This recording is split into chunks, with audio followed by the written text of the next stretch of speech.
Well, welcome back to the Hotel Orloff here in scenic Rural Retreat, Virginia. It's March the 3rd, 2024. It's Sunday morning, 10:29 a.m.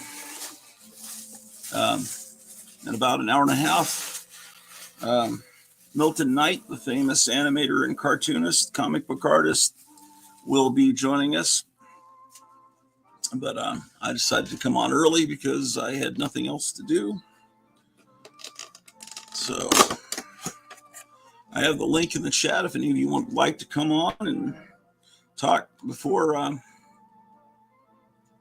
Milton Knight comes on.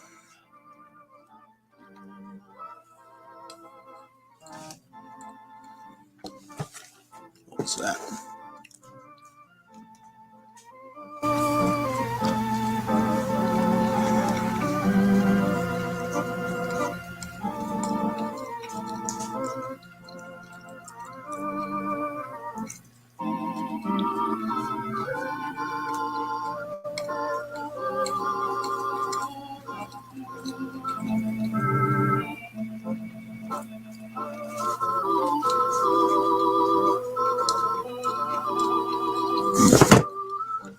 Well,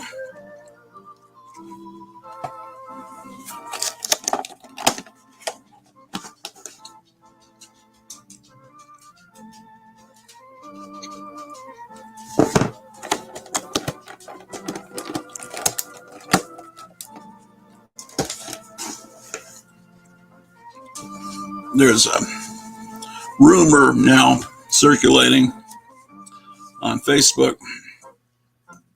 James Gunn reportedly wants Elizabeth Debicki to be the DC Universe's Wonder Woman. No offer or anything like that has been made yet. Diana would, whatever. Apparently, she was apparently in Guardians of the Galaxy, so that's why they're thinking that. I don't even know what she played in Guardians of the Galaxy. But a rumor about that.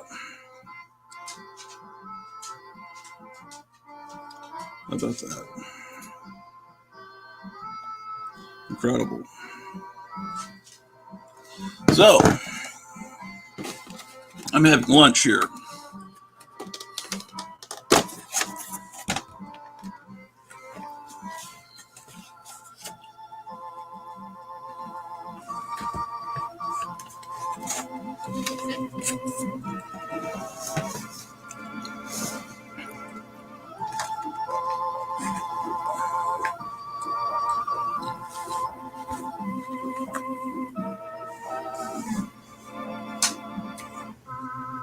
I was reading this novel, What's the Matter with That Dog? Have you read this book?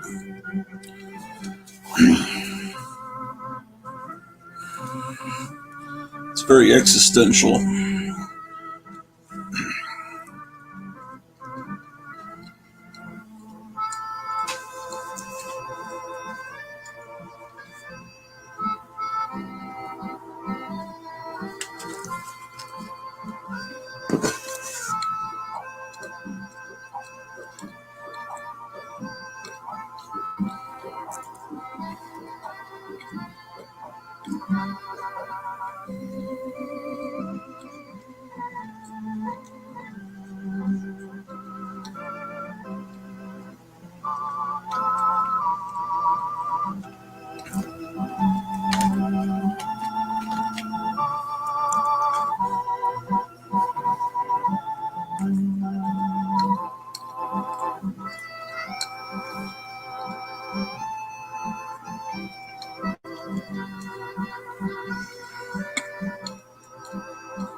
Meyer Greenblatt says, good morning. Good morning. Man, it must be super early in San Francisco where Meyer's at. Like 8:30 in the morning.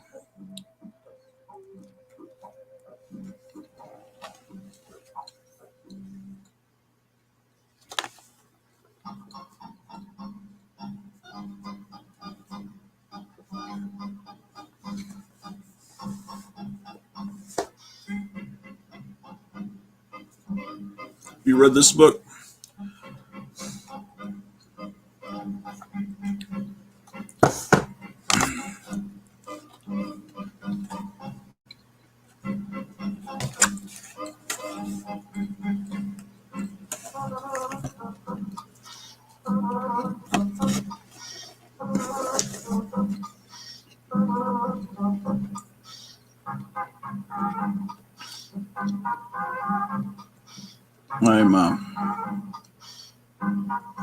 I woke up at 2:30 in the morning, and am tired.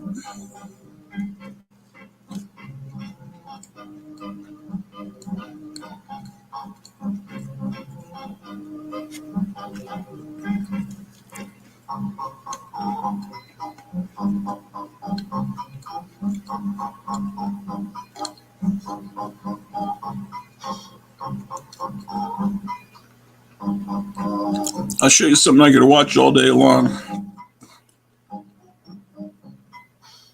Let's see if I can find it. Here we go.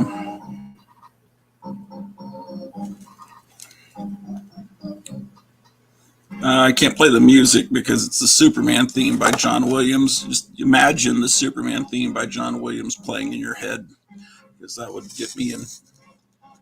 Anyway, this is the new Lois Lane, the lady that played the marvelous Miss Maisel.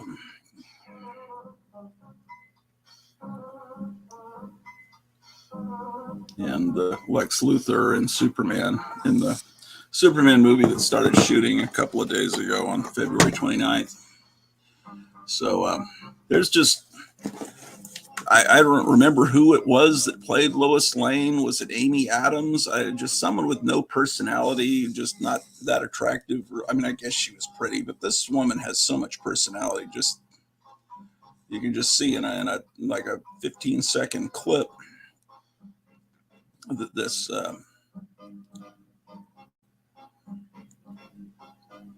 and she was great in the Marvelous Miss Maisel series. That series was really good until, man, I lose track of seasons, but there was one season where, was it the third or fourth season? Maybe it was the fourth season. They started they must have gotten new writers, and they were all political, and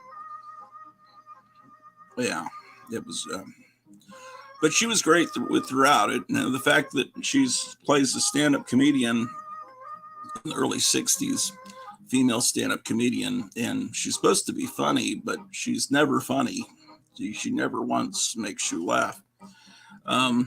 That's the fault of the writers, not the actress. The actress was great throughout, and there was great period production design and all that. Oh, we got a conversation happening here.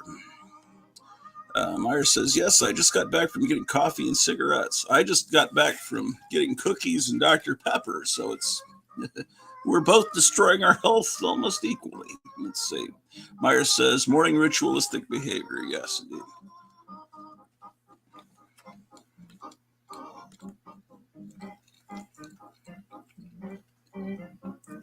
Dr. Von Schilla says, howdy, y'all. Meyer says, hey, Doc. Meyer Greenblatt says, yes, I'm still on season 1 of Miss Maisel, but yes, this girl is great. Yeah, she's great throughout it. The series is great. It just, I think it was the last season, whatever that was. They start, you know the stuff they start putting in it, because it's in everything. We'll talk about that. Howdy, Meyer, says Dr. Vanchilla.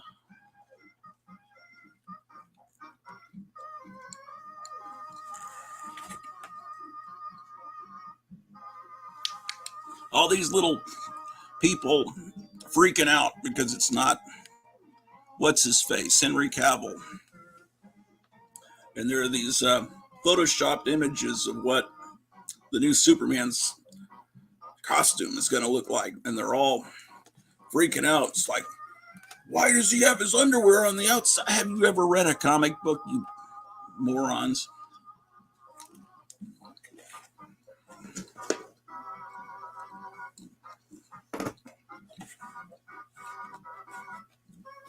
Hope he's dark and brooding like he was in those fine Zack Snyder films.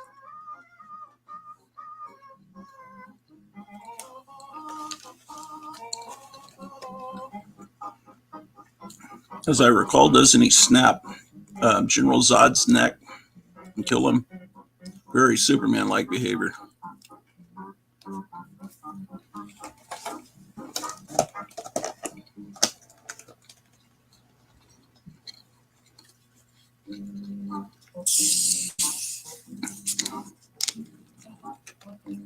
I surround myself with the past,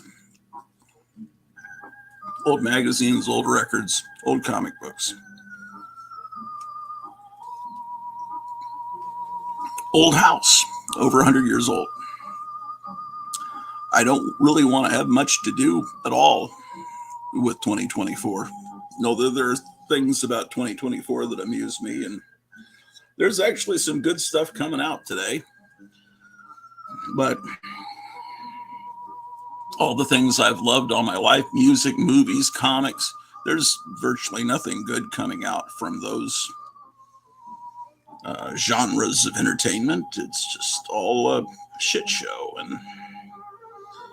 And you just have to wall yourself off and create your own environment and pretend that things are. You just have to shut it all out. Let's see what Moondust says. Good morning to all. I used to have some graded Marvin the Monster books. Do you have any on hand we can see? Do you mean Melvin the Monster? There's Marvin the Martian and Bugs Bunny cartoons. I think you mean Melvin the Monster, or you could mean Milton the Monster. And yes, I should have some of that. I wish I had more. Let's see. Dr. Benchilla, it looks like 1,000 chicks can be found in 1,000 places.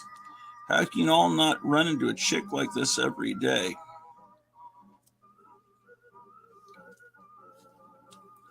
Like 1,000 chicks can be found in 1,000 places. How can you all not run into a chick like this every day? Oh, you're referring to the new Lois Lane. I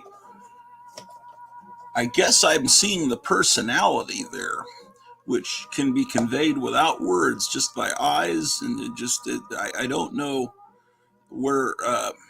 It's just so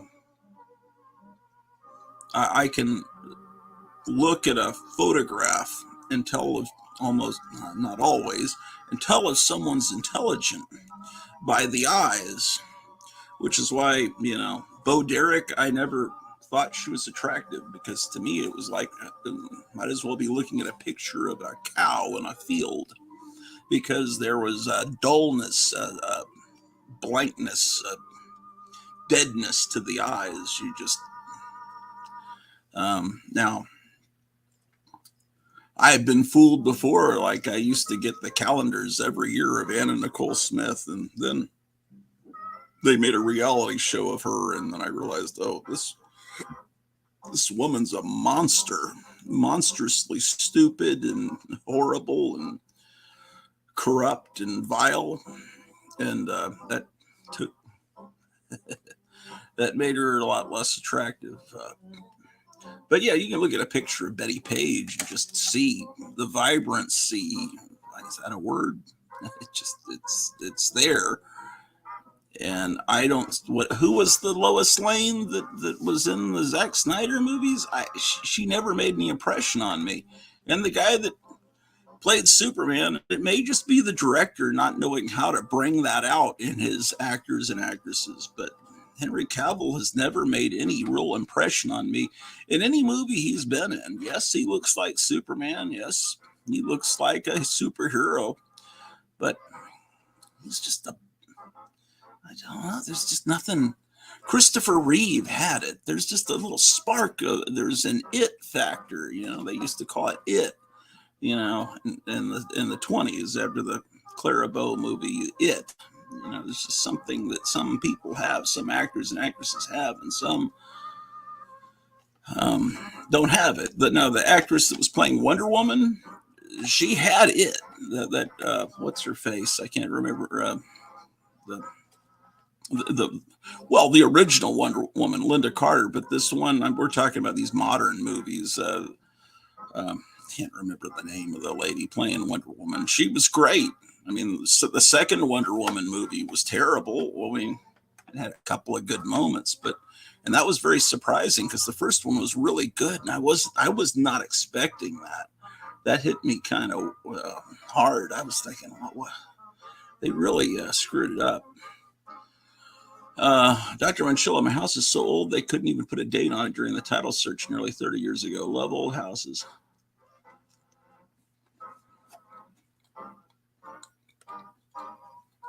Melvin, I'm sorry. Yeah. Yeah, the Melvin the Monsters would be, that was a Dell comic, so they'd be in the gold key boxes. I'll pull those out. Because we got some time to kill. But now an hour and 14 minutes until Melvin Knight will appear.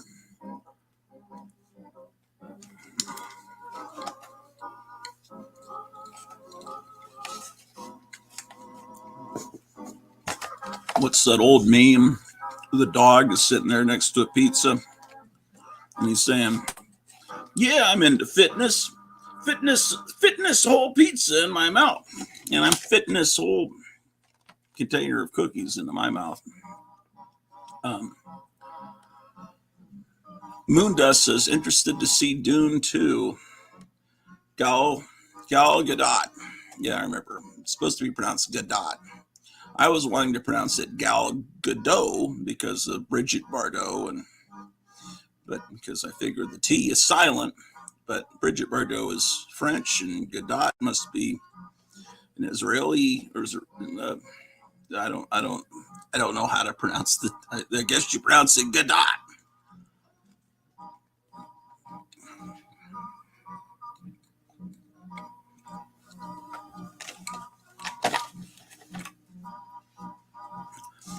Used to be they would change your name when you arrived in Hollywood. And in the old days, they would change the name Gal Gadot.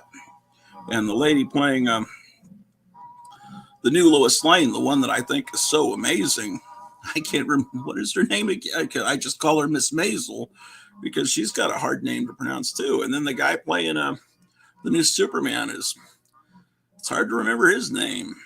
It's like Boren Sweat or something. It's like sometimes maybe you just need to have a new name like Rock Hudson, just come up with something we can remember, man. John Wayne. Sounds okay. Your name's Marion? Okay, we're going to change it to John Wayne.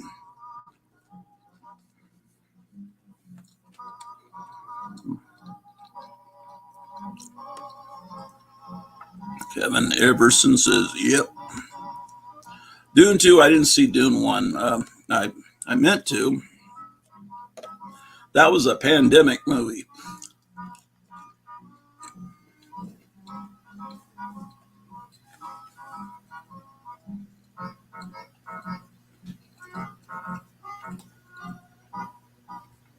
Movie industry never recovered from the pandemic. The last movie we saw in a movie theater before the pandemic hit was what was it called? 1917, the one about World War I. Then during the pandemic, the movie theaters were forced to close, and they started playing these new movies on the streaming services. And then people just realized, hey, we don't have to go to the movie theater. It also killed DVDs and Blu-rays, the pandemic. people didn't care about physical media anymore. They just, well, you just stream a movie the day one when it comes out. Same thing happened with Wonder Woman 2. That was a pandemic movie. That was we watched it on the TV day one. Never had a theatrical release. But Dune, the first part of Dune, that was a while ago, man. That was anyway. So it's one of these movies split into two parts. I heard that it was good. I don't know why we didn't see it. You know, a lot of things going on. You know, and I was thinking, you know, since last time I interviewed Milton Knight was June, I believe, of maybe 2021. It'll be about 2.5 years, I think, 3 years maybe in June.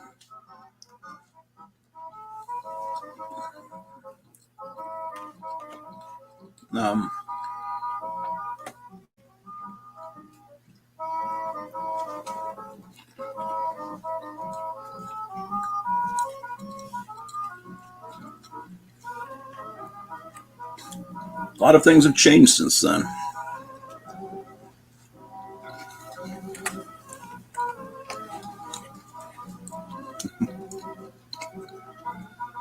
I was about to put the drink down and realized I was about to put the drink on the dog's butt, man.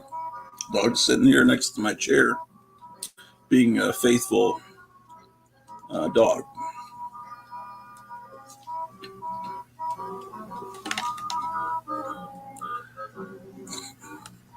I call the most recent Lois Lane that chick, LOL. Damon Packard recently posted a great David Lynch Dune behind the camera video. Yeah. Yeah, he's having fun with AI and expose. I mean, he's the guy that's really as much as you could hate AI, some people can turn it around and turn it into a magnificent tool of absurdist. Because it's such a weird thing, man. This AI, it's almost like it's summoning demons because it brings up so much nightmarish fuel. It can be more terrifying than anything Hollywood's ever put out. It's this artificial intelligence, particularly when they're videos, the way things just transform from one thing to another. It's just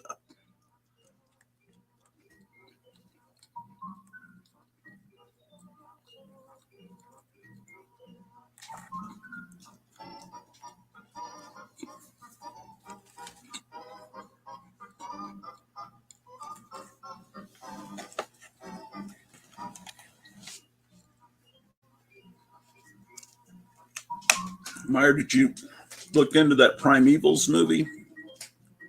David Allen stop motion animated movie that he worked on for like 12 years before he passed away in the late 1990s, and they're just now finishing it and going to release it.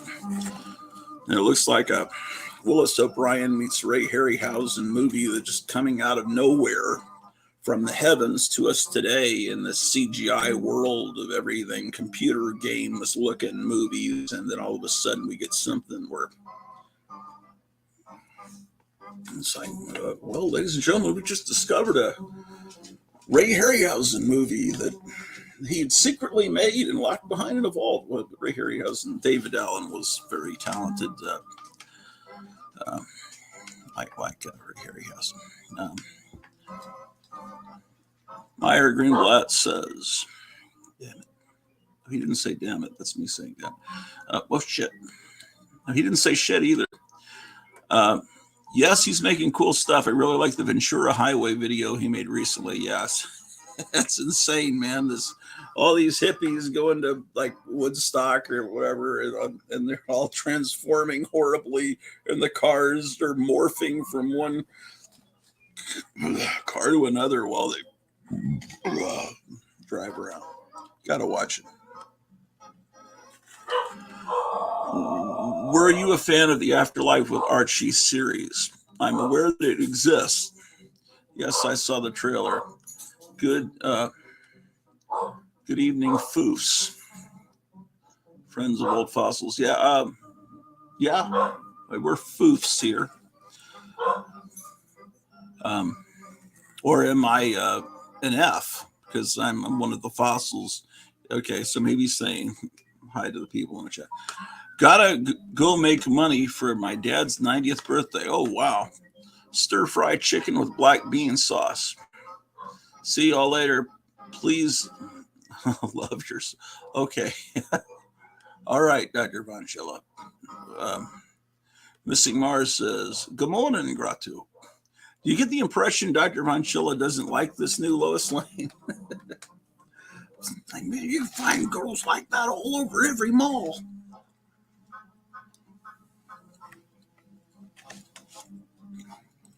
No. I'm not looking for one, but I was wrong yesterday. It got me in big trouble. I was saying that March 2nd was the anniversary of when I first talked to my wife on the phone. That was actually in February. March 2nd is the anniversary of the day that I drove from where I lived, Arlington, Texas, in North Texas, for 4 hours down to Houston, Texas. Picked her up, took her back to Arlington for because I wanted to take her to a pinball festival. Just being a bachelor, I thought, oh, that's what girls like, is a pinball festival where there's several hundred pinball machines set up, and you can on free play, and you can play them all day long. And going back to the 40s, old machines. Anyway, she came to Arlington and stayed, and then and we got married. So maybe it'd be easier if I just remembered the wedding anniversary instead of all these other little anniversaries. But anyway, March 2nd was actually the anniversary of when I went down and met her for the first time. And she said when she first saw me, getting out of the car, she said she saw like an aura, like a glow around my head. Can you believe that?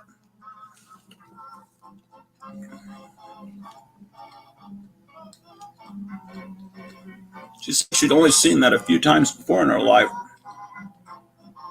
I've heard people talk about that.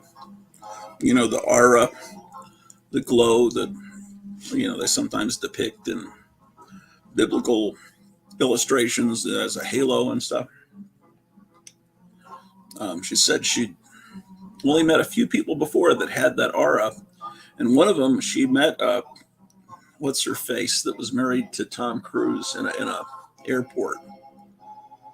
What's the name of that stupid? I don't know her name. Anyway, some actress. I think she had red hair. And I think she's later turned out to be kind of evil. So maybe my wife's wrong about the aura. Maybe it's an aura of evil because she saw it around that actress. What's her face? I don't know. Who was married to Tom Cruise? You tell me, man. I don't give a shit about that.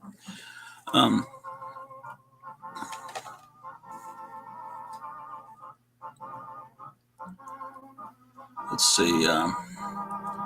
Moon dust. Why make a new Superman in first place? Oh, why make a new Superman in the first place? Well, because they haven't ever really they haven't been doing them right.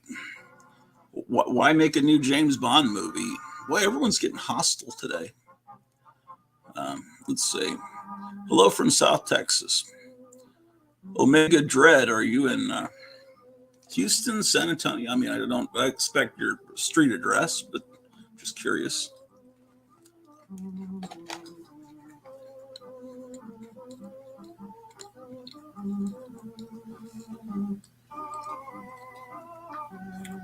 I mean, the closest it's been done to being done right were the first two Christopher Reeve movies. But even then, there were things done wrong. Lex Luthor was really not done right. I mean, honestly. What else? Yeah, I mean, it's never been done right. completely 100%. I doubt it'll be done right 100% this time, but people love the character. I mean, I don't know. I guess I do.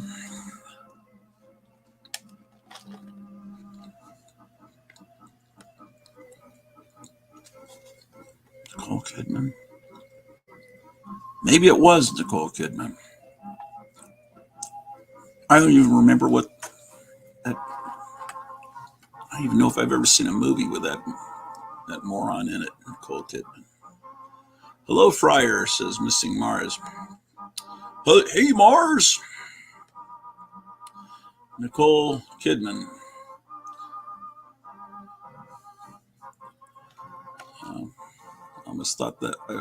It's Kevin Everson that points that out. Oh yeah, Eyes Wide Shut. Yeah. That was a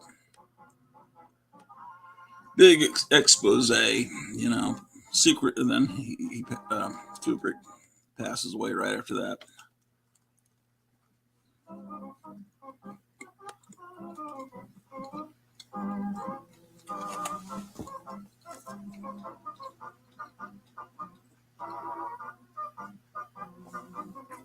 Hello, Gotham City Comics. Sorry, my mouth was full.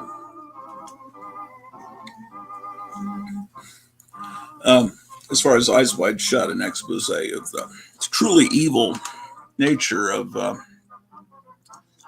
some of the people in extreme levels of power in our society. She was in Far and Away. Didn't see that either. I don't think so. Kevin, says Missing Mars. I don't know if Missing Mars is talking to Kevin Everson or Kevin Johnson at Gotham City Comics. Where's Captain Strangelove, says Moondust. In Chicago. It's pretty early in the morning. Let's see. Chicago's the same time zone as me. It's 11 in the morning. So I don't know.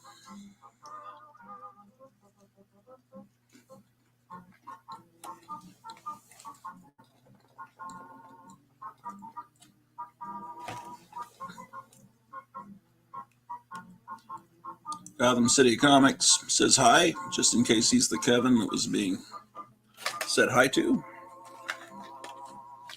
Anyone that wants to can come on, man. If you're not still wearing your pajamas, but even so, come on. I came on too early. Milton Knight's not coming on till noon. It's 11:02 my time. He's coming on 1 o'clock his time.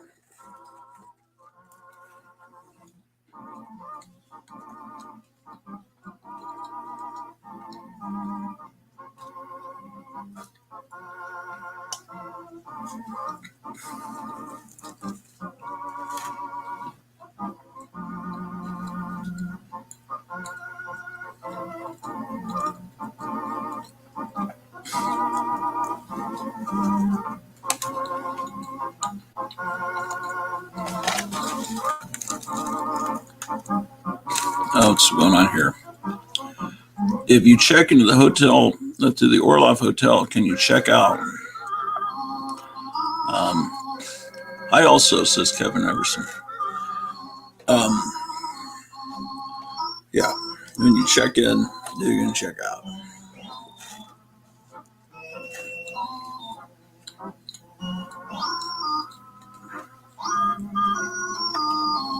I could go into horror host mode and say, no, you will never check out.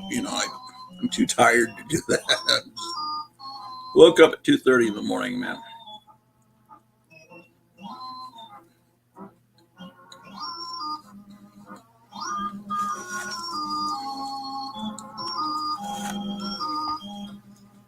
Anyone catch Super Sci-Fi Saturday night on MeTV? Is that where they run Land of the Giants and Lost in Space and Star Trek Hotel California?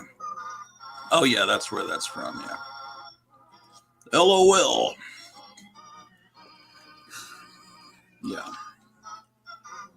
I just hated the Eagles. Well, I might have liked them for a little while. And then I realized they were, why do I like them? Maybe I never liked them. There was so much better stuff in the 70s. I don't know. They're a highly revered band. I don't know. But everyone else is. Why am I the only one excited about James Gunn making a Superman movie? People revere those Zack Snyder things that much. Man of Steel was terrible.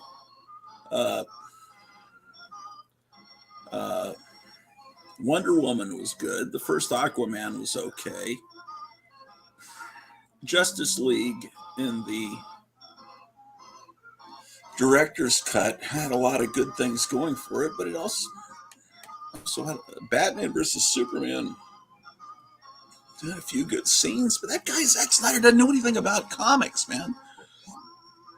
He just read the Watchmen and a couple of the dark stuff pieces of, from the 80s and 90s, thinks that's comics. I mean, this is the guy that killed Jimmy Olsen instantly in Batman v Superman. That's just so pretentious. Even just the V is so stupid.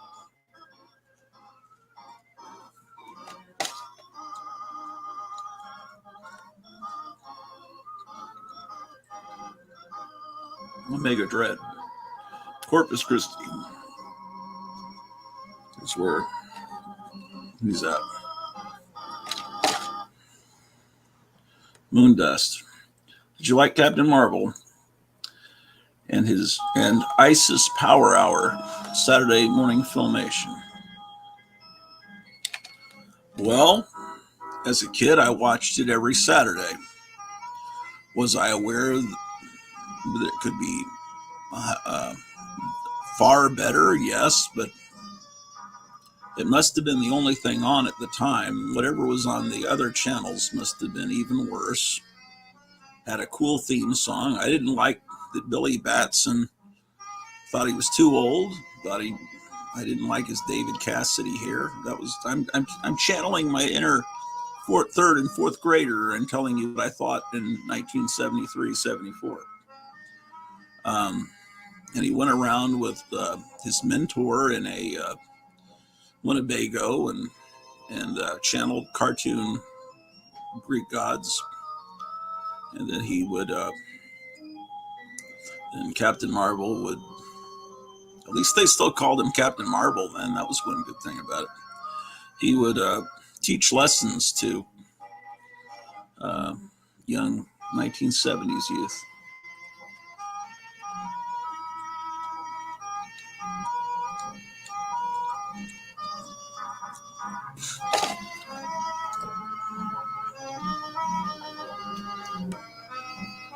Yeah, hope all is well with Dr. Silveridge, Moondust, Cheesy 70s, Frank Shazam. What kind of cookie you got there, Groucho? These are, I think they're called Snickerdoodles or something. Apollo. Is anyone really still excited about comic book movies? They became formulaic pretty quick. And the structure is typically Hollywood, but they like to pretend they're doing something smart.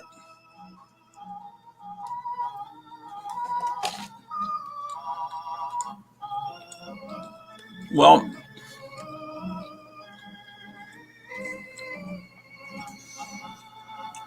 you're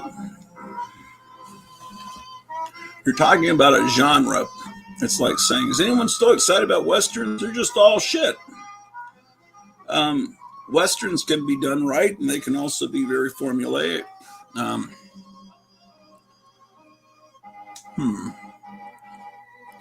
The comic book movie can be done right. Marvel's been turning out spectacular pieces of shit, and Sony's doing even worse with things like Madam Web. But James Gunn is a lover of comics. The Suicide Squad, not the first one, the one he made, and his Guardians of the Galaxy movies, to me, were a lot of fun. I'm excited about him doing a Superman movie. Nothing that's being put out by Disney Marvel is interesting to me, but for a long time,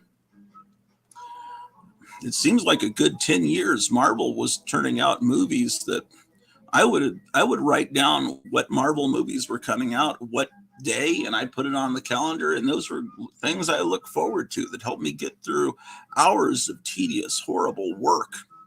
I knew that, man, there's like Captain America, Winter Soldier, things like that, where just like, wow, I can't believe I'm seeing this. And comic book movies can be done right, just like Westerns can be done right, just they're, but politically, I don't want to get into all the politics right now. Maybe better for me to do that tomorrow or on another show.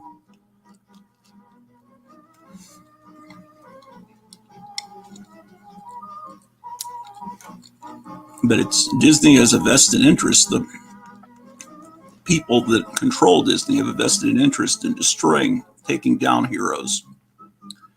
So nothing's been really good since Endgame, with the exception maybe of that last Spider-Man movie.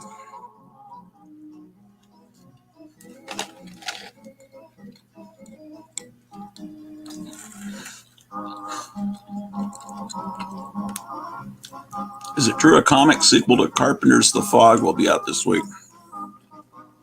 I don't know. Yes, Gotham City, if he's watching, would be able to tell you. It's surprisingly, I never saw The Fog. I mean, it was an R-rated movie that came out before I could see R-rated movies. And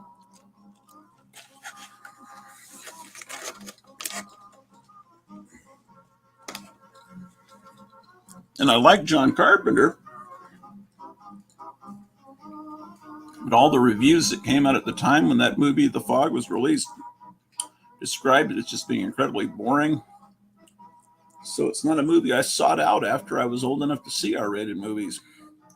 I mean, somehow it just never become available for me to see in my entire life. I thought at first you were talking about the Carpenters, the band. Well, I saw, because I'm not used to saying Carpenter without John in front of it. I thought, oh, the Carpenters never had a song called The Fog. Paulo Costa says they can be done right, but when one of them becomes successful, the rest just copy the formula. Well, that's how the world works. But they're not copying the formula, because the formula as established in the early Marvel movies is not being followed now. That formula, the new formula is just, what is the formula? Just to destroy everything. Just scorched earth.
That was really stupid what you just saw me do, eating all those cookies and drinking this. I mean, it's really not smart, as you know.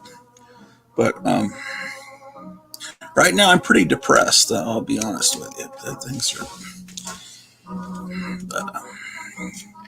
long story.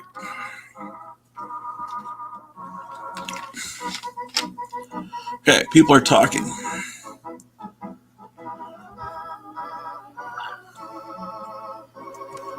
Okay, I was going to read that. Guardians ruined it for everything. That's why there are stupid jokes in Thor and Avengers, and the Loki and WandaVision TV series.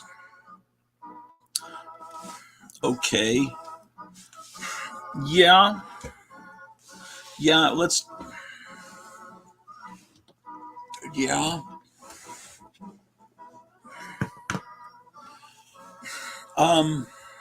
True. The jokes are. Hold on. Here's Meyer. I'm trying to think, Meyer, of what. Turn this music off.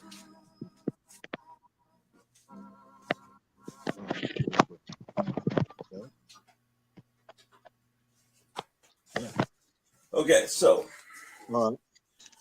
how you doing there, Meyer? Okay, I'm having a little bit of technical problems this morning with this, so I thought I would get on while it was definitely working, but I'm having some. Okay, well, I can hear you and I can see you. Good. So we're okay right now. But I might end up having some battery issues in a little bit. Oh. It's not charging properly or something. I don't know. Is it a phone or a laptop? It's a telephone.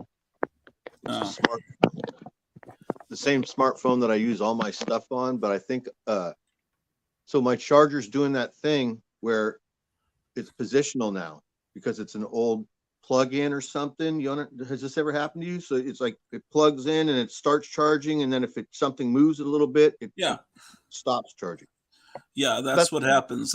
They built that. I think they build that flaw in, so you'll have to buy new ones. There you go. Okay, so Guardians of the Galaxy had jokes. For the most part, they were funny. Guardians of the Galaxy was a weird thing in that it was an adaptation of something that no one knew what the Guardians of the Galaxy was. Even for me, the Guardians of the Galaxy was something completely different. When I was a kid, it was a completely different cast of characters. I was aware that in the comics they had changed to this new group, and I'd seen it and it looked somewhat interesting, but I'd never really bought it. And then this, and I don't know how long that new, oh boy, should I use the word iteration? That new version, I don't like sounding that way, using that word iteration. That new version of the Guardians of the Galaxy, how long had they been in comics before it was adapted into a movie? Like 5-6 years, maybe, even that? I don't know, because I didn't read that stuff. You know, I read the Jim Starlin stuff that had the Drax the Destroyer and I loved Guardians of the Galaxy. I mean, I really did. Now, okay, so the jokes have continued on. I think the jokes actually go back to the beginning with Iron Man, because my premise is going to be this: Guardians of the Galaxy as a film was more interesting, I believe, than the comic book. It's one of those things where the adaptation is better than the original. And Iron Man, the character Iron Man, was always a third tier. It wasn't a big seller. And the character of Iron Man, Tony Stark, was based on Howard Hughes, and he was this cold, kind of, just kind of this no nonsense kind of cold guy. And then he's portrayed in the movie as this sarcastic. It was a whole different version of the character that made him more interesting. So, in a way, because of Robert Downey Jr.'s performance, and I had grown to hate Robert Downey Jr. with all his, time. Didn't he go to prison, or he was a big drug addict? And I thought, this guy's just a prick, And then he made that movie, and it made me like him.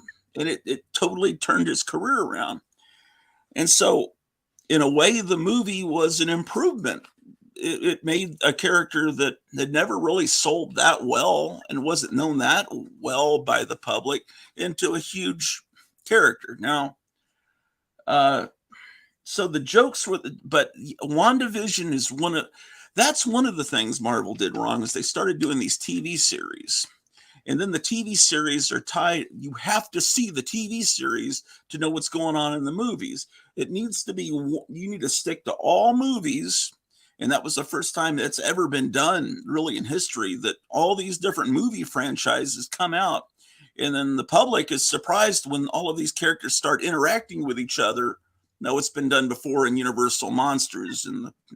But this was, they put out these different movies that are big hits, and all of a sudden, all these characters know each other. That would blow the minds of normal people that have never read comics. We saw it coming because they mentioned the Avengers Initiative at the end of the first Iron Man movie, and we knew, okay, they're really going to do this. So, they would have these crummy TV shows. I mean, we watched WandaVision, and but it's really what it is. It's just, it was a weakness in writing, and it was people being put in charge that have never read the comics. The first Iron Man, the director knew the comics. James Gunn knows the comics. He doesn't fumble with these comic book movies. And I knew he was a comic book fan from before he got into these movies, when he made the movie Super. Have you seen Super, Meyer? Yeah, I have. It's a good movie. That's the one with. Okay, this guy knows what he's doing. Yeah. So I don't, James Gunn does the little jokes, and he does he's like a guy that likes fart jokes, and I don't know that he's done that, but weird things like close-ups of male nudity and butts, and not in Guardians, but in Peacemaker. Did you watch that whole series? No, I haven't. No. Oh, that series is a lot of fun, but this guy's but these are characters that nobody knows. Nobody knows Judo Master and Peacemaker. No. And even comic fans didn't really care about those characters until they heard movies were being made, and then they wanted to speculate. I mean, I like the characters, but the problem is the politics got into it, and Disney started to everything. It just like the She-Hulk show was so horrifically bad. I mean, it's just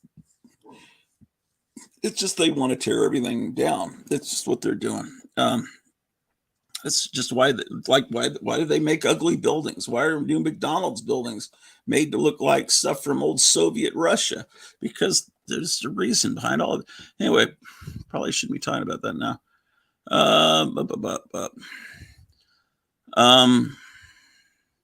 But anyway, as far as there's stupid jokes in Thor and Avengers. I started seeing that in the second Avengers movie. There were a few stupid jokes when it was still being directed by the Buffy guy, Josh Whedon. But I kind of ignored them. The one with Ultron, there was a spectacular opening where you see all the heroes, and that slows down, and it's like a splash page, and they're all rushing forward in the snow. But then there's some of the bad guys in that complex have been, I don't know, one of them saying something like, "I'm hurt," or "I know," or something stupid like, "It's going to be better." No, it's not, or something stupid. I don't know. Some really, like it was written by a second grader. Yeah, I remember stuff like that. But when did that get really bad? I don't know. Really, the big problem was how they end. Their problem is trying to deal with comics like real life. In comics, there are these end of the world problems every few issues, and then everything's fine. And they deal with this whole thing where Thanos snaps his fingers, and then they bring everybody back 5 years later, and it's like, that's really a depressing idea. And then everybody's depressed, and Thor's all fat and depressed because of all that's happened. And then you realize it was so bad. And then Doctor Strange's girlfriend, well, she's getting married to someone else because he was gone for 5 years. And it's like, what? You took all the fun out of it, man. And it was such a great epic battle at the end where everyone comes back and battles Thanos. and then you realize the world's effed. And it was, it was almost, that was before the pandemic. It's almost like they knew that was going to happen. It's almost like it's just predicting the horrible depression. And then in every movie since then, it's all up. Spider-Man's back in high school, but a lot of everyone else has already graduated, years ago, because they're the same age. They're still in high school. It's like, and you have to deal with this in every movie, and I don't want to deal with it because it's too much like what we're dealing with in real life. You go to a movie to escape, and you get a metaphor for the pandemic. It was like the Star Trek movies. I like Star Trek, the original series. Every episode's self-contained. You don't have to see the previous episode. You just can jump in anywhere. And then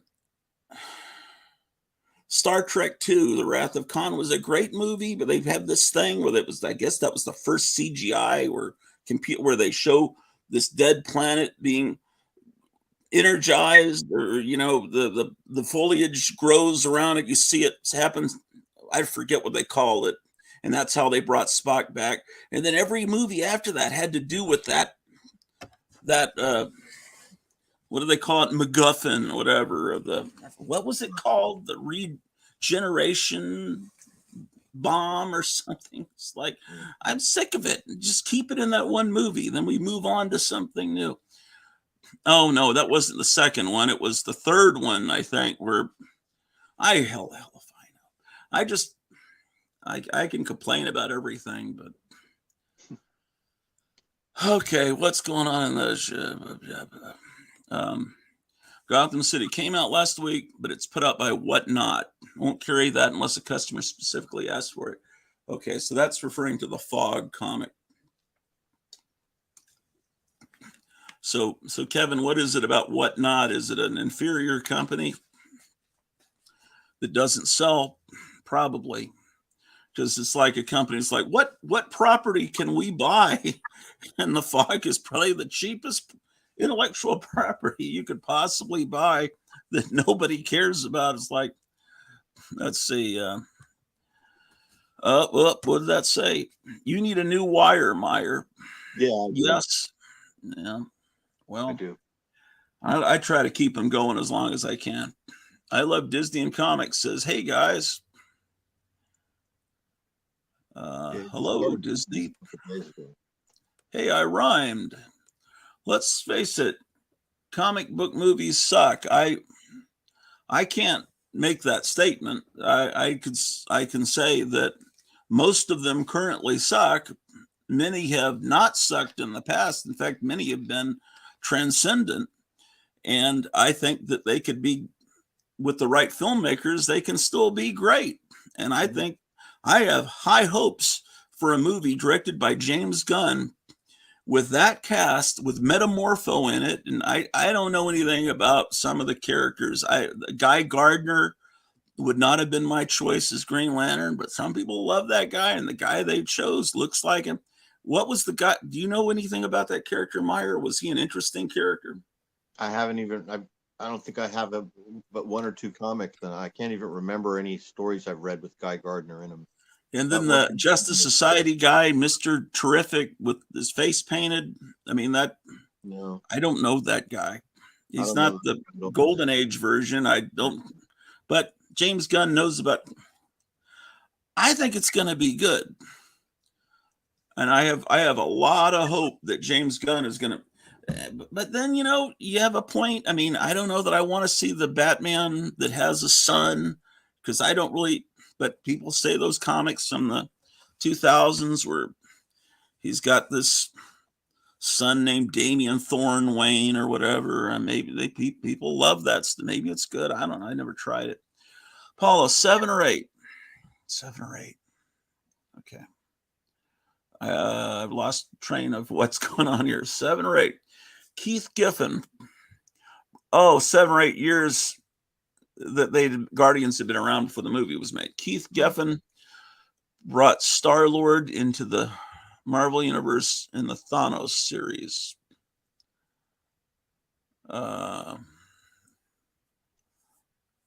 What does he mean?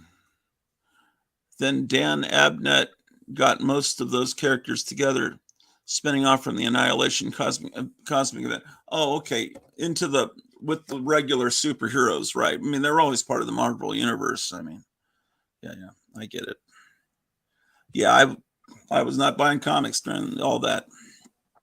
Those stories are good. Humor was self-deprecating, and the tone was very serious and somber. Yeah, well, would you have preferred the movies if they were very serious and somber? Would they have been hits? I mean, maybe it was a little bit too far to have a dance off at the end of the first Guardians. Maybe that's pushing it too far, honestly, but it was funny and the audiences were pleased. I mean, Mel Gibson had influence in Mortan's turnaround. What? Who's Mortan? What do you guys? I don't even know what you guys are talking about. I feel like I'm dreaming. Woke up at 2:30. I don't even know what people are talking. Mel Gibson had influence in Mortan. Hey Siri, who is Mortan? George Hamilton. Morton Koopa Jr., a character and boss in Super Mario Bros. 3, a character in the Charlie and Lola franchise. This is from Wikipedia. So it's a character from Super Mario Brothers? Is that, what are you saying, Meyer? I was saying it would have been funny if the Siri answered with George Hamilton, because you asked who is Mortan. Oh, who's more tan than George Hamilton? Is the most tan or something like that. If you said yes, mirror, mirror on the wall, who's the most tan of all? There was a comedian that said he had a friend that thought Boldly Go was a planet. Oh, they never found. To boldly go. Oh boy. Okay. Yeah, he must be hanging around with people that are not really smart. Their 5-year mission to boldly go where no one has gone before. Yeah, there's people, friends of ours in the Four Color Fossils that say Star Trek. I don't judge them. I've heard of people that English is their second language, that when they say the Pledge of Allegiance, when the national anthem, and they say, "Oh, say, can you see?" They think they're asking Jose if he can see the flag still there on the fortress. Let's say, Jose, can you see? I disagree. James Gunn likes comics. If he likes any comic, it's Garfield. No, he likes Scamp. He always talks about how much he loves Scamp, which I think that's great. That's like something I would say. The thing I will hold against James Gunn, and it's going to be real hard for me to forget it, is his Twitter history. That's what bugs me about James Gunn. Josh Whedon is the one who likes comics. He wrote Buffy and Firefly like they were a comic on TV. James Gunn has a huge comic collection. He knows comics. That was bad what he did with Warlock in the last Guardians movie. I will agree about that. Who would pick that actor? That actor looked terrible. Like he looked. That's not what Adam Warlock like. Yeah. I don't know what's going on. That was, nobody's perfect, but I just enjoy the shit out of James Gunn movies. I'm sorry, and my wife and I love that Peacemaker show, even though yes, it's disrespectful. He's been disrespectful. I mean, if you were a huge fan of Judo Master, that show is very disrespectful to him. But I don't think James Gunn's going to be disrespectful to Superman. I think Zack Snyder was disrespectful to Superman, saying, "Well, Jimmy Olsen has no place in my movies, so I just kill him off the first scene." And showing.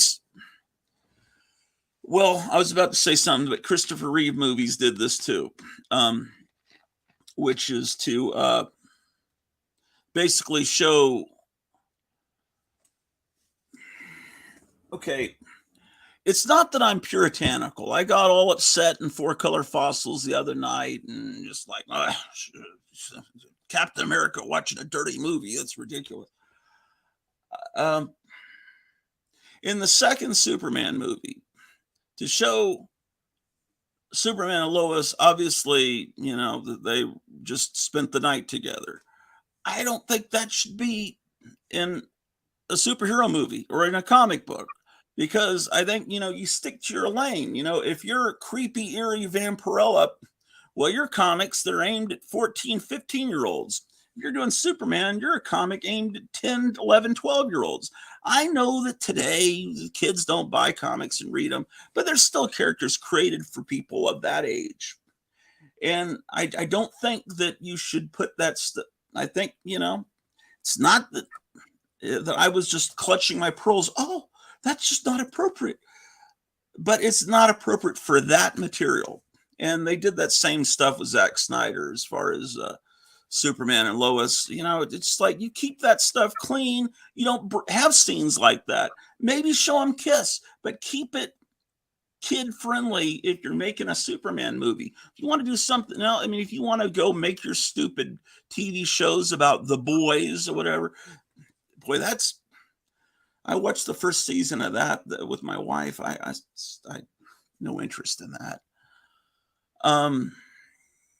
Or even, Howard the Duck, even, they later do a magazine, black and white magazine version where it's not code approved, and you show Howard the Duck and Beverly and show nudity. And it's like, whoa, okay, well, maybe that should have been just left to our imagination. What's going on in the comments here? Gotham City says, as far as Whatnot, no, it's a company that's sole purpose is to take out physical comic book stores. Ooh, Really? That sounds like an interesting thing to talk about. Yeah, it's like a super villain. I disagree, James Gunn. Oh, I already read that. I guess I missed Gotham's comment the first time. Kevin. I'm calling him like his name is Gotham. Kevin Everson. Sorry, I meant to say Robert Downey Jr. Oh. Where? What? How? Mel Gibson had influence in Mortan's turnaround. Oh, Mel Gibson had influence in Robert Downey Jr. That must have been spell correct. Corrected Robert Downey Jr. to Mortan. Okay, Mel Gibson influenced him to clean up his act. Okay. Oh. Did they ever work together on a movie? I don't know, but I could see Mel Gibson is a religious guy. Hearing some of his recorded tirades. But then, a lot of people have tempers. It doesn't. Okay. Well said, Gratu. You're not puritanical, says Missing Mars. I don't know what that's supposed to mean. John Corus, what happened with that Toxic Avenger remake? I know it got made, but probably if it didn't get released, it's probably even worse than the original. I never liked that. I remember the day that Toxic Avenger came out in, what was that, about 1985, 86?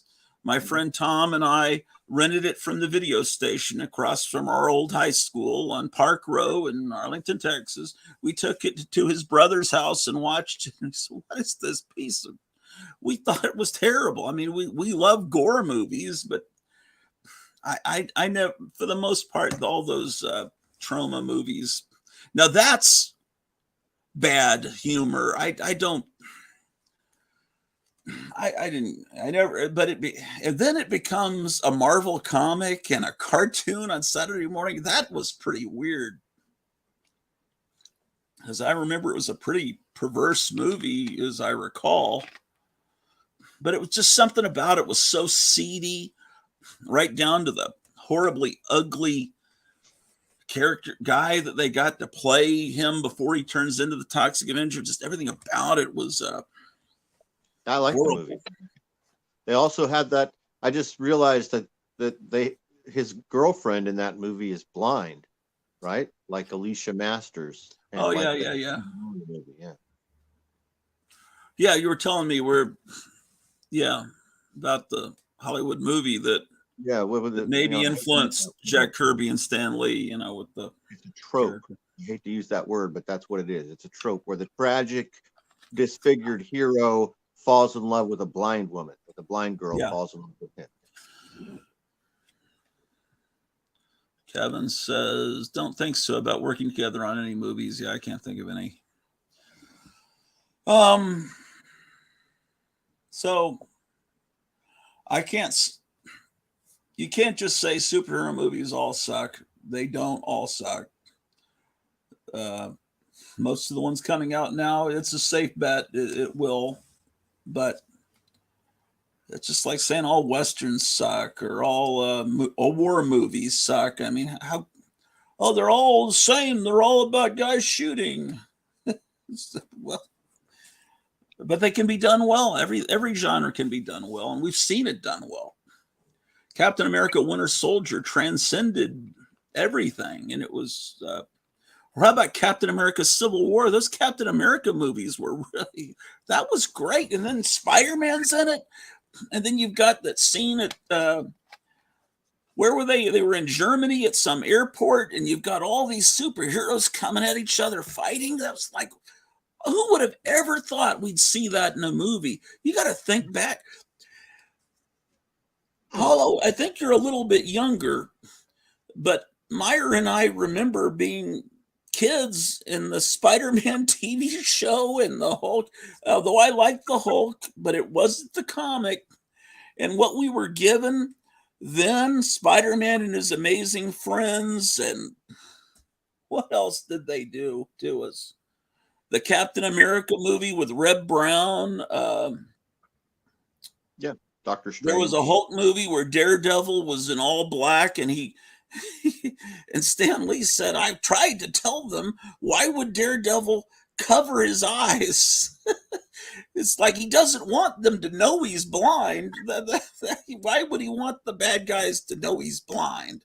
That he goes in blindfolded in to fight crime. They were so badly done by all these cokeheads in Hollywood. And then to see that first Iron Man movie, and then they talk about the Avengers, then it just, and then the Hulk movie that came out after that, where they tried to fix all the mistakes from the first Hulk movie. And they're talking about the super soldier formula and stuff. It's like, wow, this is so great. To me, it was it perfect? No. I mean, Thor was never done right like the comic, but the actor was very engaging, and usually he was a lot of fun. Thor, what happened there? Thor Ragnarok, I thought it was great. And then the next one was complete shit. And it was the same director. And that was the same thing that happened with Wonder Woman. And then with Wonder Woman 2, it was like, what the what happened? Let's see what people are talking about here. Why, yes, they did. Air America, says Kevin Evers. There you go, Air America. Williams says, I like trauma films, but they should never have been made into kiddie fair. Yeah, that was so weird. What caused that to happen? There was a Saturday morning cartoon, and then Marvel adapted the cartoon, and then there was a toy line. Sometimes I make comparisons between things, and a lot of times I compare stuff with punk rock. So punk rock at the beginning was great, but somehow, some way, we went from the Dead Kennedys to Green Day, right? And so if you're a punk rock fan of, say, the Dead Kennedys, you just start with that. We'll say 1979, and you hear the Dead Kennedys, and then in 2006, now punk rock is Green Day. You can compare a lot of things to that situation. You know what I mean? Yeah. It's like what you love becomes popular, and then normies or people that didn't like it before now like it, and it drops in quality and becomes something that it wasn't even at the beginning that you were into. So it's something else entirely. But that's not to say that there aren't good punk rock bands now that are actually good, like the Chats. Like there's new young bands that are making music that sounds like 1979 or 1980. It's the same with comics and maybe with movies too sometimes, but it's really, the percentage has gotten really low right now where we're at. That's it. Yeah, the Chats, you say? Yeah, there's a really good punk band called the Chats. Yeah. Is it spelled Chats? Mm-hmm. See, I'm not a curmudgeon that says I'll never buy another comic, I'll never watch another superhero movie, I'll never listen to any of this new music. I'm always wanting, I don't want it to be like this. Why would I want there to be nothing good? It's that's I who wants to live that way? I have to live that way because nothing's good. But I'm always looking for new music, and I discovered this. I don't know how popular Sir Chloe is. I mean, she's part of all this politically. I'm sure she's completely or whatever. Never mind. But the music sounds like garbage, and that sounds wrong. It sounds like the band Garbage with Shirley Manson, which I like. My wife doesn't like garbage, but the music sounds like garbage. It's like, oh, well, then why do you like it? It's like Abbott and Costello routine. Let's see what people are saying in the chat. John Goris is here. Oh, cool. To be fair, RoboCop and Rambo both got made into Saturday afternoon fare. Yeah, I was going to mention those things too. That was Those something were weird. That was weird. And also, Alien was turned into a toy line, and with the first Alien, they had a really big toy put out by Kenner, just like it was a Star Wars movie. But I couldn't see that movie. Shit, I was 12. I guess I was 12, but yeah, my mom wasn't going to take me to see Alien. I love Disney and comics. I remember I never cared for the Hulk until he had a TV show at night once a week. I would watch that every week. Yeah, I was reading the comic before that show started, and me as well. And I think I told you at the time that show was on was the time that I wasn't actively reading comics month to month because I was probably 15 or 14 and driving around in cars every night. So I was like hanging out with my friends. I would get home and my mom would be like in the middle of watching an episode of the Hulk with who's the Bill Bixby, yeah. And she would say, "Wow, I really like this show," because she remembered she knew that there were stacks of Hulk comics in my room and that there was a comic I read every month. And I was like, "Oh, cool. I'm glad you like the show, Mom, but it's really nothing like the comic. If it was like the comic, it'd be so much better and you would really love it even more." And she said, "Really?" Well, I don't know necessarily if it had a different monster he was fighting. It would really, the Hulk, to be done right, would have to be like that trailer for the Primevals that I asked you to watch, where he's stop motion animated, and he's like, if they could have gotten stop motion animators to have him fight different monsters every week. But the reason Spider-Man, let's see, love the Hulk TV show from the late 70s, says Missing Mars. The reason the Spider-Man TV series failed is it didn't have any of the interaction between the characters, the supporting cast from the comic. They didn't have his love interest in it. J. Jonah Jameson wasn't interesting. I guess they kind of had a Robbie Robertson, but not. Was that his name? Yeah, I guess it was. What am I thinking? Who was the band guy? Was it the same name? I think it was Robbie Robertson or Robbie Robinson. It's the same name. Yeah, I think it was the same name. I was thinking because it's been so long since I read this, but I don't think those characters are even in the comic anymore. Maybe they are. So it was just it was not interesting. And but the Hulk was like the prisoner, not the prisoner, the fugitive. Shit. Yeah, that's what my mom loves about the show, is that she didn't realize it was just the fugitive. Yeah, she was just watching the fugitive. And the Fugitive was a fun show. It's just like it's a David Jansen in the Fugitive turns into a monster for a few minutes at the end of each episode. But that never happened in the real Fugitive. But it's the same thing. They could have just reused the scripts, and they had this. It was in the Fugitive. It was Barry Morse, the guy that was later in Space 1999, was the police guy that was following Right. Richard Kimball around the country, you know, trying. And there Right. was a different guy, I forget the guy that was chasing the Hulk. And, Yeah, he was a newspaper reporter or yeah, something. And it was also elements of Route 66 are mixed in there. So Route yeah. 66 was a great show, and it was the same kind of premise, except they weren't on the run. They were in search of something, enlightenment, and they were going from town to town, working these jobs and getting involved in these dramatic 48, 52-minute situations. And going from town to town, you have a different environment and different guest stars in each episode, and it keeps it fresh and all that. Paulo says, if you turn something edgy into kiddie fare, you double the money because now the dad can give it to the kid. Oh, referring to, yeah. I don't know how edgy RoboCop and Rambo were. I mean, Rambo was really like a cartoon. I mean, it was a fun, especially Rambo 2. That was a fun movie. We had so much fun watching that. Yeah, it was a fun movie. But RoboCop was a very anti-American political. It was very made by a German director, and it was very much, yeah. I wasn't. I thought it. I love the stop motion animated killer robots and stuff, but for the most part, I was kind of wanting to hate that movie. I saw it at the premiere in Dallas, and surrounding me, in every seat around me were the people that were in the movie. The little midget that played RoboCop walked right past me in the house. This guy's like 4 feet tall, Peter Weller or whatever his name is. And talk about bad dialogue. We're talking about the Marvel movies, RoboCop.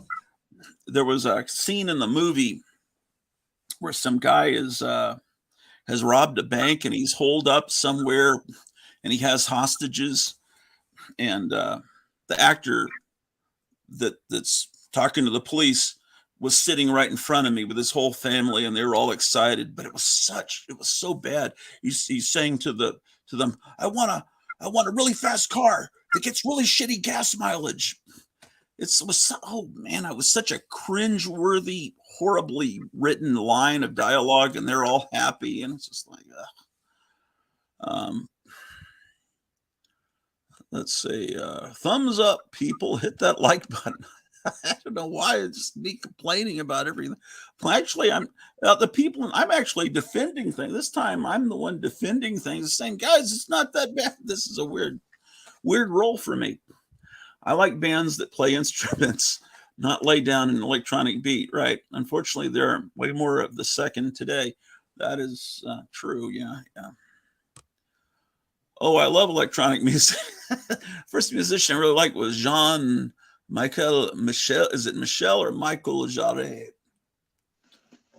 I listen to all kinds of stuff, and I like electronic music too. I like old stuff. I listen to a lot of electronic music. Yeah, I listen to different kinds of music as long as it's good. Did you watch any Verhoeven's Actually Dutch? Well, okay, but he still does not like America too much. Did you watch any Milton Night show that I No, Milton Night's coming on in possibly 8 minutes. Let me see if he's communicated with me. I've been communicating with him on Facebook, and I just told him I'm going to go on early and you come on. Oh, I better put the link at the bottom of the chat because he will have to scroll all the way to the top to see it because it's almost time for him to come on. I sent you this link a couple weeks ago because I discovered this Japanese TV show from the 70s and late 70s, early 80s, and it's a Japanese American bandstand called Pop Teen Pops, and it's all Japanese. Did you see that? Pop Teen Pops? It's a Japanese American bandstand show. If anybody in the chat wants to check it out, it's kind of fun. You just type in Pop Teen Pops, and there's tons of episodes available on YouTube.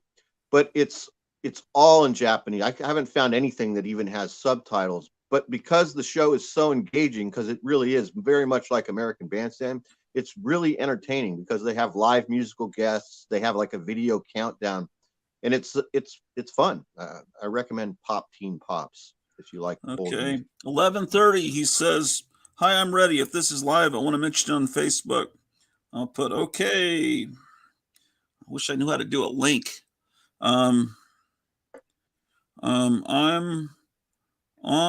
live. Click on link, and this is called chat, right? I assume. Oh my gosh. And they have to correct all my words to something I did not type. And I didn't realize he was asking half an hour ago. Oh, he already messaged you. Yeah, he messaged me, yeah. He's Eastern time.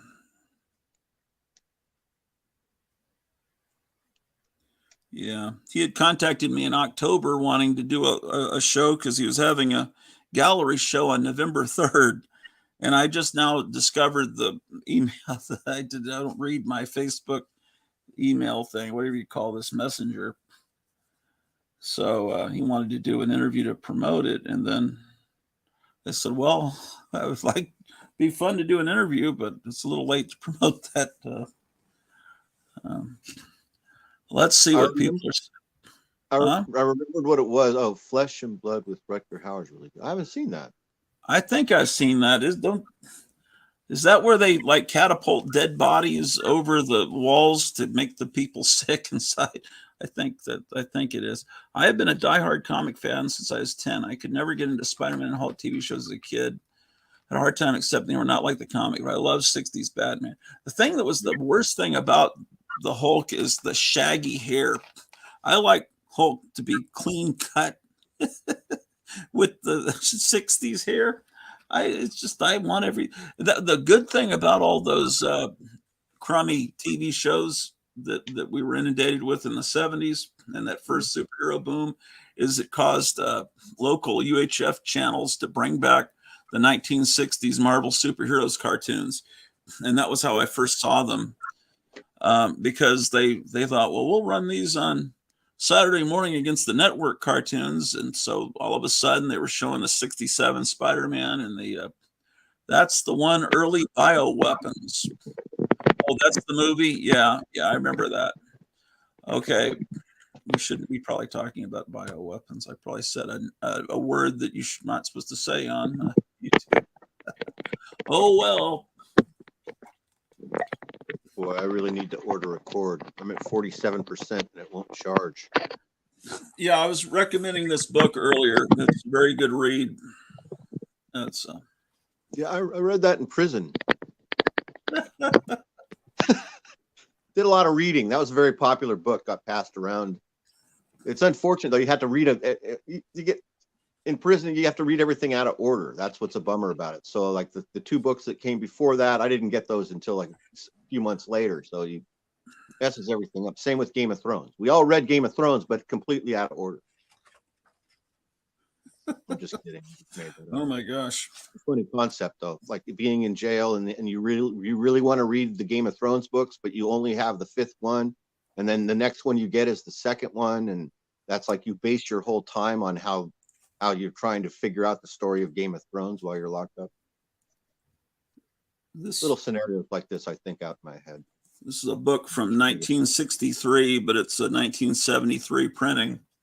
The thing about I've got all these books, children's books.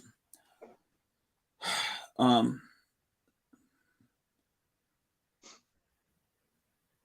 thing about it is the librarians are taught to weed their books. For school librarians, they have to weed their libraries every summer. They go through and get rid of any books that aren't being checked out or outdated and have old-fashioned thinking in them, and they call it weeding, and it's done at all libraries. And in public schools in Texas, they're told they have to throw the books into the dumpster.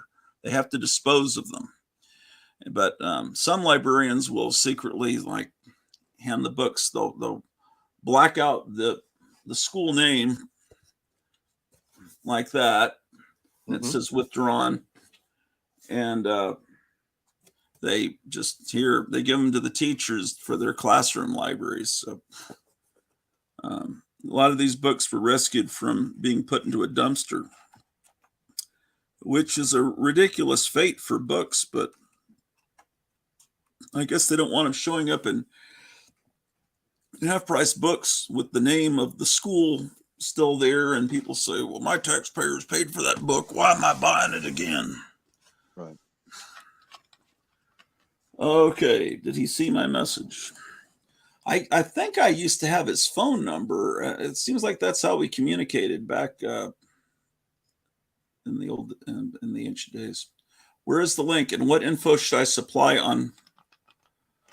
What info should I supply on Facebook? How do I do the link, man? Where? Okay, I guess I can get it from my phone. Okay, so because then he could click at it through. Okay. All right. So let me see how I do this.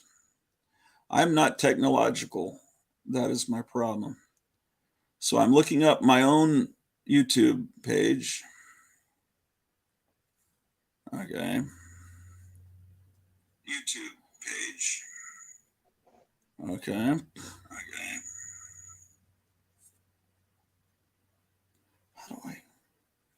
How do I okay, I know my wife's sending me a message. Yeah. She said, "Did you eat?" Yes, an entire thing of cookies. Man,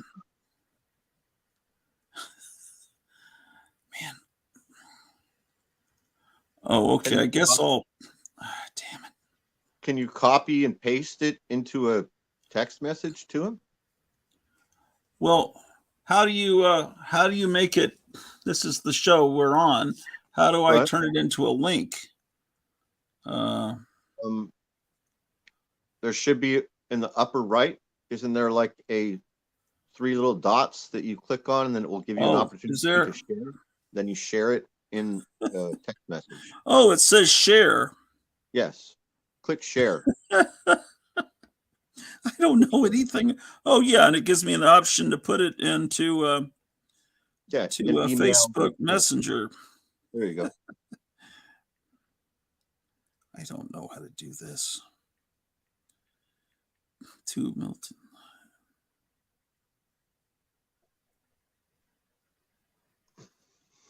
Oh no. That doesn't work.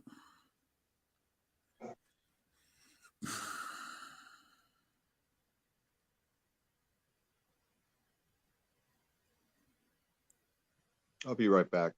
All right. God,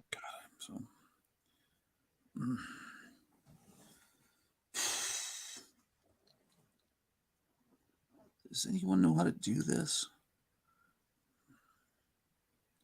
I hate this.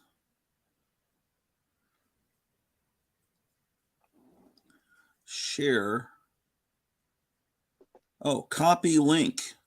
Copied. Okay. Facebook. Paste.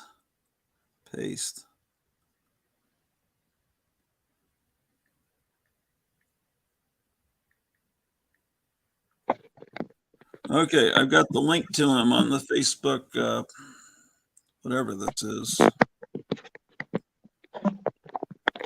I should need to tell my wife I ate.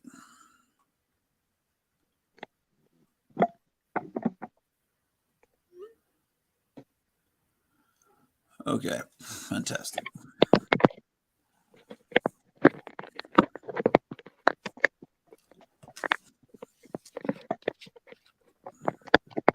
Well, I'm trying. He had us another question.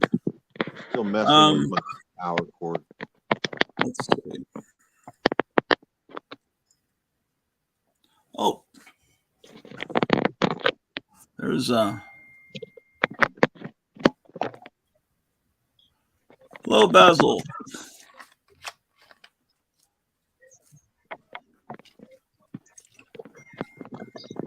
What was that? My wife is asking me what I ate. What's going on, guys? Not much. I'm trying to figure out a way to get Milton Knight on. I think you were in the audience when he came on the last time several years ago. Cartoonist, No, animator. man, my connection's all sketchy. Hold on for a second, if you can hear me. Yeah, I can hear you. Say something again, Gratu. Let me see if I can hear you. Something again. Man, Yes. This phone is like really sketched out. Yeah. You there, bud? Can I hear you? Yeah, I'm here. Oh yeah, I can. Yeah, I can hear you now. Yeah, my phone's been acting real sketchy ever since that big whatever thing happened over there in Texas or whatever. I don't know. Your phone acting sketchy or no? No, we that happened to my wife's mom and sister. But it didn't affect us here. No, ever since that happened, my phone's been like real sketchy. And like when I went in to go pay my bill, I asked them and they said, "Oh yeah, we're still experiencing some technical difficulties." And I was like, "Oh, okay, that's all right." Anyways, what's going on, guys? Well, doing the stream today, Milton Knight contacted me and I was gonna do a show with him, but I don't mind a bunch of people being on in the background. Oh no, man! I just came on to say hello. I know you expect as soon as your guest comes, I'll drop. Oh well, you're welcome to stick around because you can fit a bunch of people on. But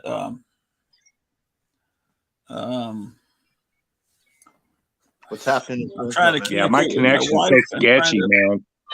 Yeah, I don't know what happened. It's little bitty spacemen sending a solar flare to us. He says I can't get in. I hear you. Let's see. You can't get in. I've got screen on and I see you, but can't get in. I can't get in. Try. Yeah, that's what I'm saying. I'm gonna jump out. I'm gonna drop out, and I'll see if I can that's fine, jump back in later. From getting in. Okay. Yeah.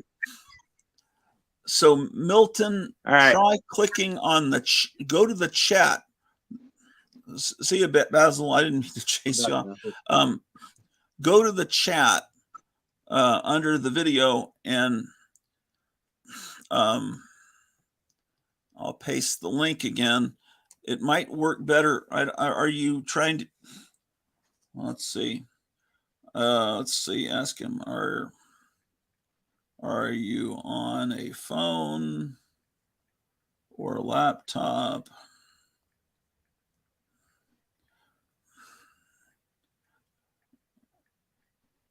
I don't know what. I don't know if he remembers what he used the last time because that was almost 3 years ago. I don't know which to click. Desktop. Click on the thing that says streamyard.com/ppmwiwetb8 is what you need to click on. People are saying here. Sean Goris asked if Milton Knight is his real name. So that's pretty cool. Yeah, I believe he's Milton Knight Jr. So it's a cool name, isn't it? Chop Suey Lar. Oh, okay. Yeah. Okay. We probably need to keep politics out of this. Let's see. I'm using Zoom. I don't think you need to use Zoom. This is I think it's StreamYard. You just click this link right from your browser. In fact, I haven't even thought of Zoom in a couple of years. Zoom is at the beginning of the pandemic what I used to have to do for work. Revenge of the Boomer Tech. Yeah, I don't know what the heck I'm doing. I just know that there's if you click on the link in the chat, it should take you in, but don't mess with the Zoom. I'll put don't mess with Zoom.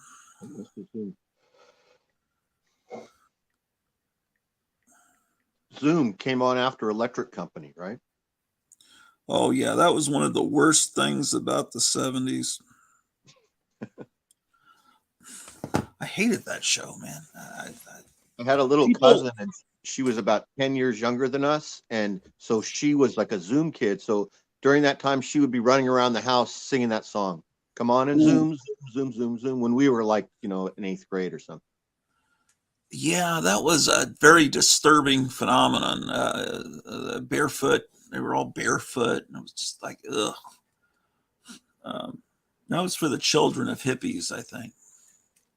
I do remember what I liked about the show was that it came from Boston, Massachusetts, the PBS station in Boston. And I liked how all the kids had Boston accents. We grew up in California. Guess I didn't really stick that. around far enough into the show to really appreciate that.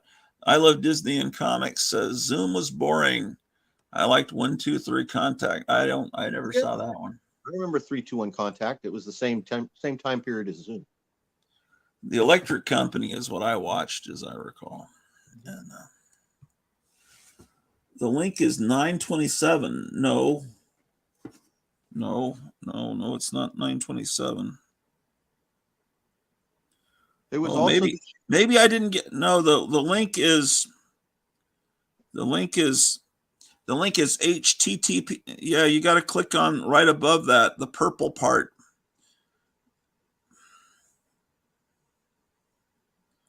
Oh no, it doesn't take me to it. You're right. Okay. I am so sorry. I don't know what I'm doing technologically. That link apparently just takes you to the show. It's not the link to get in. Yes, I sent you the wrong link, man. You sent him the wrong link. You need to send him the link that's in the chat. Okay, go to that show. Go to that link, and you're seeing the show. Go to the chat, and then I have the link in the chat. Do you see the chat? It should be highlighted like red or blue or green, and you just click on that. So look in the chat and click on, it's a StreamYard.com link. Yeah. I just go back to your channel menu. Okay, you've got to click on episode 927 with your drawing of Mighty Mouse, and then go to the chat and go to the link in the chat. That's the only way I really understand how to do this stuff.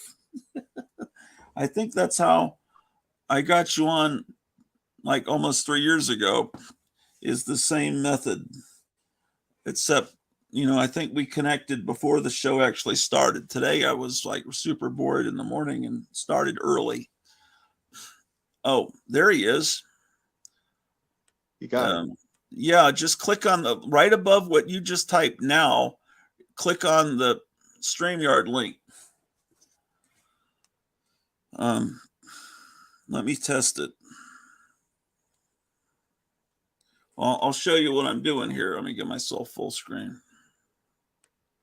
So, see, there's a link that looks like that. It's got blue. So, he says I'm in it. Okay. Oh, that's me. A clown is loose. So I click on it, takes me to Safari. I click on Safari, and then I enter the studio.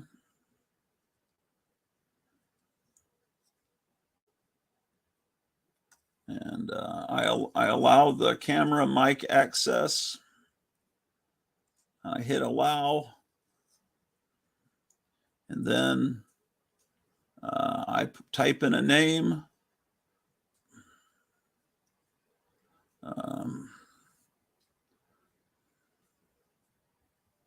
Oh, there he is. He's made it in. Except it says device is not connected. Let's try clicking on it. It says you'll need to connect your mic cam before I can add you to the stream.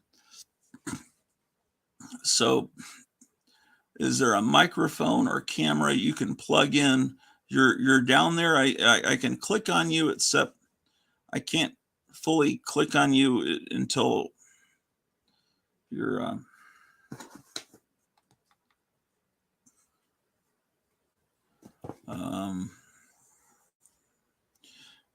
whoop, now he disappeared.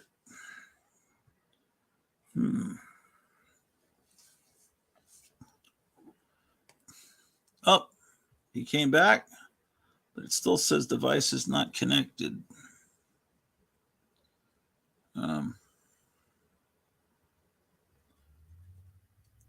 Okay.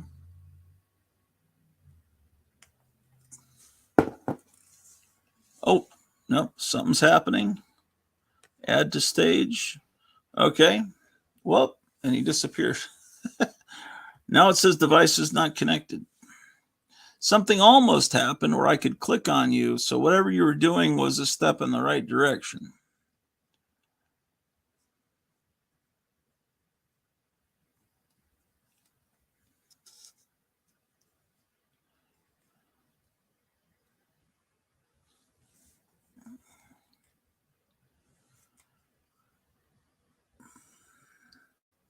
John Goris, don't remember Zoom. Remember kids are people too. Yeah, I remember that.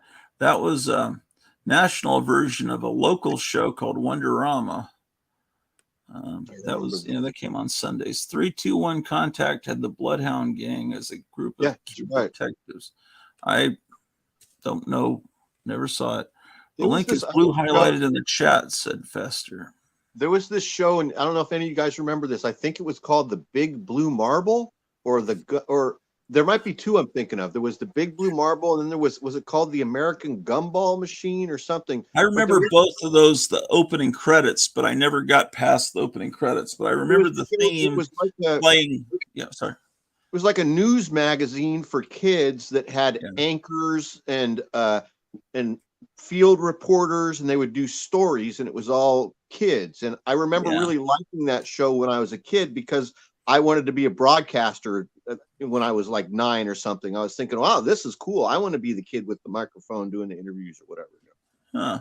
Okay, so it says, well, yeah, you are backstage. I see you there, but but it says device is not connected.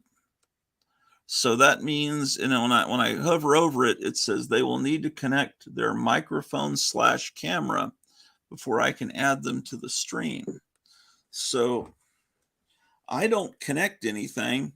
I'm on a laptop, and I just use the camera that's built in and whatever microphone's built into it. And so I don't have the best picture or sound, but I'm too cheap. And when this is a prop, I'll just let everyone know that it's really not connected. It's just an old CB microphone. Okay, now I see 2 Milton Knights. There's 2 Milton Knights coming in. Both of them say device is not connected. Do you remember, Milton, what you used when you came on before in June, I think it was, of 2021? Do you still have the same computer or device that you had then? This is the same one I had then, because I don't have a lot of money. But let's see. Yeah, there's 2. Oh, this one says add to stage. Got it. Okay, I'm hearing some reverberation. I see my name. Well, I'm hearing you with a lot of echo, but I'm not seeing you. Yeah, me too. And the sound is very loud and echoey. You love headphones? You might need to use headphones. Use headphones. Well, it was almost like an episode of The Outer Limits where you contact a space alien for a moment. You're right. It was a lot like that same sound was like that sound effect from the episode of Outer Limits you're talking about. Yeah, the galaxy being, was that what it was called? Okay, let's try it again.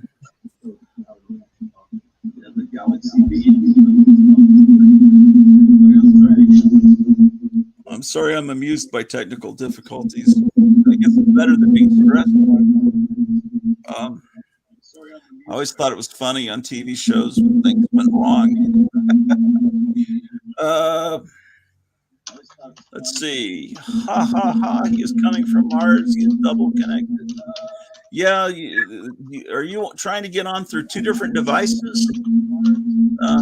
Milton, can you hear us? It sounded like there were two microphones feeding back on each other. Yeah, because I'm seeing two Milton Knights down there in the background. So maybe you're trying to get in on your phone and a laptop. Maybe I can disconnect the other one or mute it. I don't know. They give me an option of kicking from studio or banning for. No, I don't want to do either of those. Those sound too violent.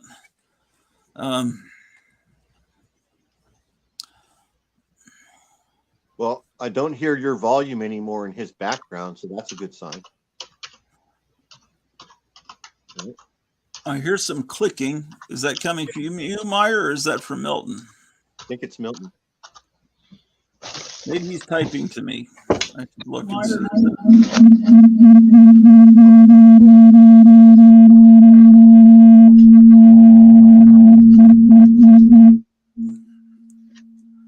Okay.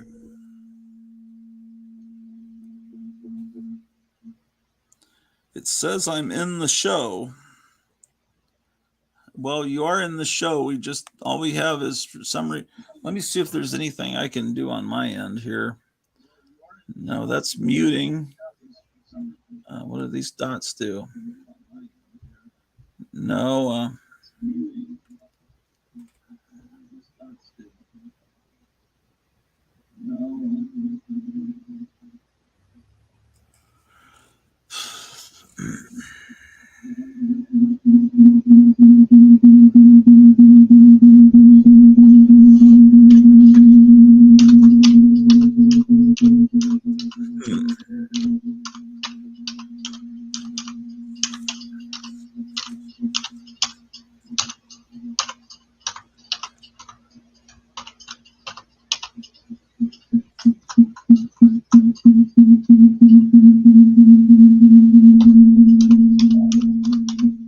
Paulo says plug in some headphones built in. Your cell phone's earbuds will do.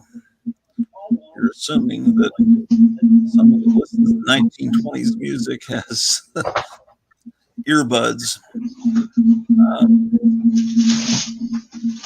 I get that noise and or two mics. Well, there's two of you here. I'm going to kick one out, and maybe that'll help. Okay. No, okay. Now there's just one of you down there. Let's see if that stops the. I'll get earplugs.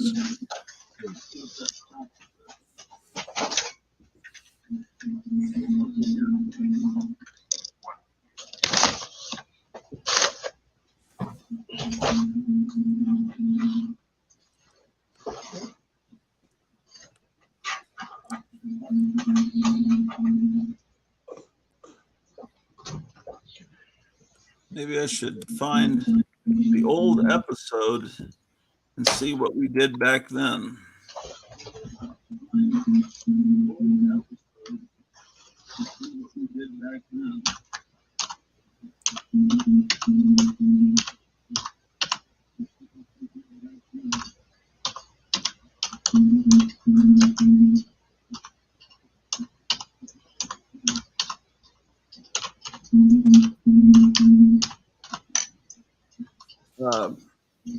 Big news tonight. We have a special guest, animator, artist, cartoonist Milton Knight will be in the studio with us tonight. If there was a problem back then. And once again, our sponsor is Bubble Up. Kiss of lemon, taste of lime. You can drink it by the half quart. And don't forget Fang, the breakfast drink for vampires. Drink it by the pint. type A and type O. Fang, breakfast drink for vampires. And our new sponsor is Bazooka Bubblegum flavored soda. So I'll be having some of that as we bring in Milton Knight here. Where's my... I don't know what to do. I'll find the opener. Anyway, with with no further ado, we'll bring in Milton. We're a little bit early today, but it's cool. This should be an excellent, amazing show, and this is the first time we've actually had a celebrity here on the Garage to Orloff show. So this is pretty neat.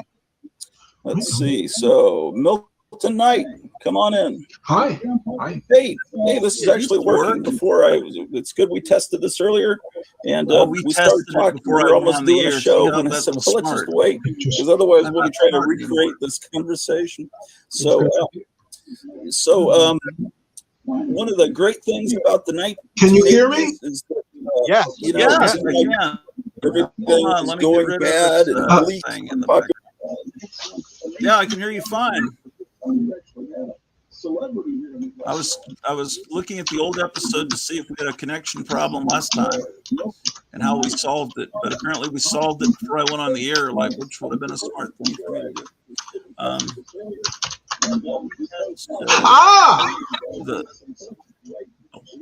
Scared me.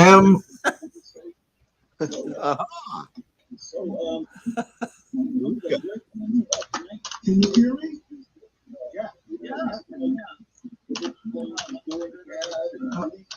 Is there another system you're asking? Not that I know of.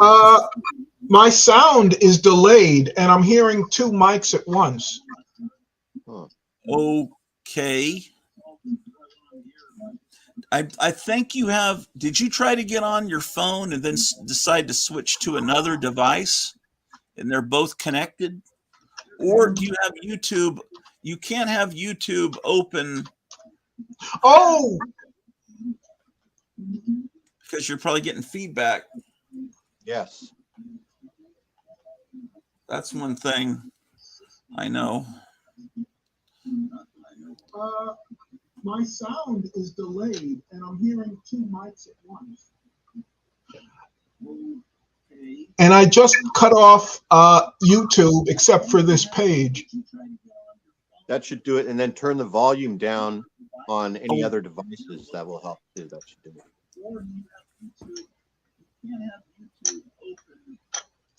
Oh.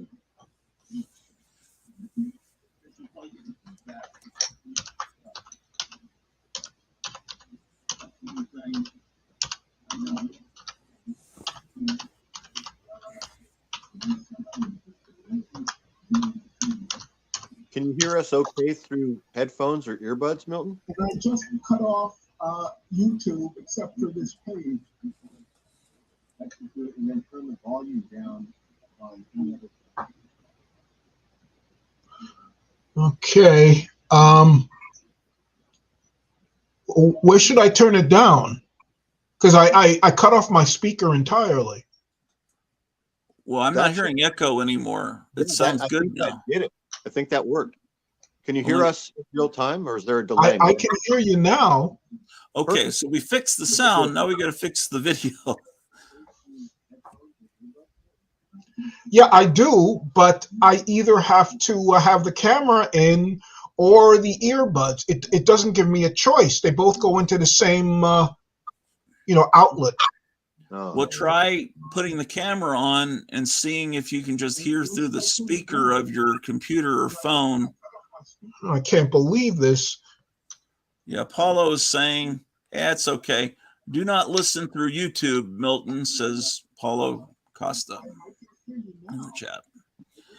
Yeah, it's a weird thing because I don't use headphones or a microphone, so I just talk to, I don't hear my voice coming from the computer. I just hear my voice in the room, but I hear the other people talking through the computer, but I don't hear myself. That would probably bother some people, but I've just gotten used to it.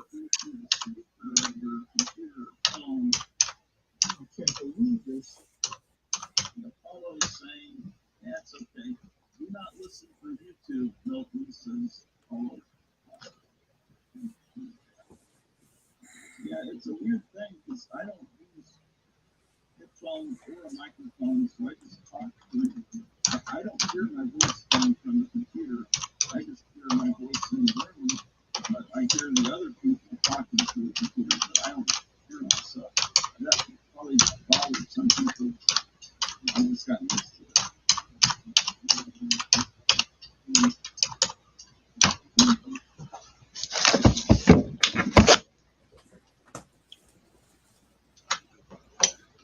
Okay, now it says I'm just using a camera. Speakers are off.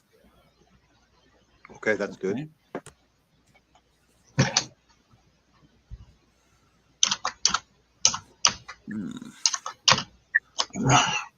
I'm not hearing any echoing now.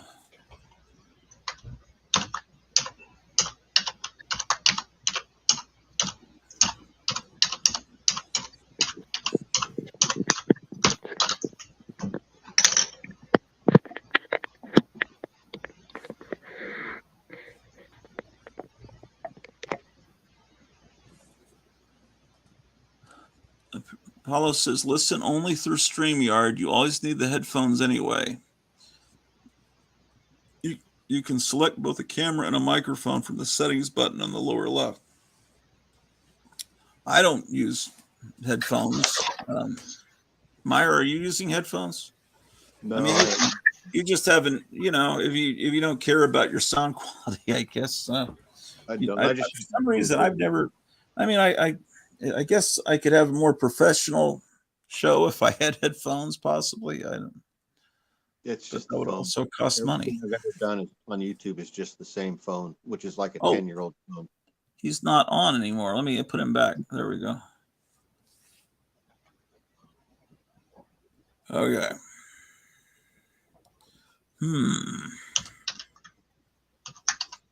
I'm hearing you typing, Milton. So I guess I'm getting your audio.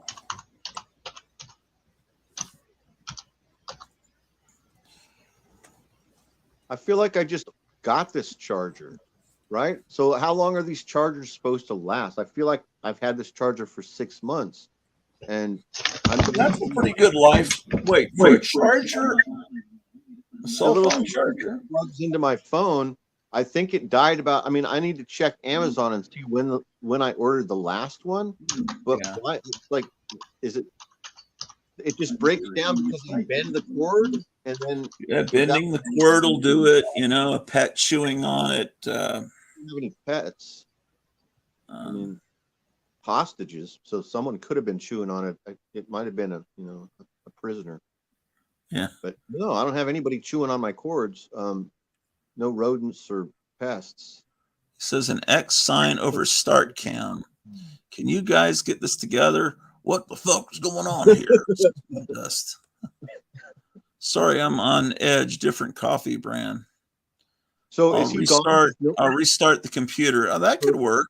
That was going to be my next suggestion, was for him to just back out everything, turn all devices off, and then come back with just the computer, just clicking the one link with the with headphones, and it might work complete. Apollo says the headphones are needed depending on where the mic and speakers are positioned. Okay, I guess let me try coming on the show and I'll show you how my computer is set up. Okay. Do you have a laptop? Is that what your computer is? Is it a laptop? Yeah, I'm about to show you.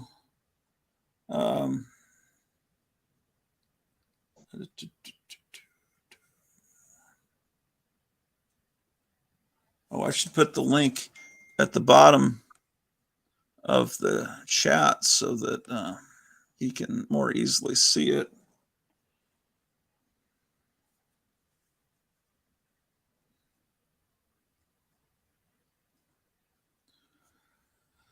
Okay, what am I on the right? No.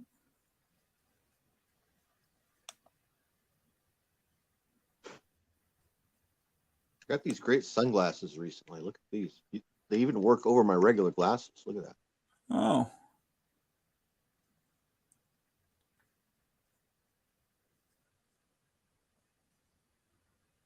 I should wear these more often. This is kind of comfortable. They fit pretty great over the glasses. can barely see the other ones underneath. Which is kind of cool. Okay, so I'm coming on as myself. I suppose I should turn the sound down. So, oh wait, oh, we got Milton on. Okay, good. He's looks like it's working. Ah, All right. I All right. All right. I'm out of sync. Are we?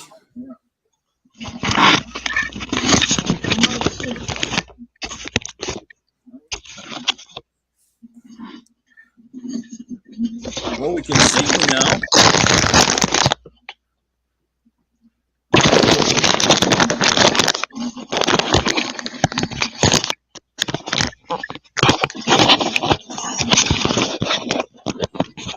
Can you hear me?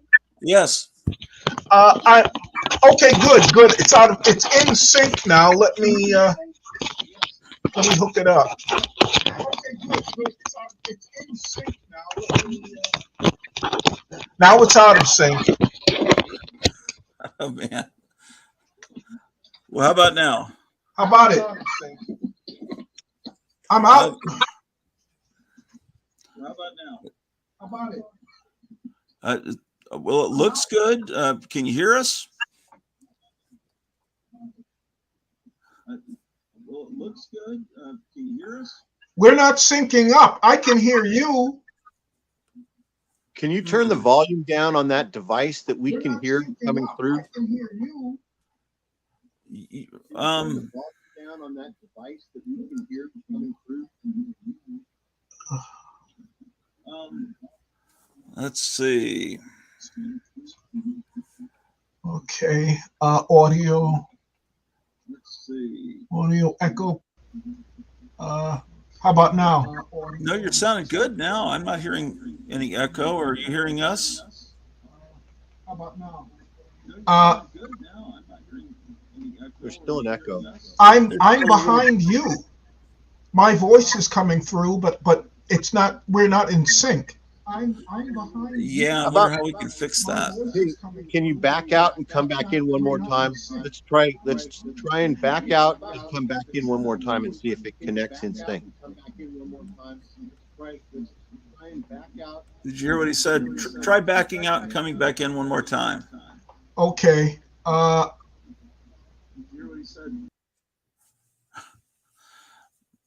It almost was working. Yeah, it was, but I'm still hearing an echo from some speakers somewhere, from a speaker somewhere, right? Do you hear that? Yeah. So do you think? Okay, well, here he is back again. Okay. Do you have I'm supposed another? to be in it now. Do you have another tab open on your computer of YouTube? Do you have another tab open on your computer of YouTube? No. I have all the other YouTube windows shut off. No. Okay. I have all the other YouTube windows shut off. Okay.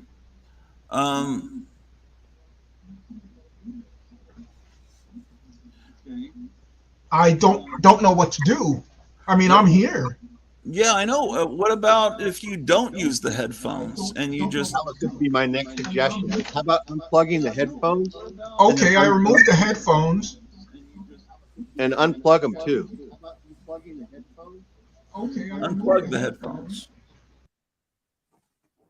Ooh. Now the headphones somehow are connected to the camera, I guess. Yeah, that was weird. Because now it's saying I still see him there, but it says device is not connected. And he said earlier that that the device, the camera, and the audio were together. He said, I think. Oh, he said that. Oh, yeah, I think so. I'm down to 20%, and I can't get this thing to charge. So I've got another half hour or so, probably. I don't know. All right. Order another charger from Amazon, for crying out. Yeah. Did your parents or did your mom ever say for crying out loud? No, I don't think my mom did. Hello? Okay. Now Okay, let me Can you hear us? this might have fixed things. Yeah. As long as he can hear us. I don't hear any echo. No. That's me. That's Meyer getting a text message. That's me. I'm That's sorry. nothing on your end. I'm going to turn my mic off for a second. Okay. It looks like they're saying it's good in the chat. Except now you're frozen. Oh my gosh.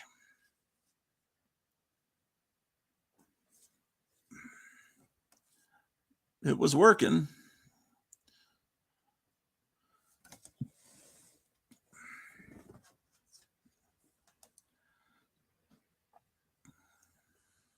It's all Bill Gates' fault. Let's see. Oh my, it says. It was working fine. Oh my gosh. We've almost got it. Almost. Okay, here we come again. How about now? Can you hear me? Sounds great. Are we in sync? Okay, now I can't hear you. Oh no. If you can't hear me, maybe you need to turn the sound up on your computer.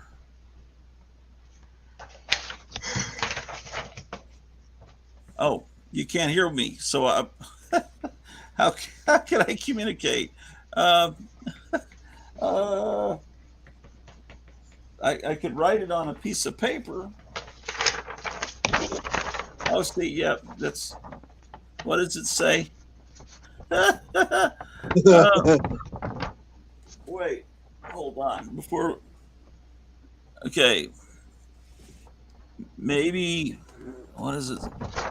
It looks like, wait until next week. Well, we might still get it, but where the heck? I'm looking for something to write with. Come on, man.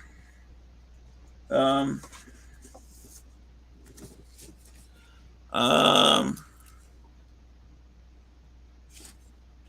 that's not what I want. I'm looking for something to write on. I don't know what to do. My goodness gracious. Gratu, check the chat and see if somebody has commented in the chat to tell Milton to turn his volume up now. Oh, and then put it up on the screen. He may have given up. I think he might have given up. Yeah. He had a sign saying maybe next week. Yeah. I was trying to tell him. What was I going to tell him? To turn the volume up on the computer. Yeah, that's what I was going to tell him. Because I guess that's the way I've got it. Yeah, my phone is that way. Yeah. I mean, I'm hearing the sound is working on my computer because I'm hearing you. Right. But I don't hear my voice through the computer, which I guess is why everyone has headphones, because it's like I'm talking into space. To me, it's just like talking to a person in real life. You talk to someone, you hear their voice back. Mm-hmm. So it doesn't bother me that much, but I think some people want to hear how their voice is coming through, how it's mixed together on the computer. If Milton can hear us right now and he's watching. So if you're still watching, Milton, if you wanted to try it one more time, yeah, sure, we could do it next weekend. But Milton, try turning your, he's coming back. Try turning your volume up. Thank you, Paulo. Okay. Can you hear me now? Okay. Turn the volume up on the computer. My volume. Which is usually at the bottom right. I'm such a Luddite when it comes to computers.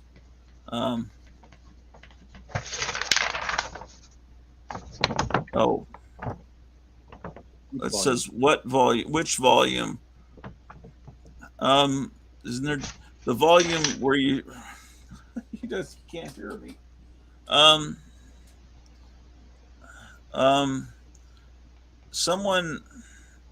If someone would type and so I could highlight it on the screen. The computer volume. I don't know. There's just one volume that I know of. Um,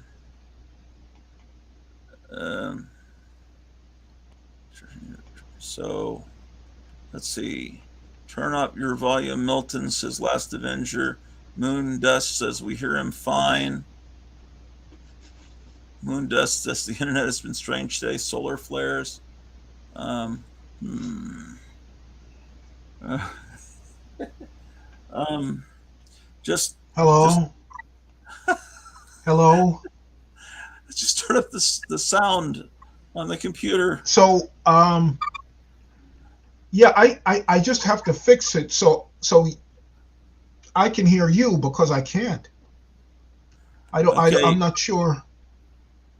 Okay. My wife is saying she can hear both of us, and Moon Dust is just laughing at us. um, uh,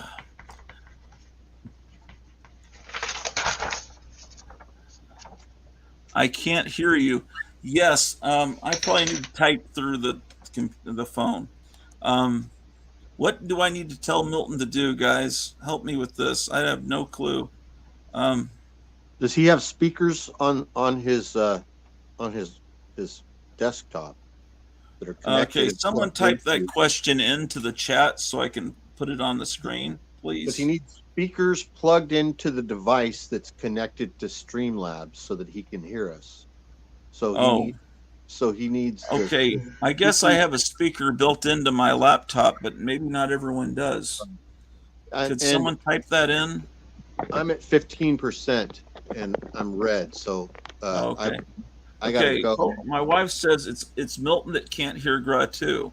Yes, Yeah, so he needs to have speakers on his laptop that um I'm gonna go but if I can get this charging and back up again, because I okay. gotta mess with the thing, I'll come back. Oh, But all right, okay. What do I say? Plug in speakers? Was that what I type in? Plug in speaker. Is it going on there? Okay. And so plug in speaker.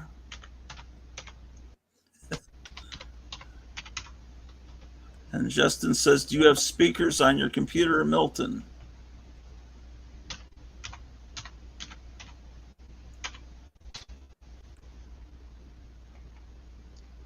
Yeah, speakers.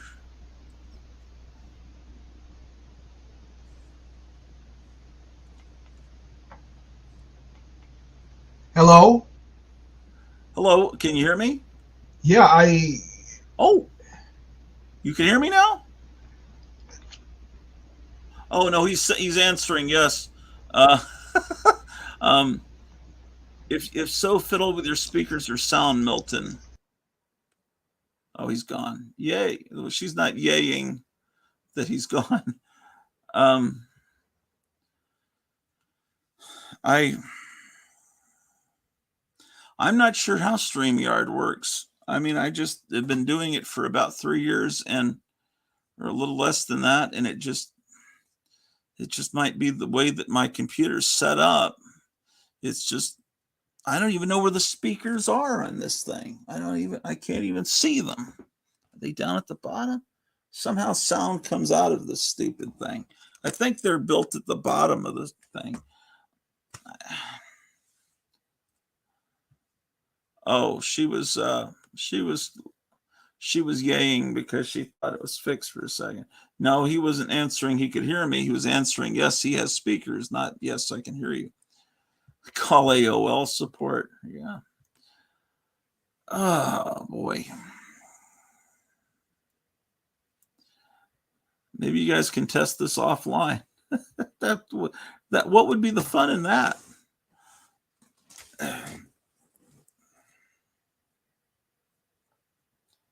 Um,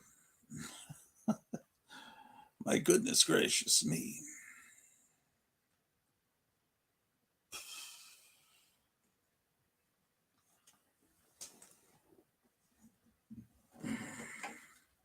You know, this reminds me of a song.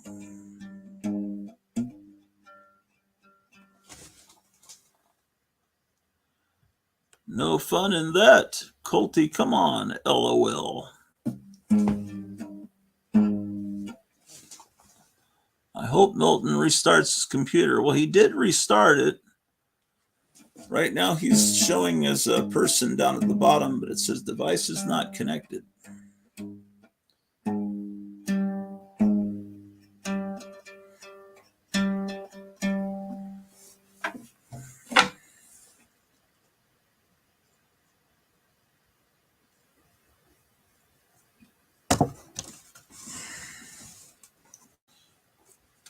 Well, let's see what's going on in the news, shall we? Let's first of all check the weather.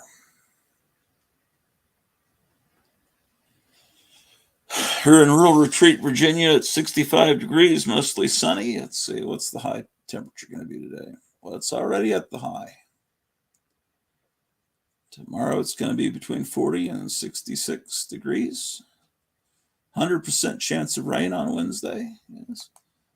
Let's see what's going on in the news.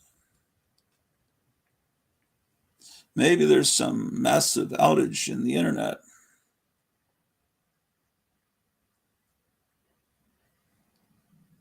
What?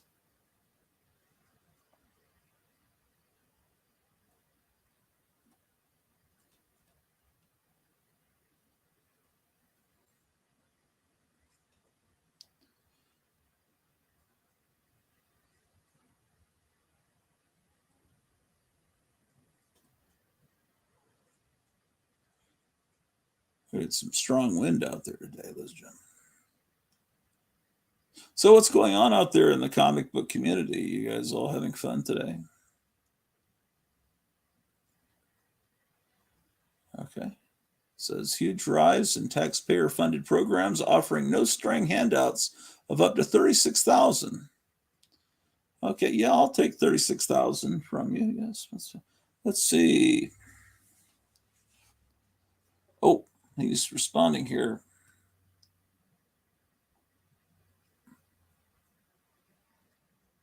Oh, shit. I can only plug in for sound or camera, no choice. Okay.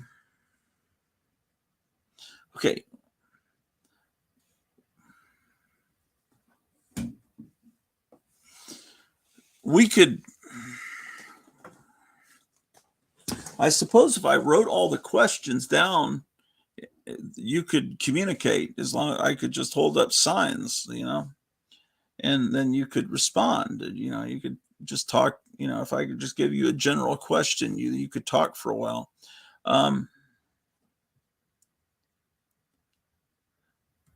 Okay, Moondust is trying to get me in trouble and says, Colty, do you ever go, OMG, he's got too much stuff? Gee, thanks, Moondust. Milton Knight says, one plug for both. One plug to rule them all. Colty says, yeah, of course I do, especially in and out old house. Fuck. In and out old house. Oh, she means in our old house. But I was thinking I have too much memorabilia from In-N-Out Hamburgers chain, but that's not true. I don't have any of that. Moondust says LOL. And then Lead Paint apparently is applauding. I meant in our old house. And Moondust says sort. Sorry.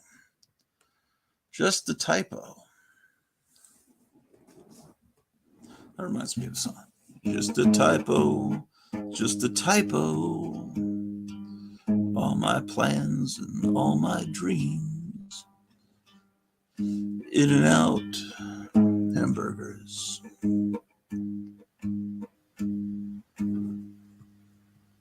Privacy issue. Don't know what to do. What to do, Lord? I really don't know. I really don't know what to do. Hope Milton is okay. I think he'll be okay.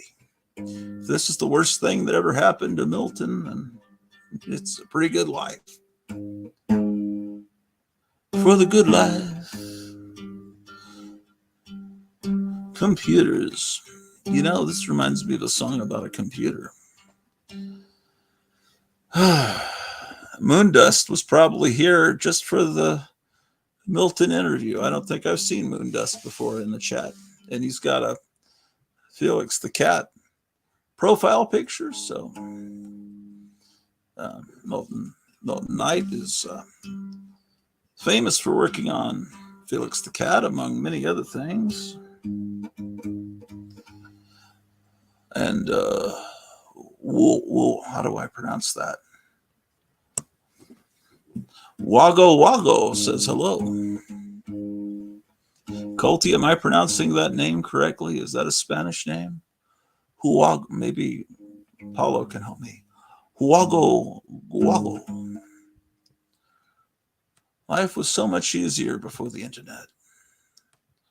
I searched for Milton Knight and found this just now. It's the interview 2.5 years ago. You could watch that one. That one kind of, maybe I should be running that in the background. Just in case, maybe you guys can do an interview in a different way. Just got to think about it. Yeah, I'm thinking I could hold up a sign. Tell us about your current projects, Milton, and then he could talk for 3 or 4 minutes. Then I just communicate like I'm communicate with signs. It's a made-up name. You're kidding me. I don't know. I don't know, but I've been told. Yeah, buddy.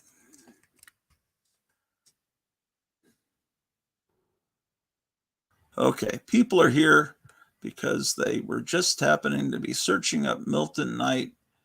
That's kind of interesting. Oh my gosh.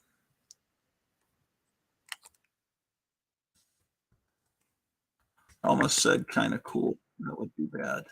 Milton Knight.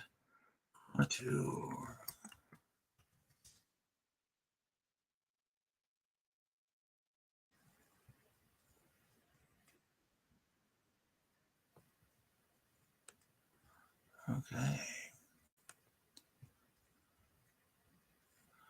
Oh, Moondust wants me to show. I'll dig those. Can you show us Melvin the Monster books? Yes, I could. Maybe it's better if Milton uses his cell phone with earbuds. Quality won't be as good, but at least he'll be able to hear and talk. Yes. What? Thank you, Paulo. Unless he's using, yes, Milton, if you're still there, try your cell phone. I'm sure you guys can figure it out by next week. When am I, how's it magically going to work? I don't know. I don't know anything about computers. But I've been asked to find you're wanting, what are you wanting? Melvin? Yeah, Melvin the Monster. Yeah, I'll dig those out. Let me just a second.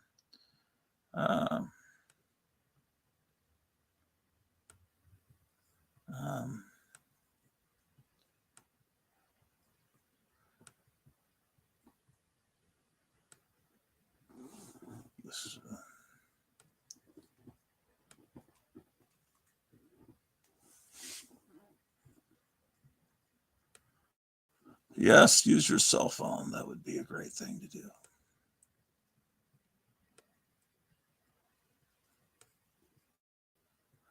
Okay, we'll watch a golden oldie. Well, it's Friday night again, once again, July 30th, 2021, the year of our Lord. We're back here in the 7th floor of the Grotto Orloff International Building of Trade. Big news tonight. We have a special guest, acclaimed animator, artist, cartoonist Milton Knight will be in the studio with us tonight. And once again, our sponsor is Bubble Up. Kiss of lemon, taste of lime. You can drink it by the half quart. And don't forget Fang, the breakfast drink for vampires. Drink it by the pint. Type A and type O. Fang, breakfast drink for vampires. And our new sponsor is Bazooka Bubblegum flavored soda. So I'll be having some of that as we bring in Milton Knight here. Where's my... I'll find the opener. Anyway, with no further ado, we'll bring in Milton. We're a little bit early today, but it's cool.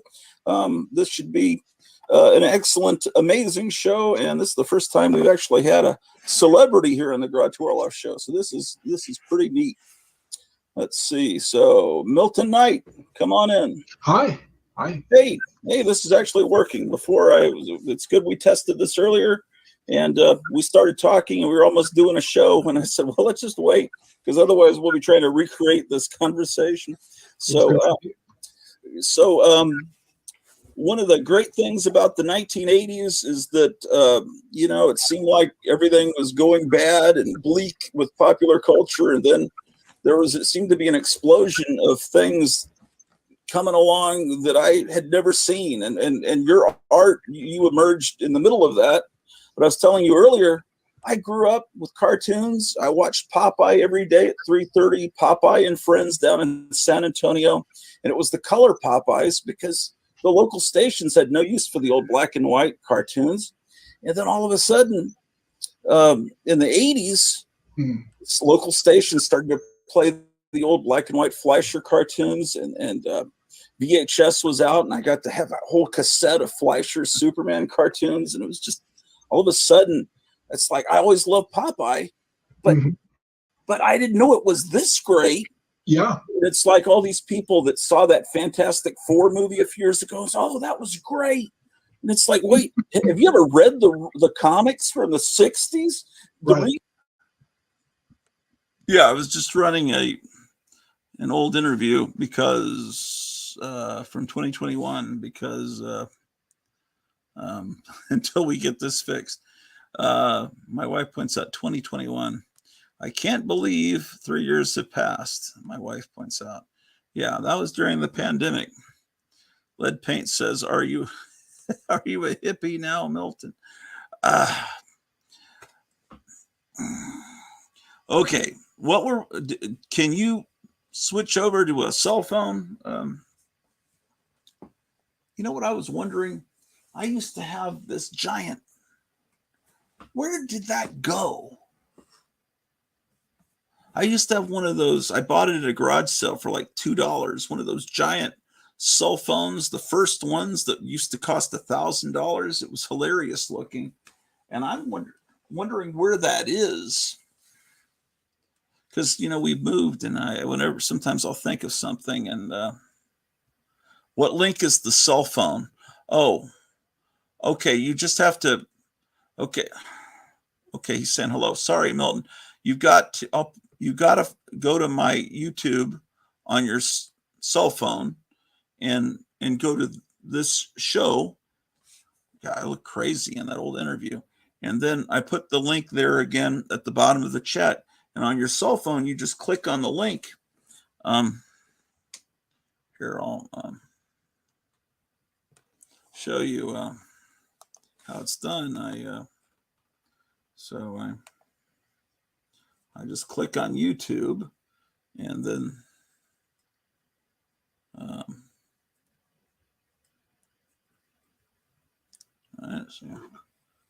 so there's the show, and then I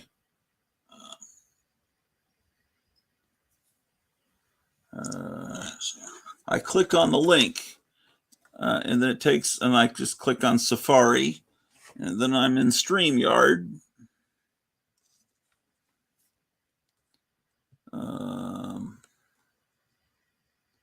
And then you just use the microphone and camera from your phone. So it says StreamYard.com would like to access the microphone and camera, and I allow it. And then it's using the built-in camera in the stupid iPhone, and I can tell the microphone's working, and I got to type in a name, and I've typed in Gratu, and I enter the studio, and then Then I see him down there and I click on it. And then I'm in the show, see? So my camera doesn't seem to be working for some reason. And so why is my camera not working?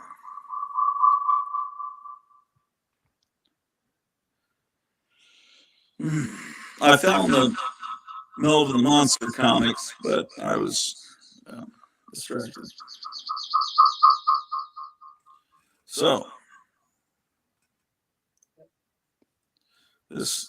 I'll back out of this stupid thing.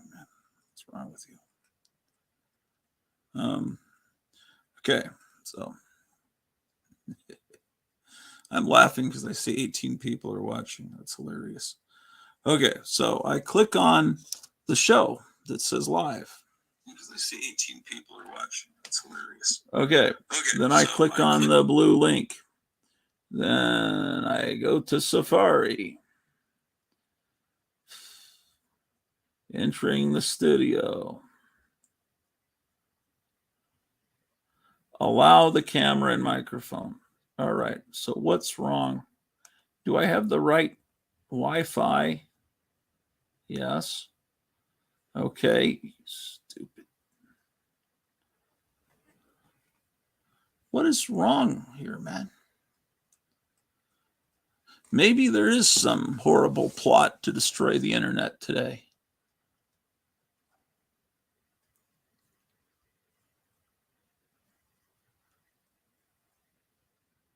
Okay. You're backstage. Only the host can see you. The host may add you to the stage at any time. Be ready.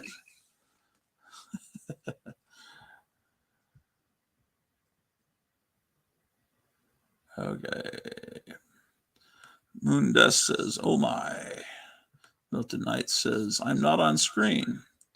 No, you're down at the bottom down there, but it says device is not connected. I can see you on phone. Okay, so on the phone, you need to look at the chat where all the people are commenting. And I'll have a link there. The internet was garbage the last 2 days. Yeah, but the Garbage was a good band. My wife disagrees. Our bank was down all Friday. Yeah, it's a harbinger of things to come. I have a feeling. Okay, so blah blah blah. I'm backstage. So, but why, in the name of? Oh wait, Milton's coming in again. Looks like. Oh, and he's working. Oh, Wow, little echo. what's with the sound? Man, it was almost there.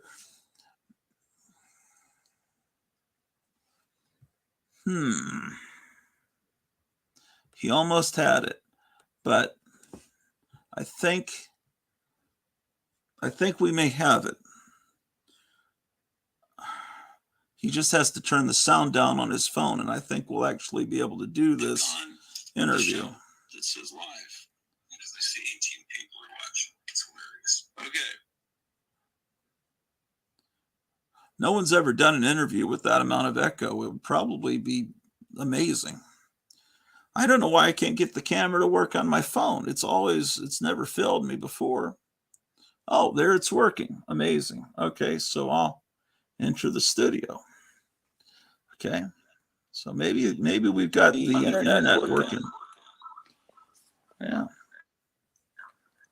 I have my thanks. All right, so how are you doing? I'm doing fine. Yeah. So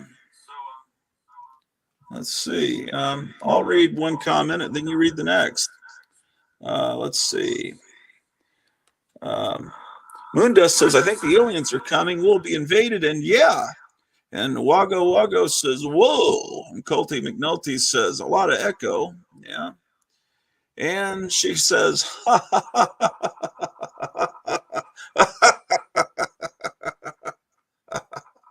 Then Moondust says, sounds cool. Multi, the echo could be cool. Kind of cool. All entry through StreamYard, says Milton Knight.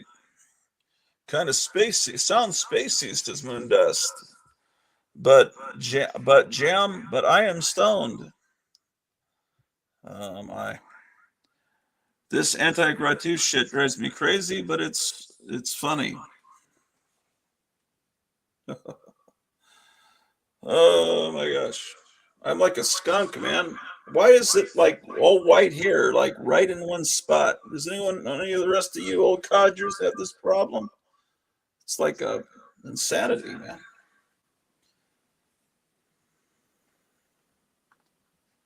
Okay, so you're wanting to see. Okay. All right. Okay. So this is the computer I'm on. This is the camera. The camera, can you see the green dot up here? I'm pointing at it. Where's my finger? The camera is here. And the mic, where's the sound coming from? I guess down here under the computer somehow.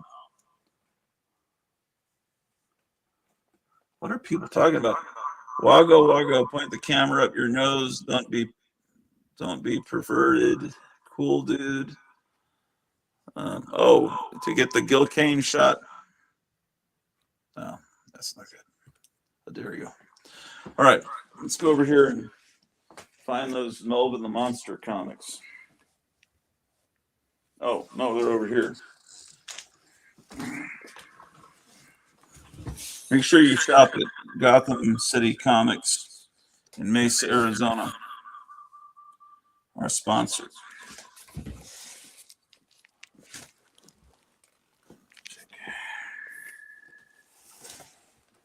Okay, K comes before M. Let's see. Little Monsters. It's the Lone. Shoot. Lone Ranger. Getting closer. Merry Melodies. Lone Ranger. Melvin the Monster would be before Merry Melodies.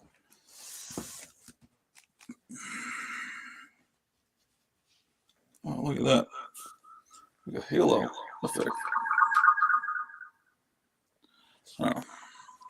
Okay, where's Melvin? Oh, no, that's Looney Tunes. Okay, Mighty Hercules, Looney Tunes, Merrill's Marauders, Mighty Hercules. What? Mighty Samson.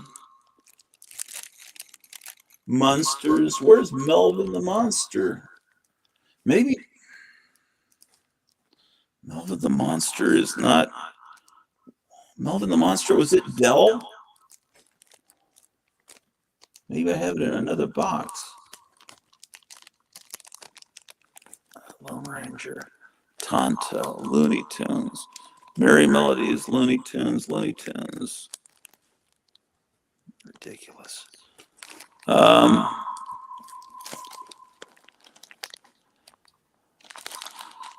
Why is Magnus the robot fighter after the Munsters? That makes no sense alphabetically. So that tells me a lot of stuff is off here.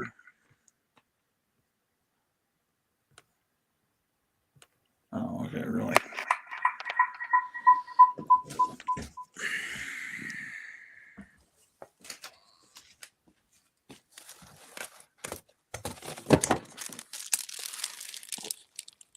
Magnus. Oh, here we go. This is all off alphabetically. It's insane. Okay. I don't have enough Melvin the Monster. Oh, Milton's trying to get back in and is probably pretty upset that I'm playing around. Let's see. But it says device is not connected. Okay.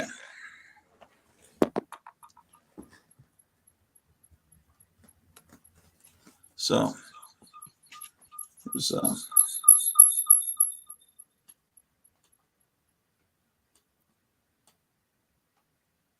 what happens when Melvin's Guardian Damon falls down on the job. Shouldn't happen to a monster.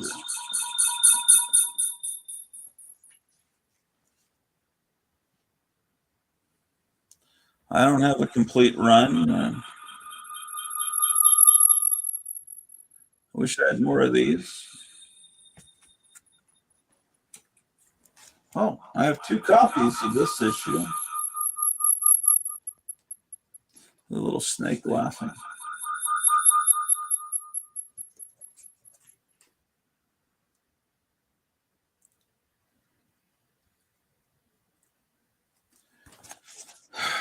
These should be in this box. I don't know how this happened that they were out of order. I need to do an episode soon where I go through my gold key delves and get them into order.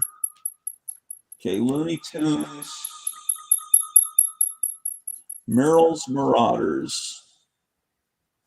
Melvin the Monster should be right here. And then I'll take some of these Magnus Robot Fighter comics and put them over in the other box.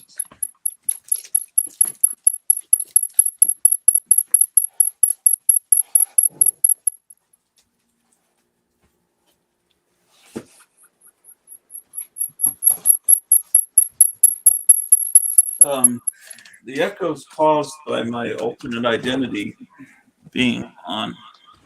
My wife is asking what's going on with this sci-fi echo. That's because there are 2 of me. Oh, Milton Knight is here. I'm here, but I can't see you. Oh, well, let's see. Hold on. I gotta get rid of this person. I'm here, but I can't see you.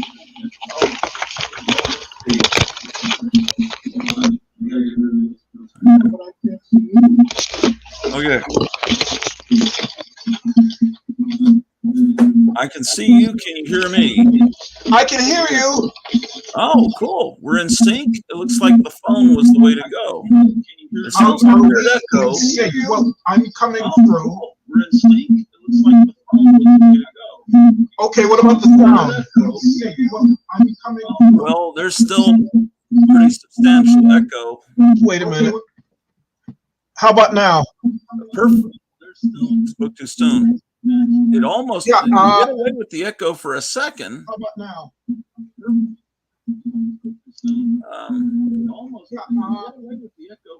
I mean, it sounds okay now. It just sounds like we're in a restaurant and there's someone talking in the background, but it's not obnoxious. I'm adjusting. Oh, I think you got it. No, well, I mean, there's no noise coming from my background. I don't know. Well, if you can hear me, I don't hear any echo now. It looks like we finally got it. Can you hear But me? I am out of sync. Well, we could probably deal with a couple of seconds delay. Remember how it used to be? Uh-oh. You're going to write a message. How much out of sync are you?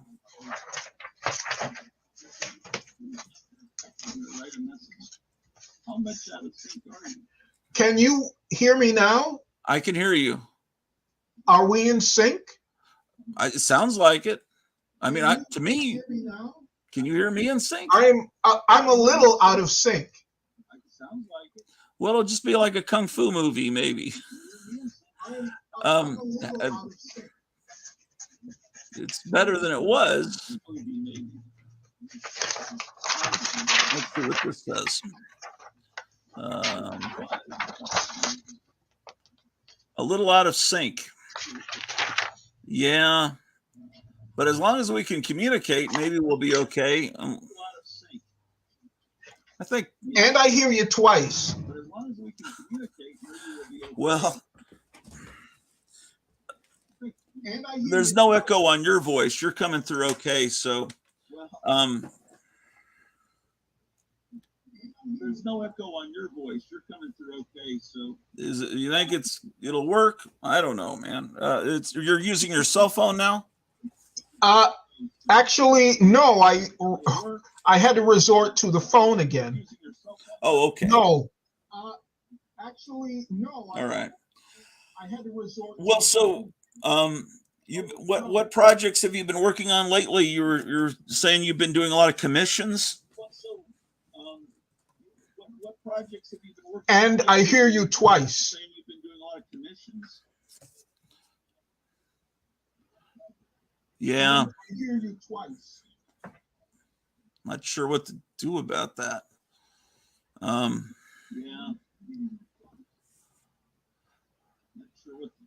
My wife is complimenting your writing. Really? You have cool writing, Milton. You do. It looks like Walt Disney's. You hold it up, it looks like Disney's signature. Well, how about now? Cool writing, Milton. It's fine for me. I hear a slight echo, but it's not bothering me. Well, how about now? It's fine for me. I hear a slight echo, but it's not bothering me. Well, I'm out of sync. I'm out of sync with you. Yeah, but as long as we don't just keep I'm out of sync. a rapid interchange, maybe we'll be okay. Okay. What's the fun in that? I don't know. Okay. What you've been working on doing commissions lately for? How many people have we lost? Nobody. One person. We're still about the same. People, I think people are entertained by all my fuddle. Well, people are entertained by it. I don't know why. My camera falls over all the time. People think it's funny. You know? What is that? Yeah, I know. Oh, wait. We got some advice here from it says mute the YouTube window on your browser. Well, he's on a phone. Do you have a YouTube window on your browser that you can mute? Let's see. Missing Mars. You in sync. Turn off whatever device you're not using. How about now? It sounds fine to me. Can you hear me? Yeah, but now the picture's out of sync. Well, it's not. The picture's not out of sync to everyone that's watching. So as long as you can hear me, it should be all right.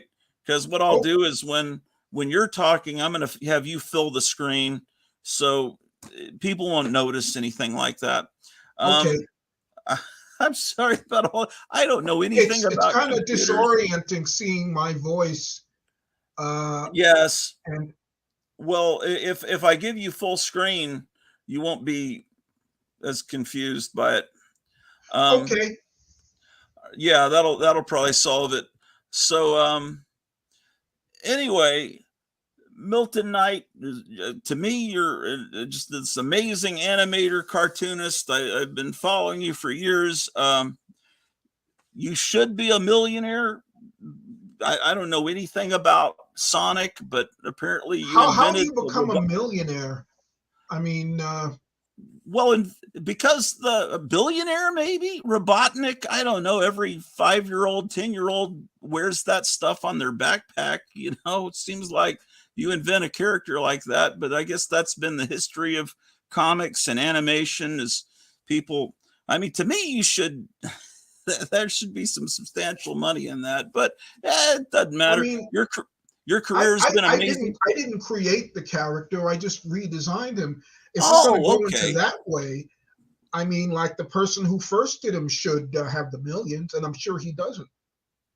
Oh, okay. I see. I don't know anything about the video game world. I just thought you had created him, but no. It's all based on video game. They called Sonic Eggman at one. I mean, not Sonic, but Robotnik Eggman at one time. He was fat. He had the mustache. I guess I just gave him kind of a character. That's all. That's the input I had. Right. So, and also the show was not a hit when it first came out. Everybody was about the serious one, the mature one. Yeah. And to have worked on the funny one was considered a total embarrassment. People were disappointed when I first told them that I, worked on the funny one. I mean, that was nowhere. And then I don't know. Somewhere along the line, the web took it over, and now he's supposed to be this hot thing. Don't ask So me. I can't figure it out. the frustrating thing, I'll tell you about my history with animation and what was frustrating to me, but now it's wonderful, is as a kid, I'm first exposed to Popeye in maybe 1969, 1970 when I'm 4 or 5 years old. But it's all the color Popeyes. It's the stuff that would have been once color TV came in and everyone had color TVs. They didn't show the old black and white Fleischer. If I'd been 10 years older and had been a kid in the 50s, I would have seen that on TV. And anything black and white, which to me, the pre-code and black and white animation was the best stuff.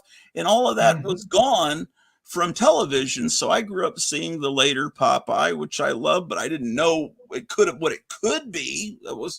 And I love Terry Tunes. I knew to wake up before the network shows started at 7 on Saturday morning because the local channels ran Deputy Dog and these Heckle and Jekyll cartoons. And this stuff is amazing, far more than the new stuff that they're putting out. Yeah. And it was just 10 years old, but to me, it was amazing. But I had no idea of the history of Terry Tunes going back, to the silent era, because that wasn't shown on television. I don't think I saw a Betty Boop cartoon until I was in high school at a film festival. And some people had little 8mm films, but it just was never on television. And then there was a local UHF channel in Dallas-Fort Worth area. They had a couple of clowns on it. And the guy that took over Channel 21, I think it was 21, he was a film lover. He got all the Betty Boop and Popeye and black and white cartoons and was running them on this clown show. And I was recording it every day and dubbing it from one VHS tape and just isolating those cartoons and filling up VHS. I couldn't believe it. I was in college at that point. I was cheated my whole childhood of all this great stuff. And now you can go on YouTube and follow playlists that run every Terry Tunes cartoon. The playlist will go on for like 24, 48 hours of these cartoons. Yeah. And I felt, at least I got to see them during my lifetime, but I just felt like I was shortchanged all those years. But obviously you had been exposed somehow, maybe just where you were living, they were running some of these older cartoons. Well, my question is, how did you get exposed to all this stuff? Because you clearly have a love of the 30s and all the great classic stuff. Can you hear me now? Yeah, fine. Oh, okay. It's just watching my face, and the camera's a little blurry, but it's okay. I'm scared to touch it. Let me try again. Oh, wait, you're focusing. I feel like I'm at the optometrist. Is it better now? Or no, it was better before. No, now I feel like I've taken my glasses off. You got to put it back the way it was. I'm sorry.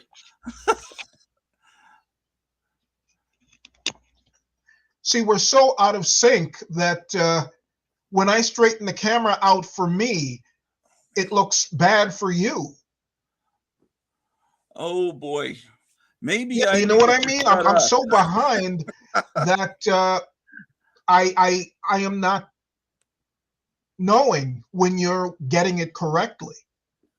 I'll tell you, it's going to be like I'm at the optometrist. When you get glasses and they tell you, is it better now? Okay. Yeah. Right now it's completely blurry. Okay. I'll tell you when it gets good.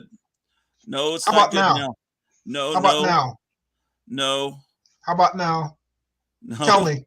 I think it's focusing on your thumb. Maybe your thumb is in. I can see all your fingerprints perfectly well. How about now? No. How about now? How about now? How about now? No. No. No, wait. You're getting better. You're getting better. Okay. See, it just looks totally bad for me right now. And there's also the out of sync thing. The worse you see it, the better we see it. That's great. I'll forget about the sync. Ideally, I won't even look at myself. Well, that way I'll, Could you make yourself look a little worse to you so you'll look clearer to us? But ideally, if this is just listened to as a podcast, like a radio show, then it'd be fine. People won't have to worry about the blurriness. But okay. but That's okay. fine. That's fine. Okay, All right. Well, let's go anyway, on. so If I had something to hide my face, I'd just that's all right. hide my eyes. Wait a minute. Okay, I put a piece of paper in front. Can we just carry on, or? It's fine. It's fine. It's Yeah. everything's cool. So Okay, anyway, all right. my question was, what was your initial exposure to all the classic stuff? How did you get exposed to it during the 60s and when you were growing up? Well, in New York, they always showed the old ones, the very early Popeyes. So when I found out there were TV Popeyes in the 60s, I didn't even know them. I mean, I must have forgotten them, or I had never seen them. But that and the Betty Boops on 8mm at home. And you're right. I mean, they were so much richer, and that made an impression on me. I started trying to imitate, that style and that motion. I guess it was mostly the animation I'm thinking of was mostly Seymour Nightel, and I was doing that since I was below 10, like age 8 or something. So that was the extent of my knowledge, or my knowing the existence of Betty Boop, that 8mm stuff. But then about, what was it, 1974, 5, 6, a compilation came out to theaters. It was called Betty Boop Scandals. Right. And that was my a real reintroduction. And what struck me the most about that show was Coco's Earth Control. They showed that episode entry in the Out of the Inkwell series, and the drawings were inked by Dick Humer and his assistants, and they had a thick outline and a thinner inner line, and they had a lot of detailing of the characters' faces, and that I really hit me. That is one thing that has affected what I do up to this day. That Dick Humer, Richard Humer. So I've seen that name thousands of times, but I've never heard anyone pronounce Seymour Nightel. I never even thought about how it was. You see word names, but when have I ever been around someone that I could talk to and would know who that is? So you just lucked out living in New York, because I think a lot of smaller markets, the station programmers just had smaller minds, and they figure the kids don't want anything that's not color. And they colored them. Yes, there was. I was telling you about this the last time I interviewed you. I don't know if you went and watched them. They have giant collections of the redrawn cartoons on YouTube. It's weird. There are people, I take it they're in their 20s and 30s, who have this weird nostalgia attachment to those. And of course, they're monstrosities. Yes, they're monstrosities, but they're amusing. Well, it's hard to say that an atrocity is amusing, but when you take a Mutt and Jeff cartoon, well, some of them, in some cases, they took silent cartoons that were black and white, added voices to them, added like 60s go-go music to something that's from the 1920s, and then redrew because they didn't have computers to colorize like Ted Turner did it. They had some people somewhere slaving away, redraw, like tracing over them. That was Korea. Was it? And then what it turns out to be is surreal. And in some cases, they went and redrew and colorized and added color to cartoons that were in color, but they didn't realize it because they had a black and white print. So they made it's so insane. Yeah, there's yeah, that's how, because they just knew that kids, and to a certain degree it might be true, but I've tested black and white cartoons on kids, the old Betty Boop and Popeye, and kids recognize some. It's like they can't take it because it's not color, but most of them get into it and they realize, because they've never seen cartoons really move. They've always, just seen. And then what I think is horrible is the modern animation. That's just it's just flash animation. It's just so, I can't take all this computerized. Well, the old stuff, or rather the recoloreds, they have the same kind of appeal, the freak appeal that Daffy Speedy cartoons do. And I guess I could think of some more latter day Warner Brothers, in the 60s. People just, people are thrilled by that. It's like I said, it's kind of a freak appeal. That it's so bad that it fascinates. Yeah, this is what I'm talking about. Radio and television packagers redrawn cartoons. And so that's what you've got to look for. And so what it is, it's they're trying to make these old cartoons palatable to kids in the late 60s. And it's like they have new credits, and yes, it is an atrocity, but it's so this is completely redrawn. Yeah, and modern. There's enough of the appeal, the original. Like if you've never seen the original cartoons, they still get enough of the. If you'd never seen the original, there's still something appealing to this, because you can still see a little bit of the original barely coming through. If that. Well, I was one of the only people I know who went to see the original feature that they did with redrawns, Mutt and Jeff and Bug Off the Phantom. So I was. Isn't that on YouTube? And doesn't it have like a topless woman in it, or she's not topless, not topless, but just a Soul Train dancer type thing. And she enters like 3 times, and they took the project so unseriously that I don't know if they were trying to appeal to the dads. The reasoning, but the only thing I can think of is that they were so jaded that and they had to fill time, and somebody knew somebody's girl, and hey, let's fill it out with that.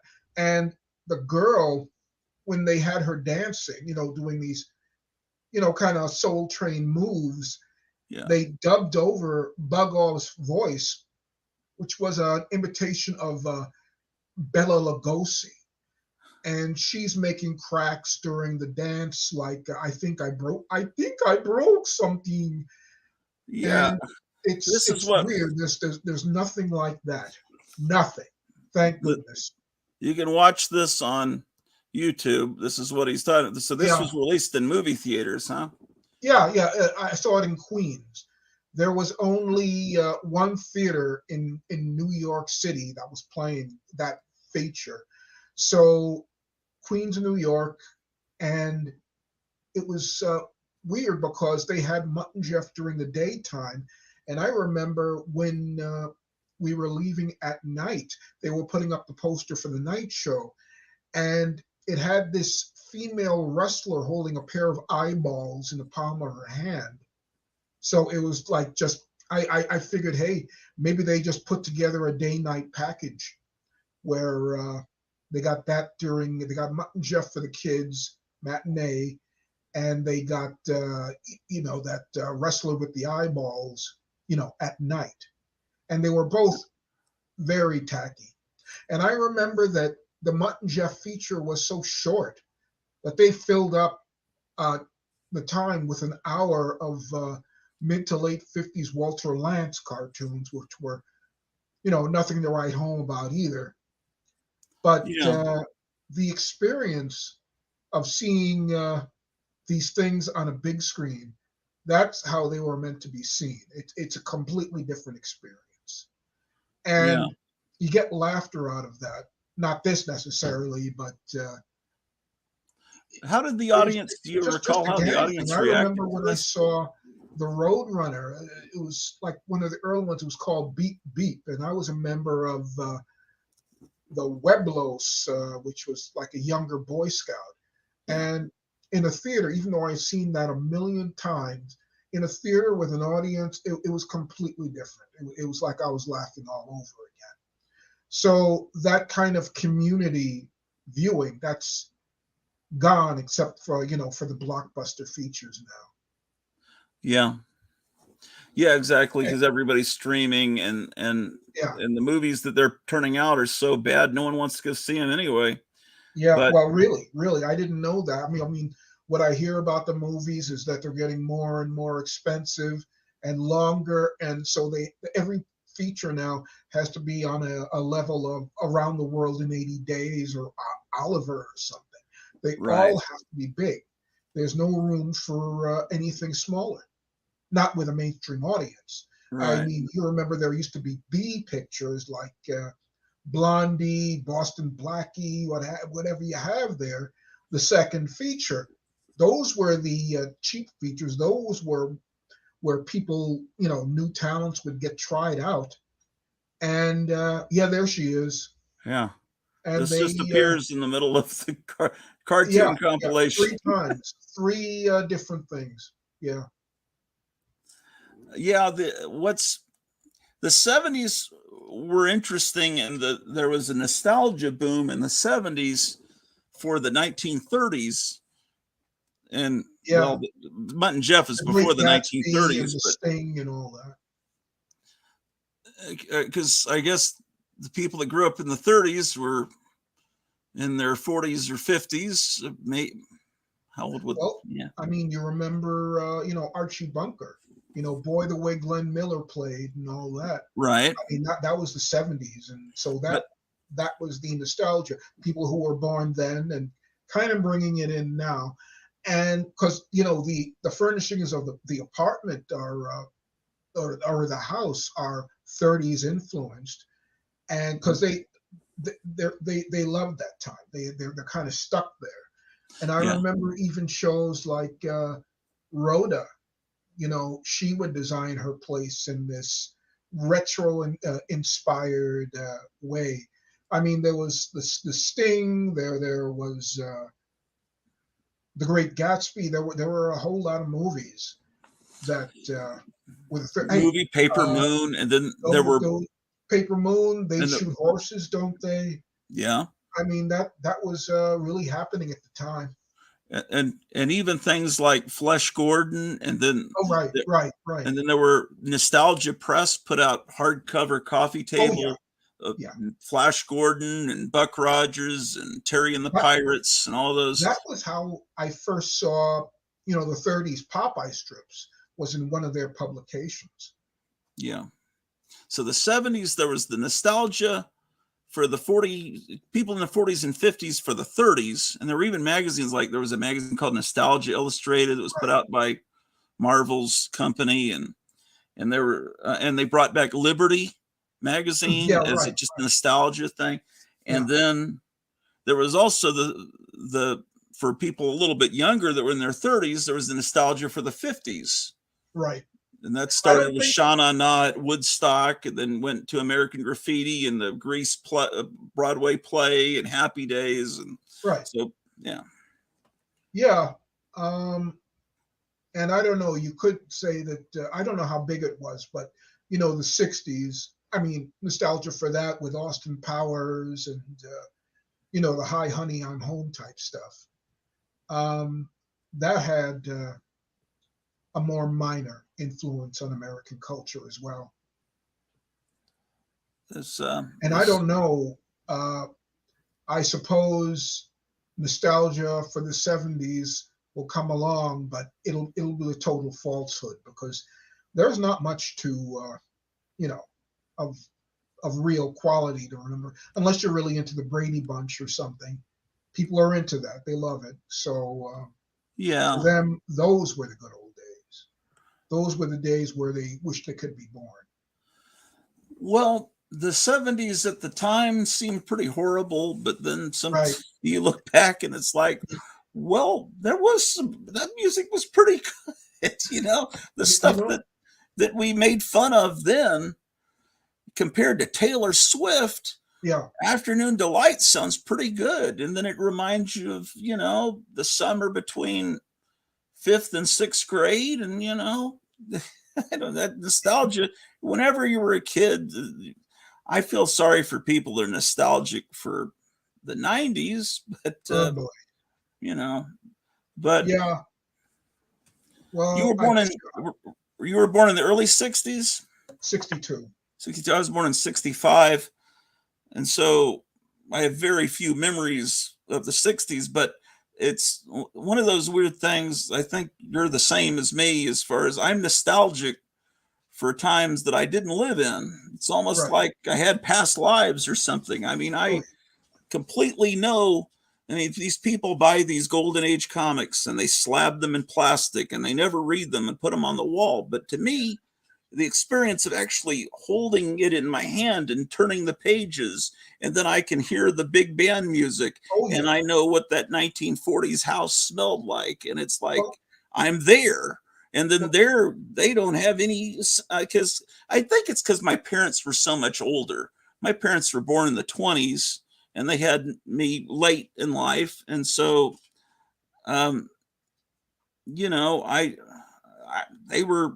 they were teenagers during World War II. My dad just barely missed World War II. So I remember, what was it, about 1975, I think. For my birthday, I was given both the Bringing Up Father reprint and the Sting LP. And in my mind, those they just go together so completely. Yeah.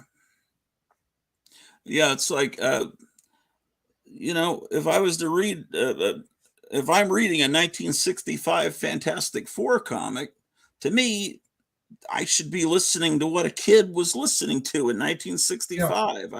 It doesn't make sense to divorce it from that time period.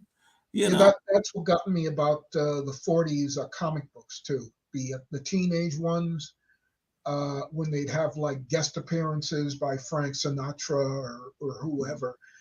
They went together. It was popular culture. It was that culture, and so I enjoyed it for that. And of course, I think every generation thinks that the generation before had an easier time, that they had a more artistic time. And in some ways, it's true. Things that they made were better then, but society forget about it. So it's like, I can love the 30s, but, everybody imagines that if they live in the 20s, they were going to be the Great Gatsby. They don't think about the fact that they might have ended up some Okie, with disheveled ranch, just searching for a place to live. So, I mean, like it's a nostalgia for an ideal. Yeah. And in a way, I don't fall for that. I think I stopped believing that in the 70s. The 70s. Just learning more about life. So nostalgia for my age, the times when I was growing up, I really don't have it at all. The only thing I think about the past is that I wish I could go back and correct wrongs, but that's impossible. Wrongs on my part. But I don't know. I don't know if I'm really in touch with life, the way life is lived for the last 30 years, because I stick my head out of the ground and I see, the Taylor Swift and this and that, and I will be in the market, the drugstore, and I'll hear this music, and it's all little girls whining. It's Yeah. either little girls whining, or it's like whatever they call it. It's hip hop. But I don't know, but I just don't hear any rhythm to it, or any. If I listen hard enough, I guess I could find a social meaning into them. But the sound just does not attract me to listen that hard. So no, and the cartoons.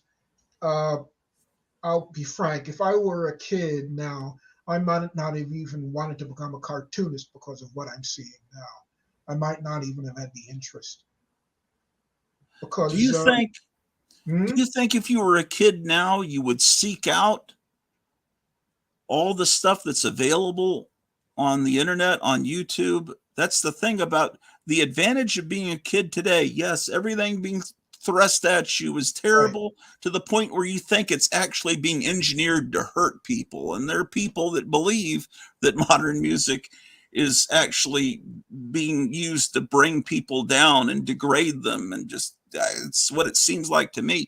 But um, I can you, believe that. if I can get if behind. you want to be a rebel, you can get on there and watch all the classic. More than we have, everything's available. Maybe it's too much, but but There are a couple of things with that. The wanting to be a rebel, I don't think that's the way it is now. Not as much. It seems like everybody, is into being part of a club. yeah, They don't want to be individuals, and they'll consider themselves a rebel by joining a rebellious club. I don't see that kind of individuality. It's like I said to like another interviewer, an artist, a younger artist, wanted to stick out like a sore thumb and be rebellious. And now what I see is they're really more concerned with what their friends on the web think, and yeah, being part of that club. And I'll tell you, when I was a kid or a younger person, an older animator told me, "Don't do your cartoons for the fans. Uh, do them for yourself or whoever you think your audience is, but don't do them for that bunch of friends." And that's what I see being done most of the time. I mean, people will get upset because they didn't get enough likes, and I've seen them crumble because of that. You know, when yeah, I was young and began working in the business, you better have been ready for a bunch of very cruel criticism. Some of it helped me, and some of it was just plain personal. But there's not that kind of a learning now, that when you're in your own home, you do your own stuff, and then you put it on the internet. There is no, past expert to wave his finger at you and tell you, well, this and that. Uh, so no, that's one thing people have to had back in those days to keep themselves sharp. And frankly, now on the internet, I see people doing, basically stick figure cartoons and getting away with it. And I see cartooning manuals that are made to empower, not to teach. The idea now is that young artists don't want to get threatened by that expertise. I mean, studying, I think you'd want to study somebody who's better than you, as opposed to, you know, people I see now getting books and wanting lessons on how to do manga or anime. All yeah, you have to do to know anime is to watch the program and copy. You don't need some teacher over your head telling you how, especially when that teacher is like a gringo and it's not even part of his, make. You get yeah, people doing anime who don't know 1/10, 1/millionth of the culture. And yeah. so you get anime of anime of anime. It's Right. not real, but that's what people are trying to do. Yeah. It's too Because bad they're because it's not coming from the heart. It's not coming from the mind. It's being copied. because I always thought that the anime, the manga, the style of the giant eyes was Right. because they were hoping to sell that stuff to the Western market, and now you got people from the West drawing the giant eyes Yeah. that were just. It's just, I think that's what it was, but I don't know. But Well, the big eyes thing. Tezuka was so into Disney and Bambi and the other not New York, but American cartoons that he was inspired by that. And what happens, especially with Japanese artists in any form, a trend gets started and they will follow. It's kind of like Japanese prints. There was a certain vocabulary that they would use. So, like for instance, it was, unless you knew the hairdos, it was impossible to tell the men from the women, and they they had a problem in the prints of drawing dogs, but so it kind of gets down and down and down. So I think that started with Tezuka, the big eyes, and got carried on from there. I mean, before him, I do see characters with big eyes, but I think that Tezuka took it to a new level there. yeah, That everybody did, and now, I mean, as happens with copy after copy, or inspiration after inspiration, you don't know how it got started, but it'll stay there. And yeah, so this kind of big eyes thing comes out of it started as a tradition that everybody started outdoing each other. So now you'll have eyes that wouldn't even be held by a skull. But yeah. that captures their Americans' imagination, and that's what they want to see. And I'll tell you the truth. I used to be fascinated by Japanese comics myself, including the love and romance and big eye stuff, until it started turning up under every rock. It Yeah. was no longer like an inspirational and exotic. And now Right. it's just how things are done. So, somebody asks, what about Kimba comic or Well, cartoon? Meyer said let's see, I love Kimba as a little kid, and then Missing Mars was asking him if he liked the cartoon or the comic. They're just having a side conversation. Okay. Uh, Hmm, yeah, I watched the Kimba show. Um, at that time, I kind of shrugged off the racism, but I have never read the comic, so I'm out of the loop in yeah, that sense. I never saw Kimba until probably the 90s, and I just saw it on some VHS. And I think that by that point, The Lion King had come out, and I knew Oh that boy, yeah. Lion King was pretty very derivative of it. And but is there a lot of, I don't know that I watched it long enough. There's racism in it as well. Has that been cut out, or is it still in it? I don't know that the program is being shown on a regular basis in America.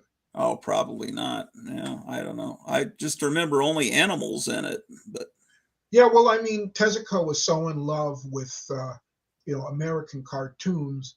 Now he said this, that he adopted the African native stereotypes himself, because that was yeah, just the way you do things. yeah, So there you go. And that's an example of America spreading its poison. But I right. mean, everybody knows that.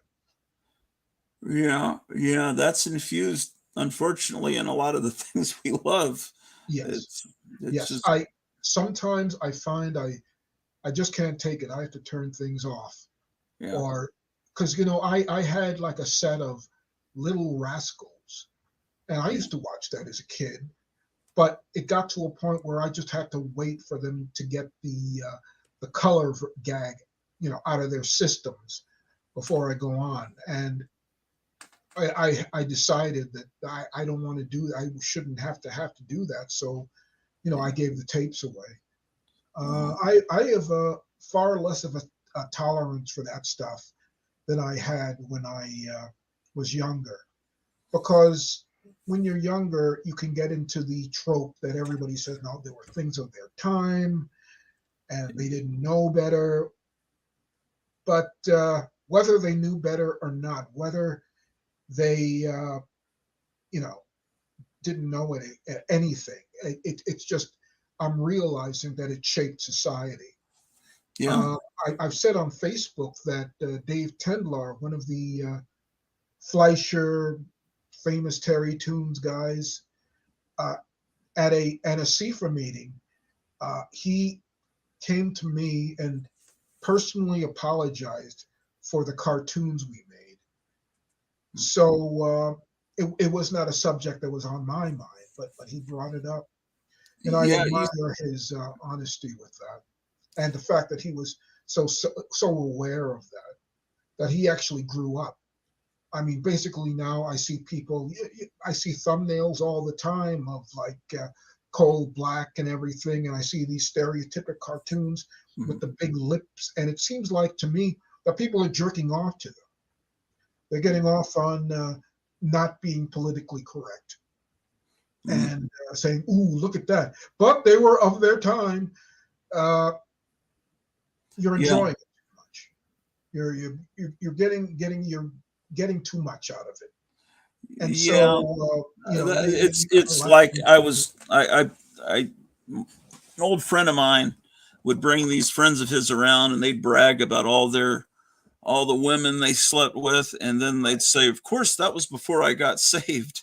And so they were, so it's like they can brag about it. It's sort of the same thing. It's like it's okay. I'm saved now. But it wasn't. There's also, of course, the World War II stuff, but that during war, you kind of have to hate the enemy because it's, but there was also a lot of anti-Jewish stereotypes and a little bit of Mexican stereotypes in some of the real older cartoons. Well, I mean, the Mexican thing, that went on till.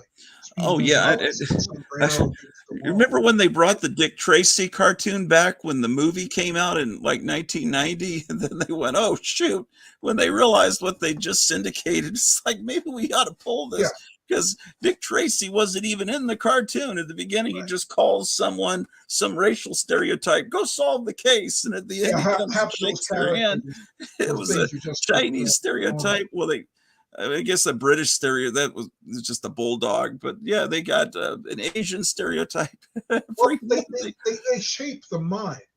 I mean, when I saw jujitsu or, whatever character there was, the Mexican characters, they kind of got absorbed in my brain, and it takes a while to even draw an Asian character without all those characteristics. And I got to point out before I forget it entirely, you'll notice that the World War II stereotypes were always about we'll get the Germans, but it was we'll get the Japs. So the Germans got a little bit of a leeway because they were white. And they made fun of the leaders of the Germans, but they didn't show the Warner Brothers characters slaughtering the Germans. But Popeye, you're a sap, Mr. Jap. It wasn't common for them to say squash the kraut. Yeah. And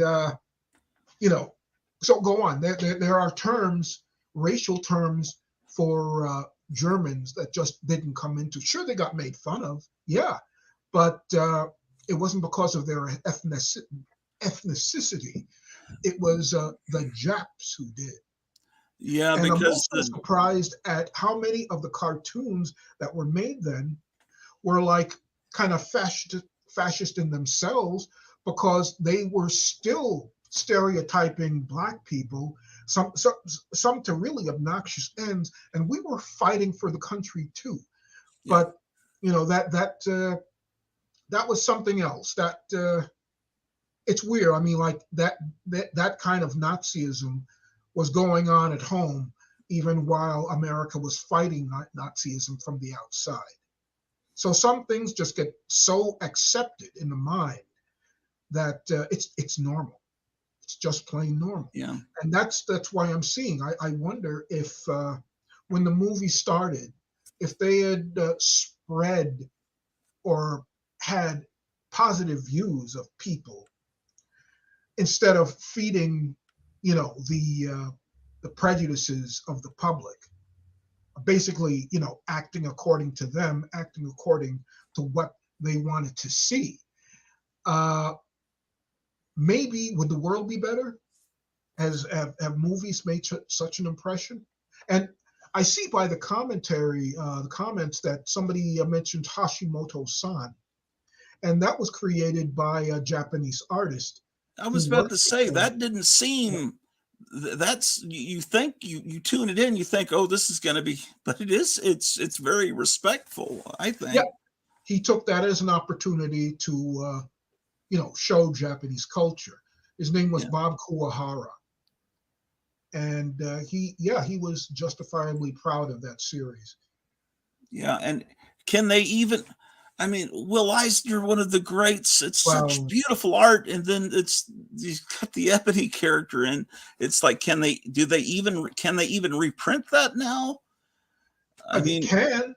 I mean, they can. I don't think they do anymore. Such a great craftsman. So it's the sort of thing that people who love the spirit, people who love great comic art, they kind of like gloss over Ebony. I know I did. And I know when he was teaching at the School of Visual Arts, he must have gotten a lot of crap out of him about it.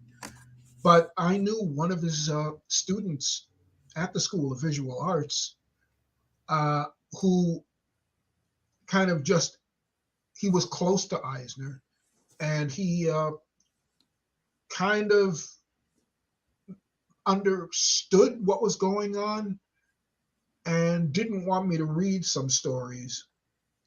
And when I met Will Eisner, I had mentioned this student. He says, wait, he's one of my favorite people. So, there are wheels within wheels as far as racism is concerned. So what you're saying is Will Eisner meant for him to be a likable character. Yeah. So he was confused at first. It's weird, as recently as 1975, 76, when Warren was doing I thought the beautiful magazine reproduction, they had an issue special, all Ebony issue, and they have him on the cover painted, but it's the giant lips and everything. And that was during a somewhat progressive time, the 70s. You think they would, but I just. I see Eisner after the war. The wartime, World War II were like the worst years for Ebony, maybe because he wasn't drawing a lot of them. But I saw him trying to humanize the character after the war ended, but he simply wouldn't change that design. As a matter of fact, I remember one story that had a short appearance by a black detective, which was respectfully drawn. But he was just so in love with Ebony that he just wouldn't shake it. He refused to. He was really adamant about that. One thing I noticed. Not admit any kind of I was wrong then. He just it got to be a defense. Yeah. One thing I noticed, you're on Facebook. You have this. You're all the time talking about Batman being this ridiculous vigilante. Which I guess started in the 80s. Uh-huh. I mean, are you making commentary on how they've taken this character and just turned him into this ridiculous, especially in the movies where they just show him slaughtering people? What is your history with the Batman character? Did you like the old Batman and don't like what they've done with him, or have you always thought of him as kind of this fascist vigilante? Well, I liked kind of the mystique of Batman. I didn't get into the actual stories, and the show, even the show, I didn't care about. But what I saw happening, of course, this character is sinister, and that's part. And he scared villains, and so that was an appeal to it. But in the 80s, there got to be this thing about having ambiguous heroes. So every hero was allowed to have his evil side. Yeah. And or like, say, Batman, a Superman, say, he was so challenged by his superiority, he couldn't handle it, and he was always crying about it. And so you had that, a crybaby Superman, because he was so good. And then Batman goes to the other extreme, and he's not even a hero anymore. He's this evil entity.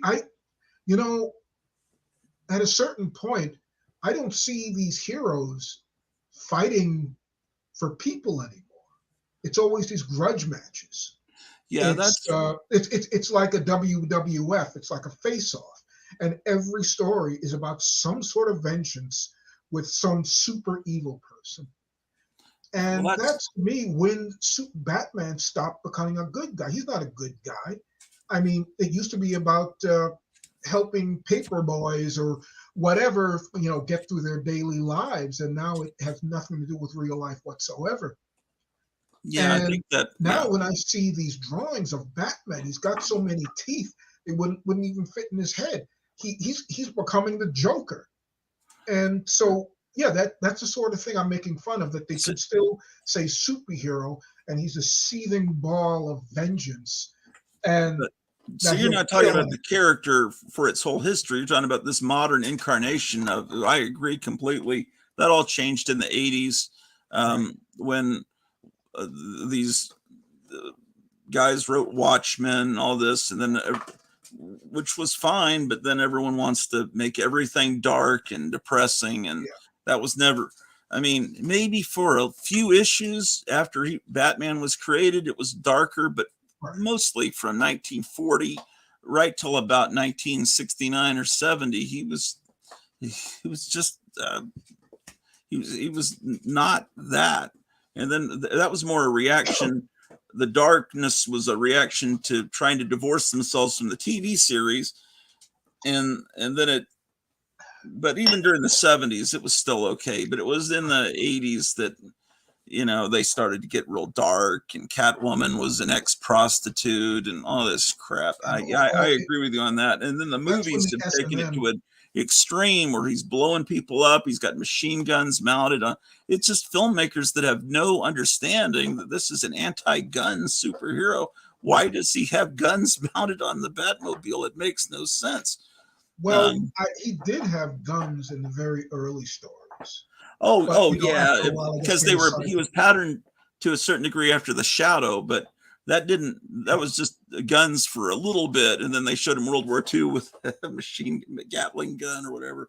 But he's always been an anti-gun, So. Well, I mean, it's easy to do. It's cool, and it shows him as a real bat bastard. That's what they want to do. And it's, to me, it seems just like the easy way out. Yeah. And like somebody says here that he was the world's greatest detective. Oh, Meyer. And he was. Now it's, I'll kill anybody in sight. If I don't like their looks, I'll shoot them. That's Batman. Yeah. Who are some people in the industry, because you've worked in comic books, you worked in animation, who are some great people, and who were some people that were, I don't know if you want to talk badly about people, but I mean, you have a story. I've always loved the artwork I love female artists like Ramona Fradon, who just passed away a few days ago. And I've always loved Marie Severin, but you have a bad story about Marie Severin. She was kind of a prick to you. I don't know if you want to share that, or if you'd rather stick to positive stories. Well, I can tell you, I mean, like it was the first time I met her, she was an editor, and I kind of got turned down. And then, flash forward, I don't know, 20 years later, and I'm penciling Mighty Mouse, and on, and she was inking them, and she preferred Ernie Cologne, which is fine. He's a great artist, but she was making negative notes on the margins of the artwork, saying, "I can't believe this," and is this going to be published in house? I mean, just really unnecessary criticisms. Yeah. But so that was what she maybe she was irked by the fact that an artist who walked in as a rank amateur, 20 years before, is now penciling stuff that she has to ink. I mean, Yeah, that could be. Maybe she just didn't think that you'd see those notes ever, or do you why think she wouldn't did? I mean, back then, Marvel was splitting up the originals. I would get half of them, and she would get half of them. So of course I'm going to see them. So do they pencil over the original? I mean, they ink over the original pencils. It's not a Yeah. copy made from it. No, So that's the once way it's everything inked, was there's done. no. Do they make a stat of the original pencils before No. they ink it? No, yeah. That's the way every book was done. If you Jack Kirby, all the big guys, that's the way it was done. You would have drawings ruined by other inkers. And I remember the most complaints came about John D'Agostino. He was famous for like ruining, altering people's artwork. I saw one page he did. He inked Mike Kazawa, and he turned an inside cave background into an outdoor night background. It's just like one of those things you don't do. But he was John D'Agostino, and he wasn't going to take any crap. So they would do that sort of thing. But yeah, and you remember like Anthro, the Howard Post series? Yeah. I remember that it lasted 7 issues. And the final issue, they said this just doesn't look like a comic book. He's doing this furry looking line. And so they got Wally Wood to ink it, so it would look more like one. And, Wood did what Wood does. And so it was kind of this mishmash. And it didn't help the magazine either, because that was the last issue. Yeah. I knew Howard. There's some sort of story behind it, but an unpleasant one. But yeah, it just got stopped. And yeah, I really dug Anthro. I had every issue. Yeah, it's cool. I mean, I follow Howard Post, so that's one person in comics whose work really means a lot to me. Ever since I was very young, I followed his work in Little Audrey and Spooky. I didn't when of course it was unsigned, you didn't know who made it, but he just had this zippy line, and it looked like it was done fast, but it looked good. And yeah, so he goes way back too, just like Richard Humor does. Yeah, I also cut my teeth on Harvey. Now, was your first professional work writing for Harvey? Yeah, I wrote 3 Richie Rich stories. And offhand, the issue numbers? I'd have to look that up. Okay, I'd really be curious. I've been horrible at keeping records all my life, but no, that was when I was 17. So that would have been about 1975, 76. Did you actually go into the Harvey's offices? Yes. Yeah, I was going to a lot of places just to get started. What was it like in those offices? It wasn't snazzy. It was like, I remember there were several artists drawing at this long desk, like a cafeteria desk. And some people were off to the side. And it was like New York was then. You had these fairly experienced, hard-bitten guys. And people would think, oh, well, they were very conservative. No, that house was a very liberal place. and How do they you were proud tell of. because they had long hair? Huh? How do you tell they're liberal long hair or? They just had their beliefs. I mean, like for one thing, Sid Jacobson, one of the editors, couldn't believe that I would put up with Buzzy, the funny crow. He was just totally freaked out by that. And also, you remember, like in Little Audrey, they'd get the coloring wrong on the covers, but she would have Tiny as a friend, and he was like a black character, a kid. And the Harveys actually won at least one award for doing that, for introducing a black character that was not a stereotype. Okay. So I mean, like, I maybe liberal is too strong a word, but they were not backwards or overly moral guys. They were intelligent, and they were not stupid. In some ways, I guess now they would say, oh well, they were woke. Well, I think they were. They knew their responsibility. They were doing stuff for kids all over the world. They were proud of it, and it wasn't 24/7. With the old guys, well, with now and with for the last 30 years, you talk to cartoonists and they talk cartoons like for 24 hours a day. They never go on to any other subject. And back then, you left it in the office. You did your work, and then you went fishing or whatever. That was Howard Post's big thing, fishing. And he actually introduced me to a lot of the fine art, like Matisse. He was into that. And here's another lesson. He told me, Milton, don't be a cartoon nerd. That's what's happening now. They're all archivists. And he was another reason why I'm onto all sorts of artwork, not just cartoons. There are people who don't look at anything else. And so you're getting cartoons of cartoons of cartoons. It never stops. So I think that's very important to like learn other cultures and to learn other artwork, because I feel that that's one thing that helps me.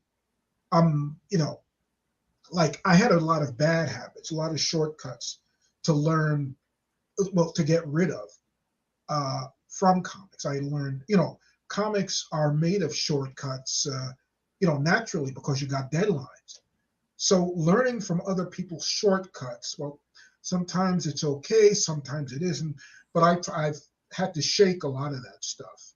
And also, as far as coloring is concerned and design, somebody said that comic book people were rarely aware of design, that they didn't put together a layout or a package. They would put it together to tell the story, but that was about it. It could be chaos. And that's another comic book aesthetic, which I kind of weaned myself off of because I started studying posters, commercial art, a lot of different things, so I can actually do a page that comes together as an entity unto itself. It's like a comic book page should come together. I feel like a good poster. It should stand alone, be able to stand alone in with the other pages. So yeah, I'm really into that, and it took me a long time. My sense of composition was instinctive at first, but I'd say that in the last 30 years, I've kind of learned the craft, and I put together things a lot better now than I used to.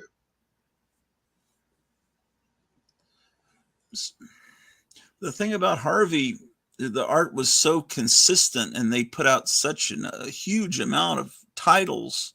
Yes. I've always wondered, what was it like in their studio? I mean, their offices, like how many people were working, and well, Ernie Colon was at one desk, and he was amazing because he did not draw using construction lines first. He was just doing it, you know, line by line, just no layouts. And so there was him, there was Sid Jacobson, and there was Lenny Herman, another editor. I visited there a couple of times. At one time they had different desks. At other times they were at the same desks. But it wasn't a hoity-toity office. It was like an old newsroom, the way you think of them. Papers all over the place, and just I don't know. Nowadays it wouldn't fly. They'd call it a mess. But back then it was getting things done. And I remember they had sketches, doodles on the wall. There was actually a gag making fun of how all the characters were shaped the same. They drew Casper, and then they had Richie and like Wendy all in a row. So like they knew it. It was a little bit of a joke to them. And they had, I remember one naughty drawing of Richie Rich urinating, and his penis was shaped like a dollar sign. So they were pretty. This was framed on the wall or just drawn on the wall? No. They were on a typing paper on the wall. And I imagine that if some big shot came in, they'd know to take that down. Or maybe it was a joke between adults. Yeah. You know. That's, yeah, wow. There was a printing place near my old high school, and a good friend of mine went in there for some reason, and he said, you know, I went in there and all down the hallways are framed Bill Ward illustrations. And then what it turned out to be is that's where From Sex to Sexty was printed. Right. It always says Fort Worth, Texas in the indicia, but it was actually Arlington, Texas, which is near Fort Worth. And so that's where they printed that magazine, and they kept his art, and it's all framed. You would never know that from the street. And I, you know, passed that place thousands of times in the town I used to live in. Anyway, as far as everybody was concerned, it was just another magazine. I mean, the men's magazines, the girly magazines, were steeped in like burlesque. Yeah. So the jokes kind of hung on, and were still being done in the 70s. But I think somewhere along the line during the 80s, they caught on that they didn't have to do that anymore. That the generation that remembered burlesque, well, they were all dead now. So it became all photos. So Sex to Sexty, I mean, that was the sort of magazine that couples would read in bed and have a yak before having sex. I remember that. And I also know that the line between sex book and cartoons has always been there. I remember there was one time I was waiting for my mother at a book sale, and I said, "Do you have any comics?" And this old lady just hands me a stack of Sex to Sexty. She, you know, she didn't pay attention to that. Yeah, they just think they're all comics. Yeah. Yeah, people don't think, well, it's a comic, it must be for kids. Yeah. Yeah, right. That's how you could get away with buying Eerie and Creepy from a mom and pop store. They don't open it and realize, well, sometimes the cover made it kind of obvious. Yeah, and gave it away. Yeah, Vampirella, you'd always feel a little guilty about buying that one. But you know, the thing is that superheroes and science fiction, and to an extent jungle comics, can get away with so much twisted crap. I mean, you know, so much sadomasochism is in those DC superheroes. I mean, now they're all screwing each other, and going back further, you had Wonder Woman getting tied up and this and that. You know, it was no secret, but because she was superhero adventure, or you had like Flash Gordon with the skimpy costumes and the bondage. Yeah, they got away with that because it was science fiction. And with the Jungle comics, well, what are you going to wear in a jungle? So they were basically nude through those stories. You can do that with adventure stuff, but you can't get away with it with comedy because comedy has that kids connection. So we don't do that. Yeah, although it's still kind of weird that Hot Stuff was a demon, and basically he was in hell in a lot of the scenes. Harvey got a hard time a lot of times with like Christian readers because of Hot Stuff. But yeah, I mean, I never heard anyone complain about it. Well, they did back then. Yeah, but not much because he got by being cute. And I remember that the stories that Howard Post did or drew were all about this uncle who would like curse a blue streak where on any given opportunity. Of course, you'd see a lot of stars and swiggles, but you pretty much knew the kind of things he would be saying, and that was a kind of a forbidden pleasure with children. They kind of felt like this was the kind of the way I felt when I was a kid, that they were being let in on an adult joke. Right. And so it was kind of a thing. I mean, now it's just shitting or whatever. Oh, excuse me.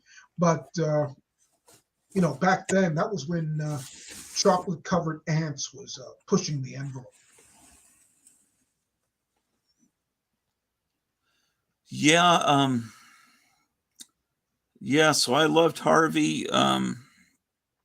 So what artist illustrated the story? You said there were 3 stories you wrote. Do you remember what artist illustrated your stories?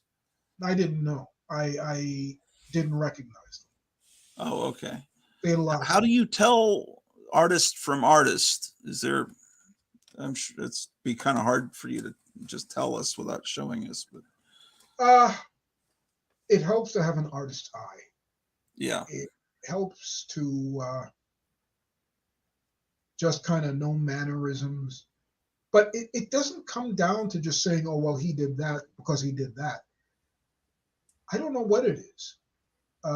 It's the same thing with being able to recognize, a fine artist, Da Vinci from a Michelangelo. You just know with that approach, from the composition, for the line, but I don't think there's a shortcut, and I don't always trust, the hobbyists who will point to, oh, he did that because he did that. There are a lot of YouTube videos where they rush to say, oh, well, here is a so-and-so reel, here's a Jim Tyre reel. And, half of it is wrong, but there is just this celebrity status if you know this animator, but they don't know. They can't because they're not artists.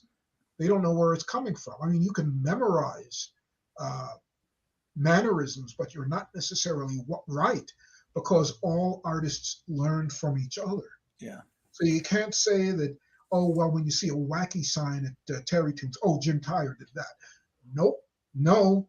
They were all doing each other's. As a matter of fact, I spoke to one old animator who felt that Tyre was getting a lot of his Terry Toons mojo from Connie Wazinski. So nobody worked in a bubble. You can't say, oh, he did that. I remember there was one time I spoke to an animator, actually a big time one, and he asked me, oh, which animator would do this? And I said, well, I don't know. I'd have to see the drawing. I'd have to see the scene. And you've got a shelf full of these things. Why don't you put one on and ask me about it? And he says, no, but he did this. They couldn't even be bothered to examine the whole thing. They just look at the good parts. That if somebody is going to say, oh, put out a complete set, a lot of times I see people say, oh, we need a complete set and restored of Terry Toons. Well, They're all on YouTube. Watch every single one, and then decide if you want a complete set is even worth it. Because you can't go by the good ones or the ones that Lynn and MILTON has mentioned. You can't take that for the whole studio's output. No way. Yeah. But people are after that. They want to do that. They don't know. They don't know any better. Yeah, I just record them right off of YouTube with, I mean, I guess you can download them and burn them to a disc, but I just hook up from my Roku box to a DVD recorder and I just record cartoons. You know, Archie artists, I can tell the major Archie artists apart, but Harvey, I've never, this is all something new to me. I've just always loved Harvey, but I never really thought about it. It almost seems like, but I know the early Harvey, their heads are bigger. They're like gigantically big. Casper and Richie Rich. And I know Casper used to have these eyelashes, feminine eyelashes that I don't think he always had. Those are little things I know.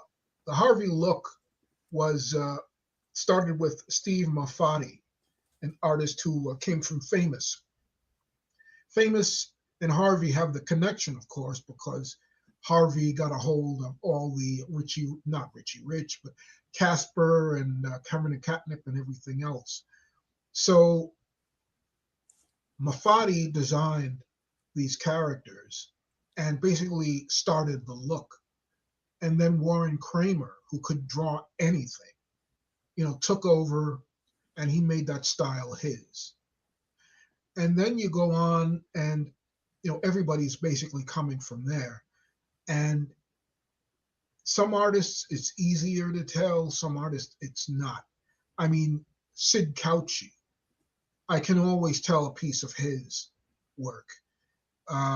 There were a few. Ernie Colon, of course, you can see his style. And Howard Post, you can steal the style. But there were quite a few other artists whose names I don't even know who are doing that stuff. I can't identify them. Yeah. Yeah, I was always, as a kid, I had a Casper record album. Right. And I was like, why does he sound like a girl? And I realized that that's the voice in the cartoon. Yeah. And it just, because women always voice little kids in cartoons, almost always. We were speaking about Marie Severin. I'm sure you've seen her Casper parody in Marvel's Crazy Magazine. Do you know what I'm talking about? I've only seen a Richie Rich parody that was done by another Harvey artist. I've never seen the Casper one, but I suppose it's the predictable thing about Casper dying and Richie Rich dying and all that. Yeah, that's an old joke by now. Oh yeah. It's pretty extreme. It's Casper's origin story, how he died and came back and got revenge, and it's horrible. But it's all done in the Harvey style, so that's what it's just. They all knew each other, and I'm sure these were jokes between companies. Yeah. And something else that I recall is that Archie artists like DeCarlo and Harry Lucy would go between companies to do Archie imitations and somehow didn't get in trouble because the bosses at Harvey are like really notorious for their meanness towards artists. But you had this guy doing Scooter, you had everybody working on Tippy Teen, another imitation. Yeah. And somehow they got through. I don't know. But what I'm saying is that this was a small network of people. I guess it still is. Everybody knew what everybody was doing, and these gag things everybody laughed at. Let's see. In the chat, Lead Paint says, "Who has the Harvey rights? Surely they have to be worth something." Aren't they being by used? now everything is bought by everything else, so I don't even. I'm not even tracking anymore. Well, the last time those characters were used, I guess, was those live action movies. Maybe I think there was I remember right about the last time I interviewed you, I'd heard there was a Harvey cartoon on television, Yeah, it and was called Harvey Street Kids or the Harvey Girls. yeah, they tried to make them hip and Right. kids of today, and I think Little Dot had been made African American, Yeah. and no one was recognizable. They were not in the Harvey style. They were. Well, It this was seemed for like, kids. what's the point? Well, this was for kids, and they wouldn't even know those characters. You're right. Yes, you're right. You're right. So yeah, you can do anything with the characters, and they won't blink an eye. I think it's a mistake to think that to play towards nostalgia, Yeah. people, because that's a smaller audience. You know what I was thinking the other week is, why was there never a cartoon of Hot Stuff? It just seems like that would have been amazing. That would have been loved. I mean, because there's so many people that have Hot Stuff tattoos, and I mean, I think that's you know what made me think of it was, there's the Harvey had those 45 RPM records with little songs about each character that you could get. And I was listening on YouTube to the Hot Stuff theme, and I'm thinking, and someone had put it on YouTube, and they had little drawings of Hot Stuff moving around to it, and I thought, boy, this would be a great opening to a cartoon that never existed. Well, I always wondered that about Hot Stuff, and I wondered that about Little Lotta. I thought that would have been a great cartoon because she was strong and beat up bullies, that kind of stuff. Very action oriented. But somehow a deal just was never made. And I can't tell you why. Yeah. I mean, frankly, they would have ruined it. I mean, look at those Richie Rich series they were doing in the 70s and 80s. So, I mean, like, it may not have been any good anyway. Well, if it had been done in the 60s, at least it would have had a style of the 60s. Yeah. After that, I wouldn't have trusted it. But it would be at least as good as the old guys who were working at Famous were still working. So yeah, it would have made sense, bridging from one to the other naturally. Yeah. Wow. So what you've been doing lately is just you take commissions and do paintings and sculptures and imaginary comic book covers and things. Yeah, I have some of them here to show you, and I'm hoping these will be in focus. But well, if you put them close to the camera, they might be. See, and I can't see what I'm putting on because it's delayed. Okay, well, just move it forward a little bit towards the. It's I'm doing a series called Pop and Pulp, which are imaginary comic and magazine covers. Can you see that? I can see it's called Criminal. I mean, I know what it looks like because you sent me a picture of it, but it's really, they're not seeing it very well. It's an imaginary crime comic. Yeah, and I've got, let's see, where is that? And Imitation Betty Page magazine. With Irving Klaw standing next to her. Are these for sale, or are these already sold to somebody? I've sold a couple. So yeah, they're up for sale. I got plans for these. But, so I've got a lot of these. And as far as the paintings are concerned, let's see. I don't know how this is going to work because I can't tell. But I've been doing paintings of Midnight here. Yeah, that's beautiful. I don't know if you can see that. You can't really, but you can tell that it's beautiful. I mean, I've seen it on the link you sent me. And here's another painting of an imaginary cover. I don't know how well is that showing up. Well, we can see that it's beautiful, but it's kind of like, I feel, someone without their glasses on, but you can still tell it's beautiful. Yeah. It's and here's one called Old Film. It has farmer alfalfa in it. Oh, So yeah, no, I've been busy. how long does a painting normally take for you? Let's see.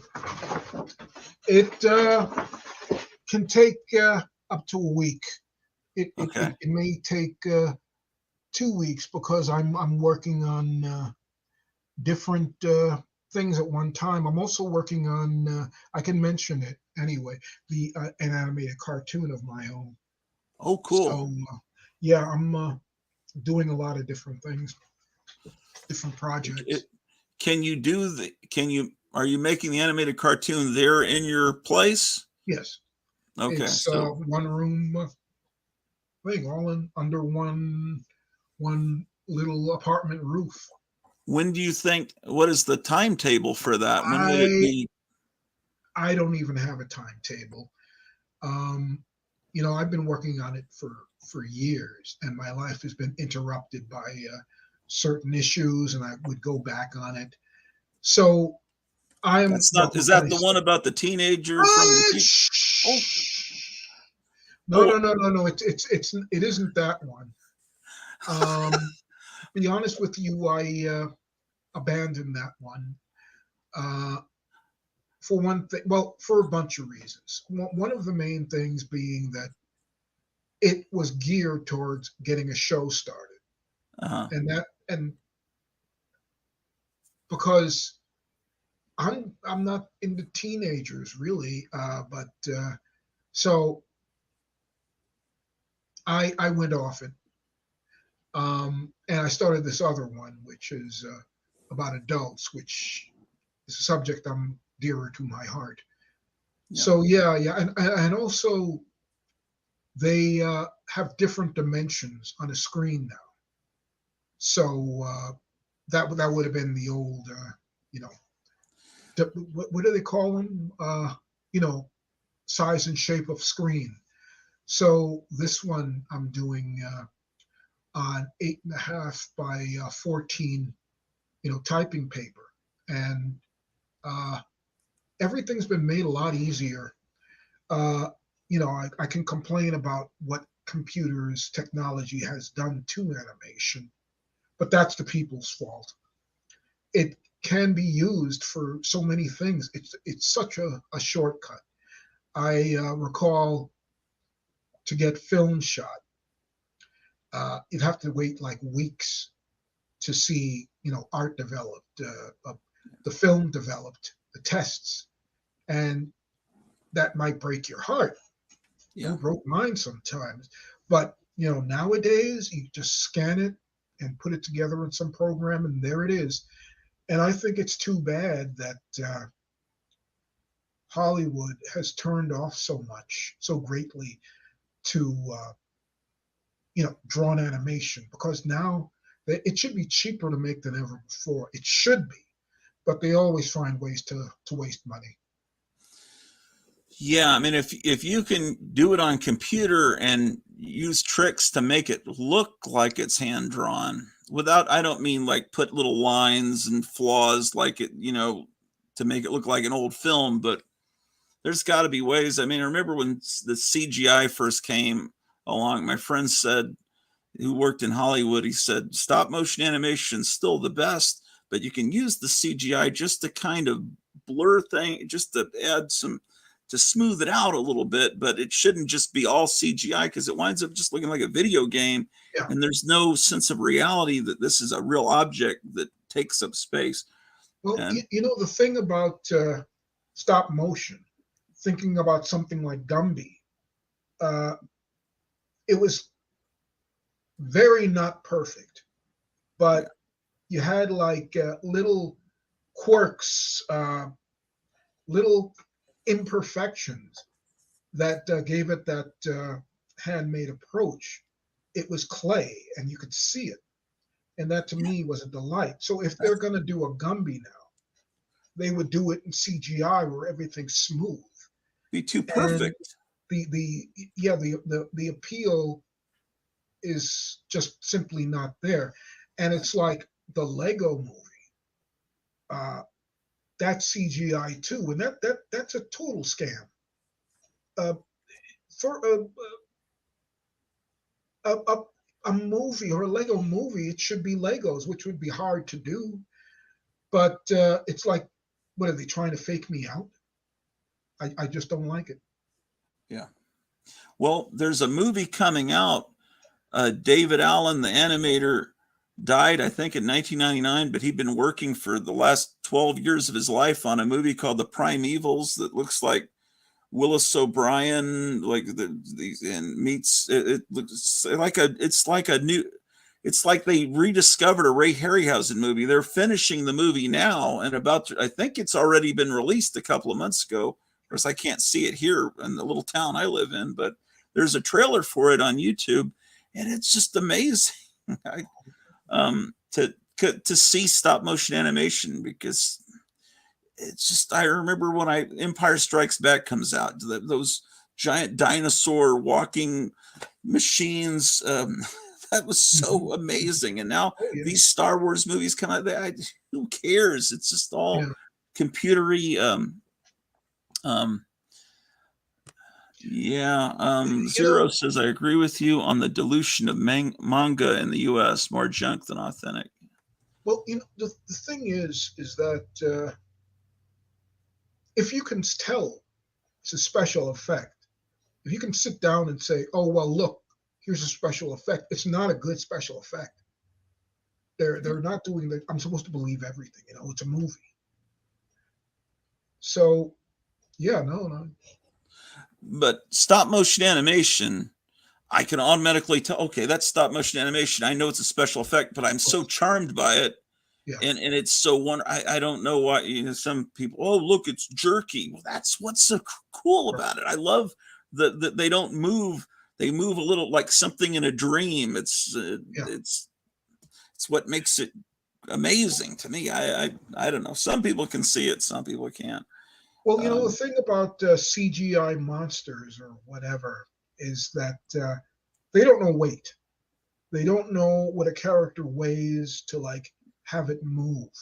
They just, kind of smooth it correctly. So you have a dinosaur, or you have like a superhero jumping from a building, and he moves like a jumping bean or a blimp, because they don't have that weight. They can't get that. CGI at the present time is more about smoothness than capturing any kind of a character, or any kind of realistic weight. They move around like rubber balls, and it's like, what's the point of this in live action superhero movies? There are no stuntmen. I mean, it's all fake. So what am I supposed to be impressed by? To me, it's a big ripoff. When you know that they're real people, you get into it. Right. I remember watching The Road Warrior, and it's like, I could tell these are real people in that chase scene.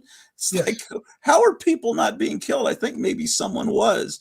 Yeah. Or when that truck scene in Raiders of the Lost Ark, it looks real. Like he's really crawling around this German. It's like amazing that people were getting killed, and if they weren't getting killed, they were risking their lives for this. And among stuntmen, they considered there were people who knew how and the people who don't.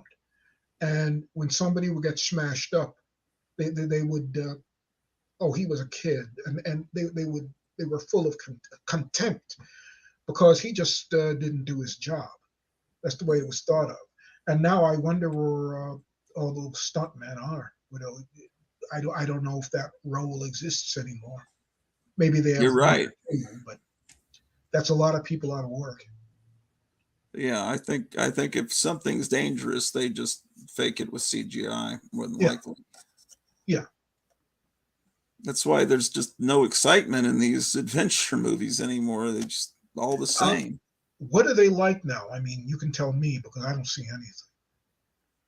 I can't really think of any. Well, Well, I mean the superhero movies, say, or the pirates movies. You know, the Disney pirates. Oh, I haven't. I mean, I've seen some superhero movies that are good and some that are terrible. Well, yeah, But but you said they weren't exciting.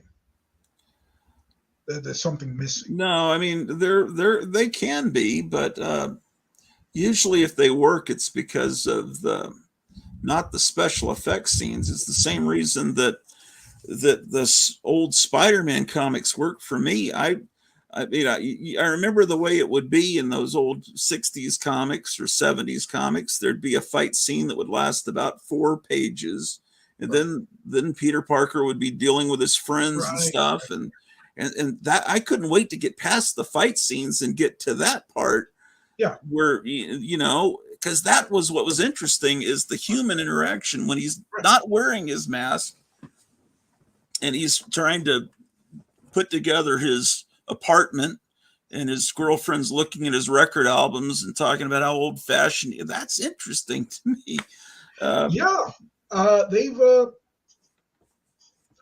They're by people who really don't know life half as much as you know. I'll say it again, the old guys did. It's comics based on comics, so like I said, they're like grudge fights now. I mean, I'll put it this way: if you're not already a superhero fan, you're going to read these things, you're going to see these things, and say, "What the hell is this?" Because they don't know what the history of these characters are. They just see them belting each other.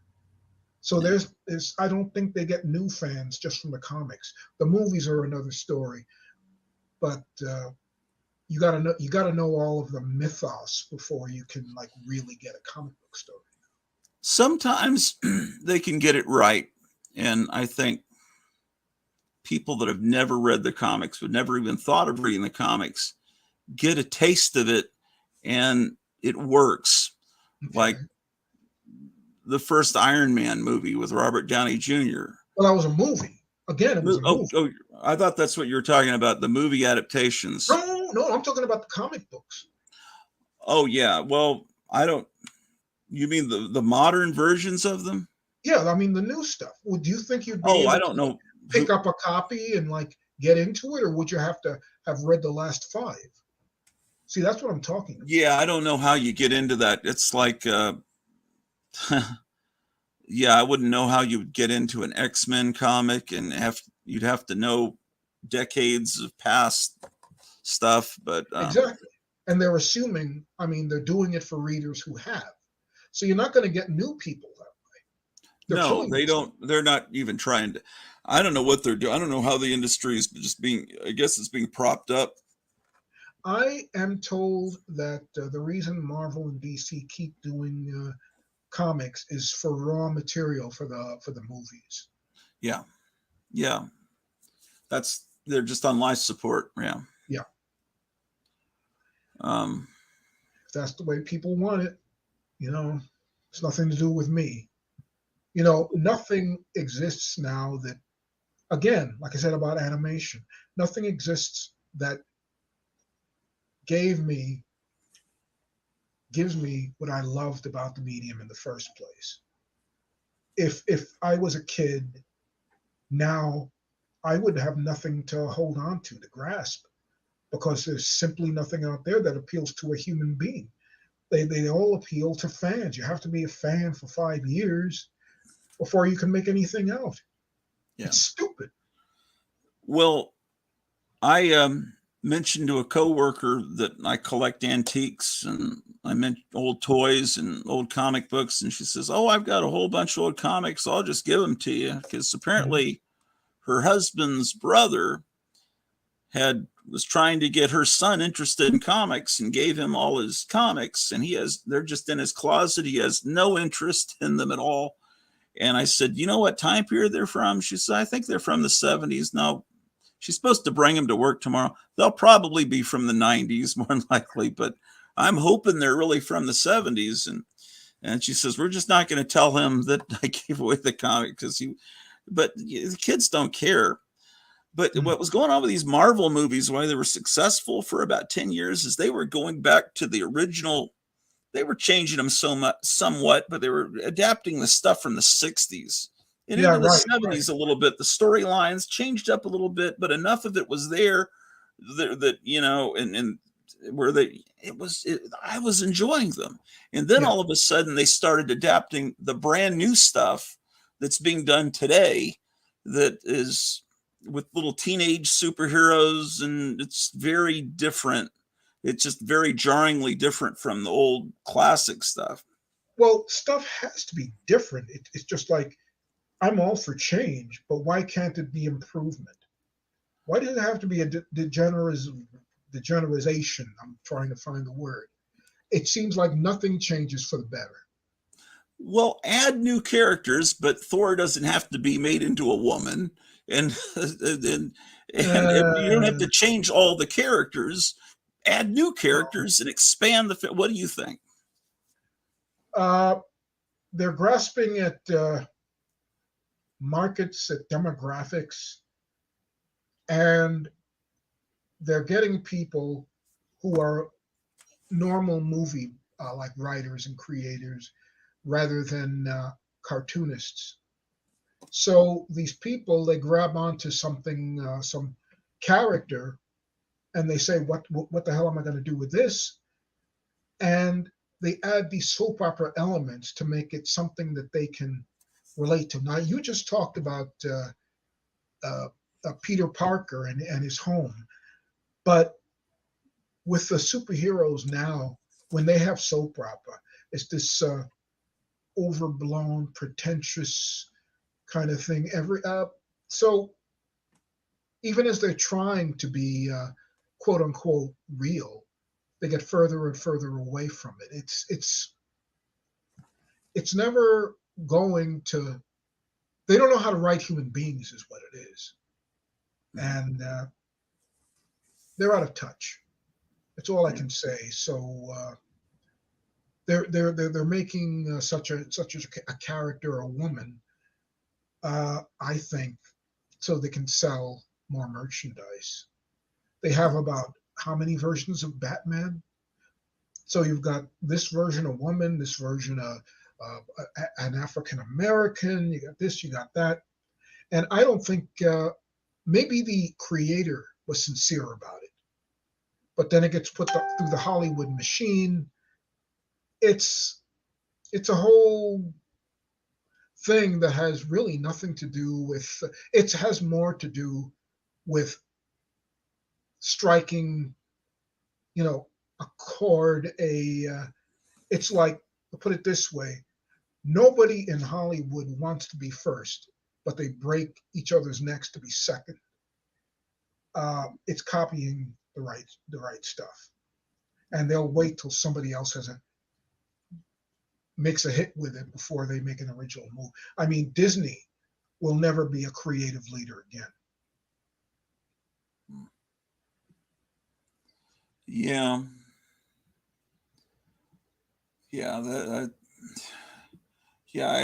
that's a mystery to me. Of course, the 70s was a really bleak time for Disney. Really bleak. I never would have Well, yeah, thought they I would mean, come back from that. like Walt Disney died, Yeah. and they didn't have his senses, and they were just grasping. So without that shining light, it was missing for quite a long time. And I don't know if anybody can be credited for the Disney Renaissance of, what was the first one, Beauty and the Beast or whatever. Was I've it never heard one Baby or Little person. Mermaid? I don't know which Yeah, one. Little Mermaid. Yeah, I've never heard one sole figure responsible for all of that. So I don't know who. So, somehow these elements came together, and they had themselves a period of you know really good things. But it doesn't last forever. So they kind of go off and on it again. But it's like Little Mermaid was first in line, and everybody started copying it. Mm-hmm. Pretty soon, Disney was copying itself, Yeah. and you get what you get, Yeah, And doing now, of all the course, they're sequels. doing a They started feature doing almost every sequels. 2 weeks. Sorry. They're doing a feature. It seems like almost every 2 weeks. A Disney feature is no longer an event. It's Yeah. it's a it's a ritual. It's like a TV series. And then the Pixar movies were really special, and they were kind of apart from Disney, but then they've become just no one cares about those anymore. But for a while they were. I can't tell those studios apart. Yeah. I seriously don't know which is which. Yeah. But when I was a kid in the 70s, it was like the Apple Dumpling Gang, and they would bring Don Knotts into a movie, but he wasn't funny Yeah. in the movie, and even Don Knotts couldn't save it. It was just, but the only thing was that occasionally they'd re-release something like Mary Poppins, and then that was Right. Yeah, no, stuff like the Boatniks and oh yeah. things like that. Yeah, Well, very the Herbie very movies, boring. I guess they entertained me as a kid, but mostly it was I don't know, Pete's Dragon. I didn't care about that. The Robin Hood movie was just blah. I just Yeah, um, yeah, I'd have to see that again. yeah, I might like it now, but for some reason it just wasn't. As a Well, it little was kid, lackluster. I huh? mean, it was okay. You know, um, uh, I, I'd have to say that by that time, I mean, the fabled nine old men were running the show, and they were gearing it the features towards characters that were their specialties. So you had so and so who always drew the roosters, somebody who always did the snakes, and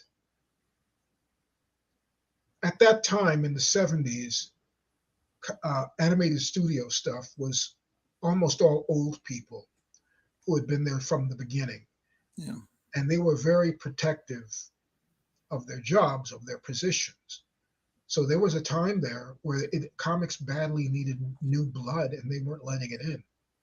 yeah, And then suddenly, in the 90s, it was all about kids. yeah, So it seems like they can't handle them both at one time. yeah. Hey, how did Ralph Bakshi impress you? What do you think of him? Well, I mean, I like him. Oh, I think that he has a vision. He has an adult vision, which is refreshing still. But I think he needed writers. yeah, I wish he didn't write stuff himself. yeah, I mean, he could put together stuff that was had great segments, but I wouldn't say added up to a great feature. So yeah, I mean, I I admire that he never lost his desire to do stuff for older people, and he had obviously he's had a life himself outside of the art school life, uh-huh, and it has a flavor. It creates something, but I'd say that I know that Bakshi is more scared when he has a lot of money. Um, if you're giving him something low budget to do, he's okay with it. But then you have like Cool World, by which he was intimidated and changed his mind a lot. Pretty soon they were numbering scenes with FNR, meaning for no reason, and oh, it didn't come together. It was a mess. yeah, So no, he could still even now I think do something that was his own. But I wish that he had a good writer behind it. Yeah. Oh, see, that goes for all the animators. I mean, the producers, like Bluth and Richard Williams. I'd say they both needed writers. I mean, just because you're a great animator doesn't make you a great writer or a great director. I think when I look back on his career, I think The Mighty Heroes might be, to me, the most successful and original thing he did, because most everything else, good or bad, seem kind of were elements were taken from other people. What do you have in mind? Well, like Fritz the Cat, it was R. Crumb's, and R. Crumb did not look like how he handled it. And in fact, he killed the character off in the comics because after the movie came out. And then Wizards was Cheech Wizard mixed with Lord of the Rings and some heavy-handed metaphors about Nazis. And I mean, I liked Wizards, but I could see, okay, this comes from that, and that comes from that, and then. And Frazetta, Fire and Ice. Yeah. I mean, he was kind of always relying on other people to give him the ideas, and then he would do something with them. But most of the Disney stuff has been spun off of something like a public domain fairy tale, sure, or like Dumbo from I think it was a kid's book. Oh, sure. So, I mean, it's all. You can't exactly accuse them of coming up with all their own money-making concepts. Right. But they called it what it was. I mean, if he made a Cheech Wizard, that would probably have been amazing if he had actually made an authorized Cheech Wizard. But I guess my main problem with him is the rotoscoping, which is, no problem with rotoscoping Snow White. It's beautiful and everything, but it almost got to the point where he was just slapping washes of paint over live action footage and Ralph is a frustrated live action director. Yeah. I think that there is definitely a pecking order in Hollywood about live action directors as opposed to animation directors. And I think that's really that kind of prestige is what Ralph wants. So he got a betwixt and between thing because he loves cartooning too. Well, Fire and Ice, if it had because it was filmed as a live action movie and then traced, why not just release the live action movie and have beautiful matte paintings of Frazetta-like backgrounds and just have actual real people that look like Frazetta people? That would have, instead of drawing, I don't know. Well, it's 50 years later. I mean, yeah. But I like the movie. I'm not, I'm not, but I don't know. Yeah. I'm always a little frustrated that you're right. It's like when Jack Kirby completely writes his own dialogue and everything. It's just, okay, well, your ideas are wonderful, but you need someone to punch it up a little bit. Some of them can do it, some of them can't. I mean, I know animators, and were always animators who could draw characters, but could not lay out a comic page and who have difficulty doing backgrounds. So some people just get specialized, and they might be phenomenal at it, but they're not total animators. I mean, total cartoonists or total artists. It always has to be part of a team. I mean, I don't know how well the old men would do if 9 old men, if left to their own devices. So that's how it is. In animation, people tend to need leaders. Like you had your Disney, then Don Bluth was going to save animation. Something you needed, always. Somebody needs a dad. What was that Canadian studio where they all had upturned noses? Was that Nelvana? I never thought of them as upturned noses. I don't But make yeah, what was Nelvana there was the great white hope of animation. They were supposed to save it, and so they did a few things with better than average animation, I guess. But there they was turned something about the into noses, an wasn't there? overseas studio house like everybody else. Yeah, I guess that's what they wanted to do. yeah. Um, I wonder if well, Cool World's probably his biggest budget. Was that bigger budgeted than Lord of the Rings? Oh yeah, back then it was almost a record amount, and now those figures don't mean anything. But even adjusted for inflation, Lord of the Rings was not anywhere close to Cool World, huh? Probably I don't because he think had so. bigger stars in it. Well, here we're getting into something I simply am not privy to. Yeah, I can only guess. I can't. I yeah, just did my part, and it was 6 months, and then I left. yeah. So, what are you most proud of in as far as animation? I think I was reading Felix the Cat is some of your best stuff.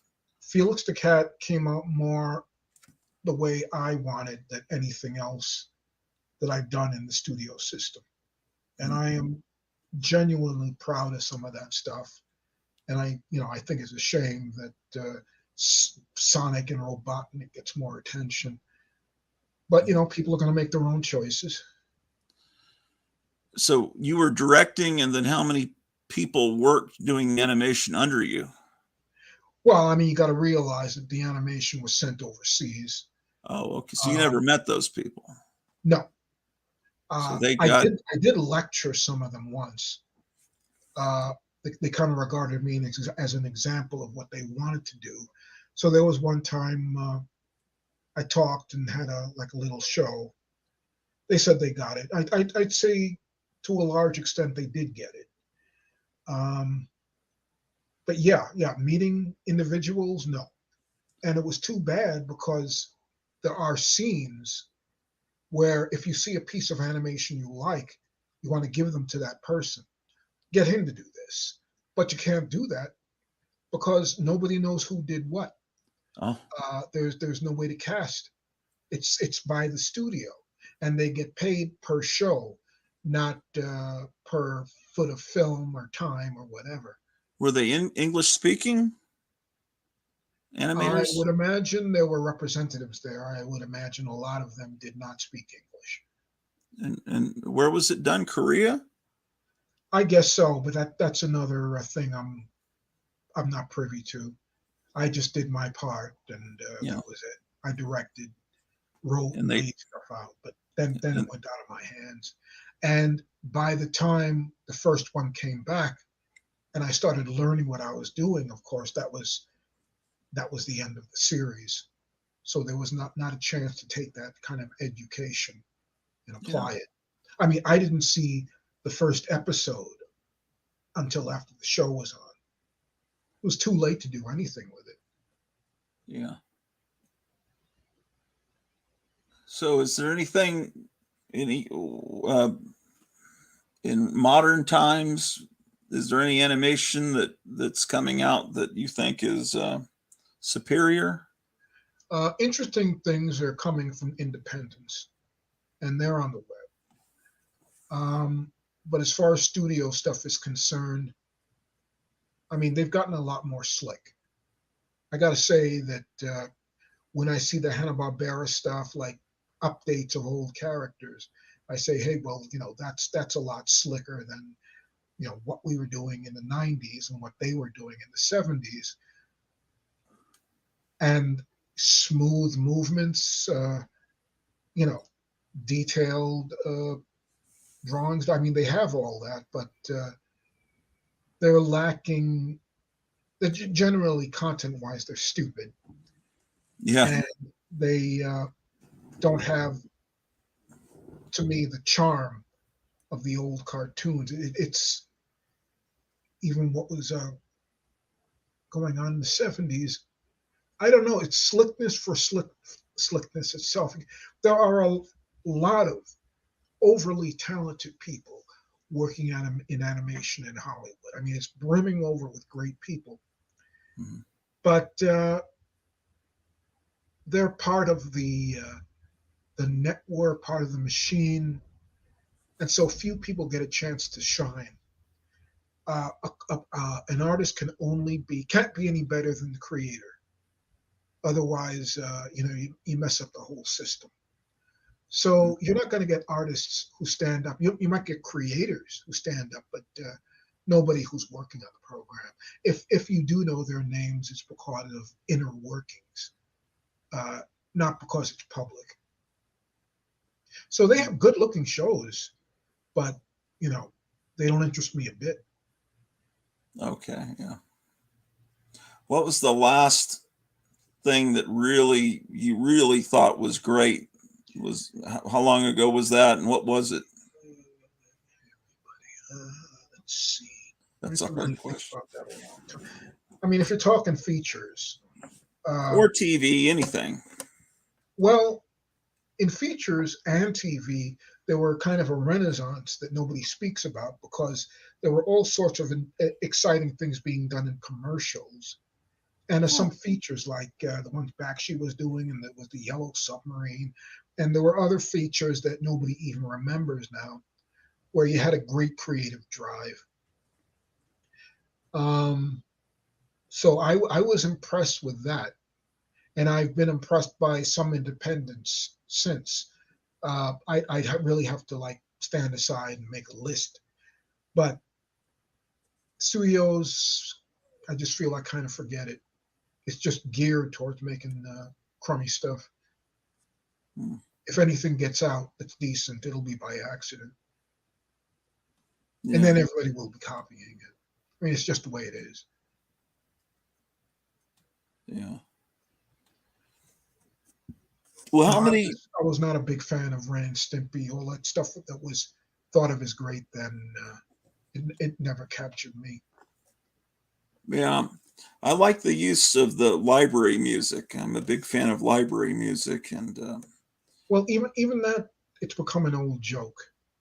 I yeah. never thought I'd get sick of hearing that stuff, but by now I am. I think it was. I think it was still kind of a new joke with Ren Oh and yeah, Stimpy.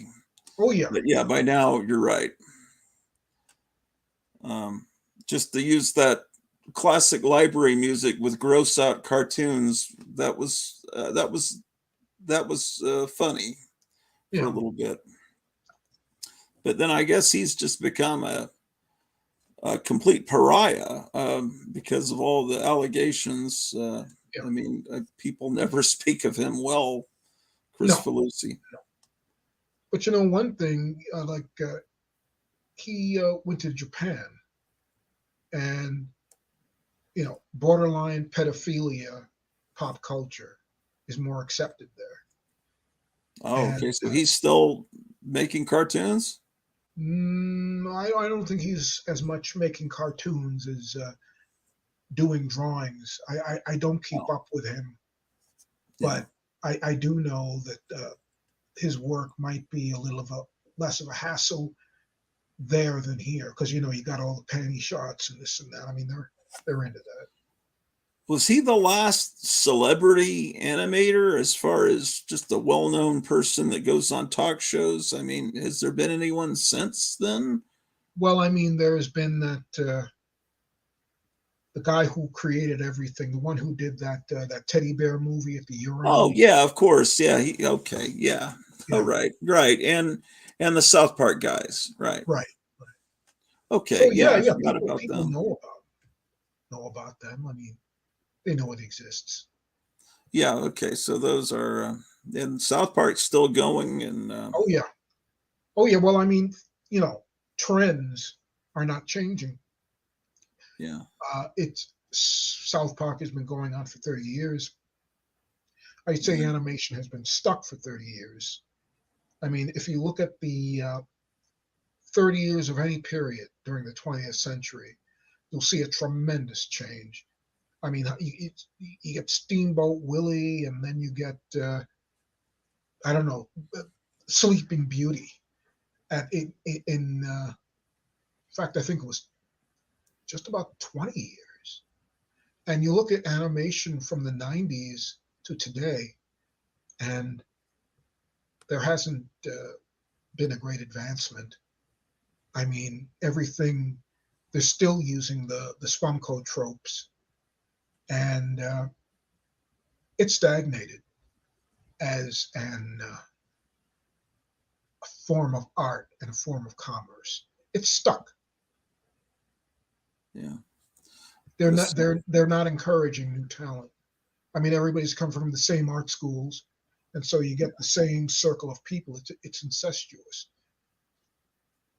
So a friend of mine, Kevin Johnson, who runs Gotham City Comics in Arizona, says, "Wonder if this new Disney X-Men '97 will be good. Do you think they even tried to make it good?" Do you know much I'm about way out that? of that loop. I don't even know what's good anymore. I Well, it mean, was a I can't tell with that any more than I can tell whether a new Taylor Swift song is better than the old one. well, You know, well, the X-Men Saturday morning cartoon was in the early to mid '90s, was pretty faithful adaptation of the comic book, and the animation was pretty good for Saturday morning. And so it's been a loved comic for decades, a cartoon for decades. And now Disney is trying to do a new season, but like it, they continued it in the '90s, so it's why it's called X-Men '97. It's like this is the next season, like it never ended, and so it's set in the '90s, and there have been trailers for it. And what people have noticed is um, one of the X-Men, Rogue, they're, in the animation in the '90s, they showed her posterior very rounded, and now you can barely see it exist. She's more of a stick. yeah, right. And so everyone's doing these YouTube videos that they've taken her rear end away, it's Yeah. because they're being more politically correct. They don't want to make it like a pinup. That's how all these characters are drawn in comics, and men and women are drawn as extreme masculine or feminine, It, it, embodied. they want they want to please everybody without offending anybody and have both Yeah. at the same time. It's kind of difficult. And then they're adding a character that's trans to, and it's all, and people are saying they're just doing that because that's the current thing. There's no real reason to make the change to that particular, because it's not a major character, that it's a very minor character. But so, Well, they're not doing this stuff out of the kindness of their hearts. They see a market and they do it. yeah. So Maybe that's it's some of the creators. Maybe they need to relate to it better by making the characters whatever they happen to be. And I don't get that. I don't. I never had to have a character that was what I was. It's like the Peanut strip. I could relate more to Charlie Brown than to Franklin, who it just seemed like was put in there to appease some people, some newspapers and readers. So, and Popeye, one of my favorite characters, I did not think about the fact that he was a white guy. I mean, he was Popeye. I didn't need characters who were children to relate to. Any child could relate to Beetle Bailey, because basically it's the same situation as a kid has. You got somebody in power who's above you. He's telling you what to do, and you're screwing up. I mean, anybody can relate to that. Yeah. Well, But that's the now, thing. If you these add a days, character he and give has them a personality, because Franklin was added, and you just know, okay, he's African American, but I don't remember any personality to him that, Linus had a personality. Charlie Brown, I don't he was just like an add-on. Yeah. And so that's why you relate more to Charlie Brown. You know how he is psychologically. He's a nut and everything, and a failure, and Well, and all of these cartoonists like Schulz and Mort Walker and Hank Ketchum, they were all veterans. They were out of the war and they were craving normalcy, quote unquote. And people of color simply did not have a place in that normalcy. And they were all uncomfortable with the idea. You have like a Hank Ketchum, his notorious Dennis the Menace panel where he's, oh look, he's got a black friend and he looks like a minstrel, and he caught a lot of flack because of it. And you have Mark Welker, who put in Lieutenant Flap to represent the blacks in the military. And I don't know if I guess he was a good character, but you could see it was forced. It was just a little out of touch. It didn't seem like something that he thought was a great idea. You had to do it. You had to pay lip service. Yeah. Yeah, and Hank Ketchum, he added, I remember, Hispanic little girl, a friend of Dennis the Menace. And that was less discomforting, I think. She had some good stories in the comic book. Yeah. And all that. Yeah.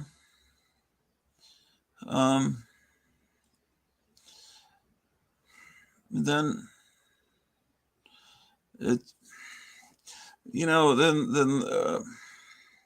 the comic books tried to add characters of color. Then it seems like, I remember in the early 70s, they were almost out of the blaxploitation movies like Luke Cage. And it was just like right out of that stuff. One of those movies. Yeah. So I didn't see those in Dennis the Menace. I'm sorry, what? I said I didn't see those in Dennis the Menace.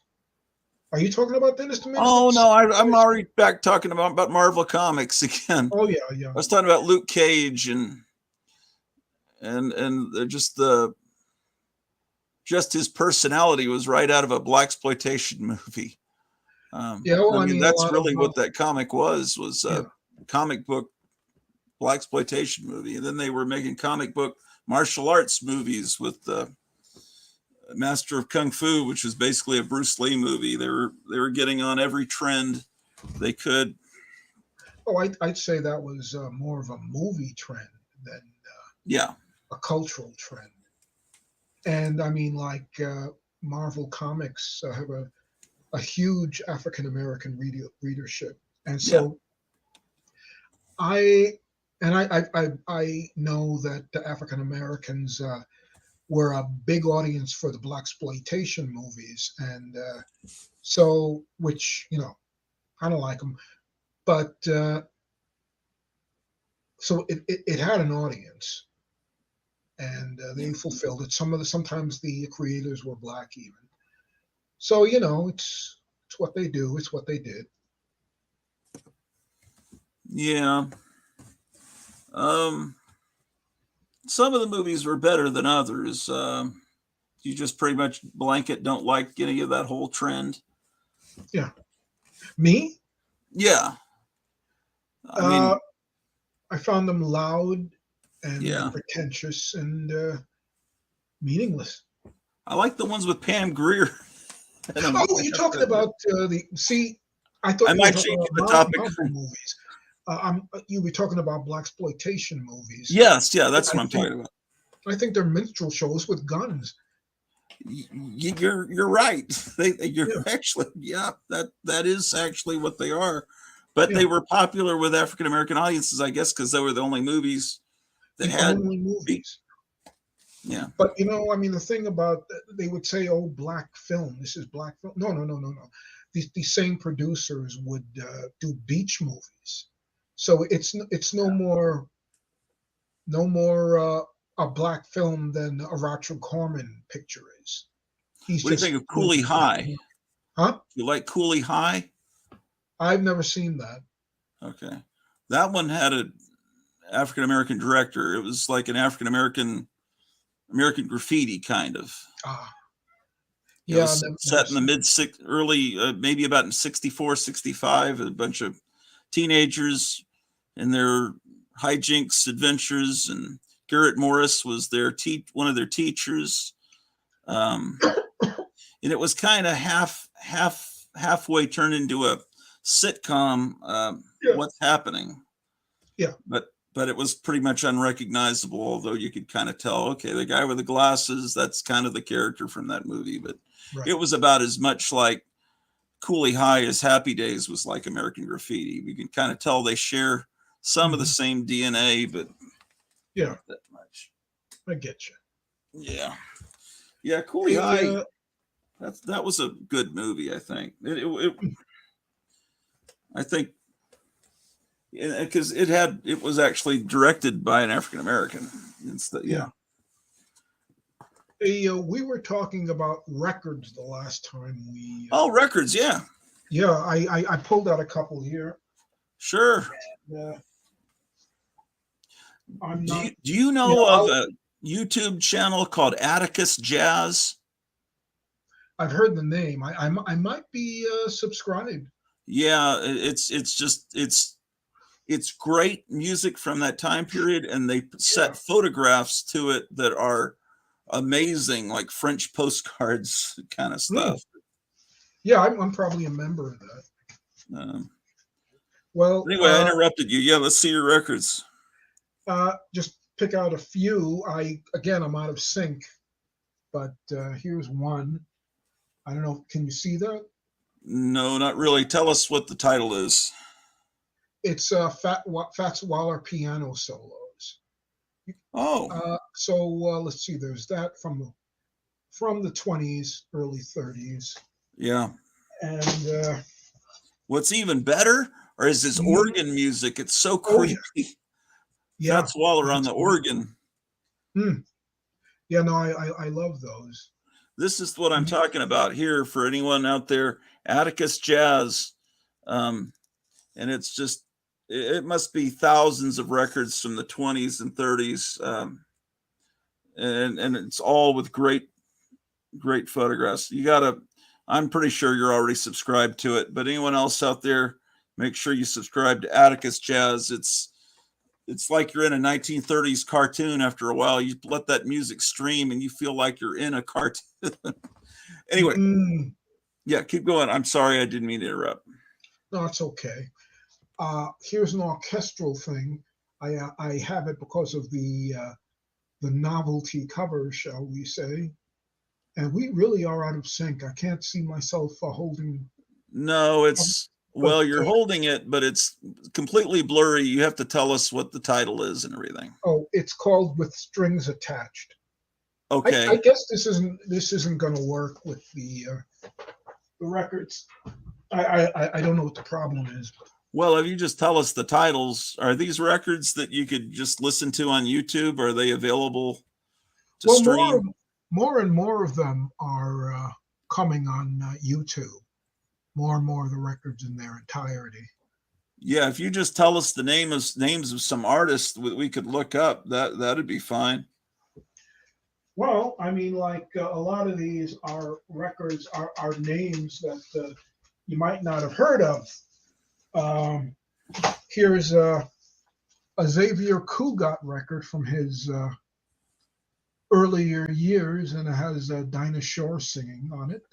Oh, wow. And, yeah. For those of you that don't know who he is, Charo was married to him Charo. She was one of his wives. Right. This friend of mine from the school I used to work at his ancestor was in the Fletcher Henderson band. Oh. And he had all these photographs and stuff, and then his family knew the Jackson family. They lived in the same block, and they had some interaction when they still lived there. And he had all these great stories. He was a fellow antique collector. He was one of the custodians at the school I worked at, and we'd just talk about all kinds of stuff. He'd bring me all these photographs, and he collected comics. But yeah, he showed me pictures of his family going back 100 years, and they were a very fine African-American family. There's photographs of them dressed with top hats and just, and his, what was it? He was, his last name was Campbell. He was related to the Campbell soup people. So, anyway, so one of the guys in the Fletcher Henderson band, I think his last name is Campbell. But anyway, completely off the topic.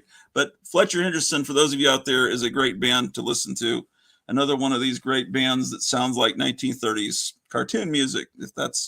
But that's because they were playing the music of the time in these cartoons. So when you think of Warner Brothers cartoons, you're hearing the music that was popular really in the teens, because weren't they playing, they were using like songs from 20 years before that the audience would know from when they were kids. So it's like it was delayed. So you're watching these cartoons from the 30s and you're hearing stuff that was popular like in 1910. Yeah, I think in some cases, or it could be just modern music like they did in Fleischer. That was the popular music, the really hip popular music was put into those music. Anyway, I'm sorry to keep talking over you. I'm a retired school teacher, so I'm used to never stopping talking. No, it's okay. For survival's sake. Anyway, here's a record of piano rolls, and I don't know if I don't know what's going on, but the cover is kind of based on what Toulouse-Lautrec. So you got that here, and there are piano rolls on YouTube of the Batman theme, and I have a whole list of hundreds of them, a playlist. Yeah, I know. I used to always go to your playlist and look up great music and record it. Yeah, and this is percussion. I'm into the percussion records, and it also has a harp. So it's a unique sound. What's the name of? We can't read the title. What's it called? Oh, it's called Bang Baroom and Harp, and it's by Dick Shorey's ensemble. What is it? Percussion ensemble. Yeah, I know Dick Shorey. Do you have the Incredibly Strange Music books from? Of course, you have those, right? From research. Yeah. That was how we learned about a lot of this stuff back, 30 years ago? Oh, yeah. It's come a long way since then because the music is more available. Right. And I'm just saying that for people out there that maybe never experienced that learning about Juan Esquivel and all that, and Perez Prado and all that great music. Yeah. Here's one by Ralph Martery. Is that how you say it? One of his things, but you see him here with this bunch of LPs. And let's see. Well, I wish I could see it, but I can't. Can you? I can see some black circles on a yellow background with a pink strip. I can't read any words, though. I don't know if. But is a lot of this stuff in your playlist on YouTube? No. A lot of it I am not even aware is on the net yet. It's almost like everything's on YouTube. Yeah, so it's probably on there. If I looked, I probably found it. But I'm really trying to decimate my record collection. I have too much, and so I am looking for them on YouTube. Are you considering moving? I know you've talked on and off about being very unhappy with where you're at. Well, I go back and forth because I'm in Bloomington, Indiana, and I have a great apartment, and I have my hobbies here, so in a way it's perfect actually. But on the other hand, I really want to be in New York, and affordability, that would be difficult. I'm still researching it. You'd have to live in a closet. Where would you put all your stuff? That's exactly it. Yes. And then have to get rid of in 1 second, probably costs a lot of money. And big cities could all turn into powder kegs at any moment nowadays. Well, but I haven't been looking that closely. I can't stand it. Do you have a big comic book collection? I did. I did. I don't expect to get it back though. When I had to move, I gave it to a friend and lent it to a friend. But to be honest with you, I prefer to look at this stuff online, Okay. and just about everything is. I don't like handling those fragile books. Okay. I really don't. I didn't take care of them when I had them. I hate putting them in bags. I like to just open them up and look, and you can't do that with comics anymore. They're 100 years old now. So as far as reading them is concerned, it's the web I go to. Mm-hmm. Do you have your own comics that you created? Do you have multiple copies of them, or you just keep one archival copy of each, or how do you? Well, I've been selling them. Oh, So I keep one copy at least of all of them, but I get real short. And also I have a lot in storage that boxes I haven't even opened yet. oh, okay. Where do you sell copies of your stuff? I sell them on the internet. Basically, occasions just happen on Facebook where somebody wants something. Yeah. That's how I sell most of them. So yeah, that's how it works out. So when you were talking about Anthro, you don't have those comics like with you currently? Someone's custodian of them? No, as far as I'm concerned, they're gone forever. This is a friend? Yeah. Well, we haven't spoken since I left 5 years ago. Oh, yeah, he's kind of a weirdo, but I'll be honest with you. When I moved, when we got here, and the moving people were moving stuff into storage, one of them had a heart attack right in front of my face, and I felt so bad. I said, "Look, I got enough with me. Oh, I don't want to kill the guy. It disturbed me very much." So you felt guilty then, because they were moving your hoard. Yes. It cost us $23,000 to move my shit across the country, man. 23,000? Yeah, between all the U-Hauls and we sold a house and we bought a cheaper house that's 3 times as big, but there was extra money left over that we had to pay to get this stuff. I've got so much. I've got pinball machines and jukeboxes and so machines. And I've got records. I know how heavy records are. I understand that. And I just got, what can I say? Well, it's not like Forrest J. Ackerman, but it's the same amount. I completely understand. No, forget it. What's that? Well, I'm trying to get a question in there, but. Oh, sure. Go ahead. What would you do if you had to move to a smaller place? What would you keep and what would you let go? Or do you have any idea?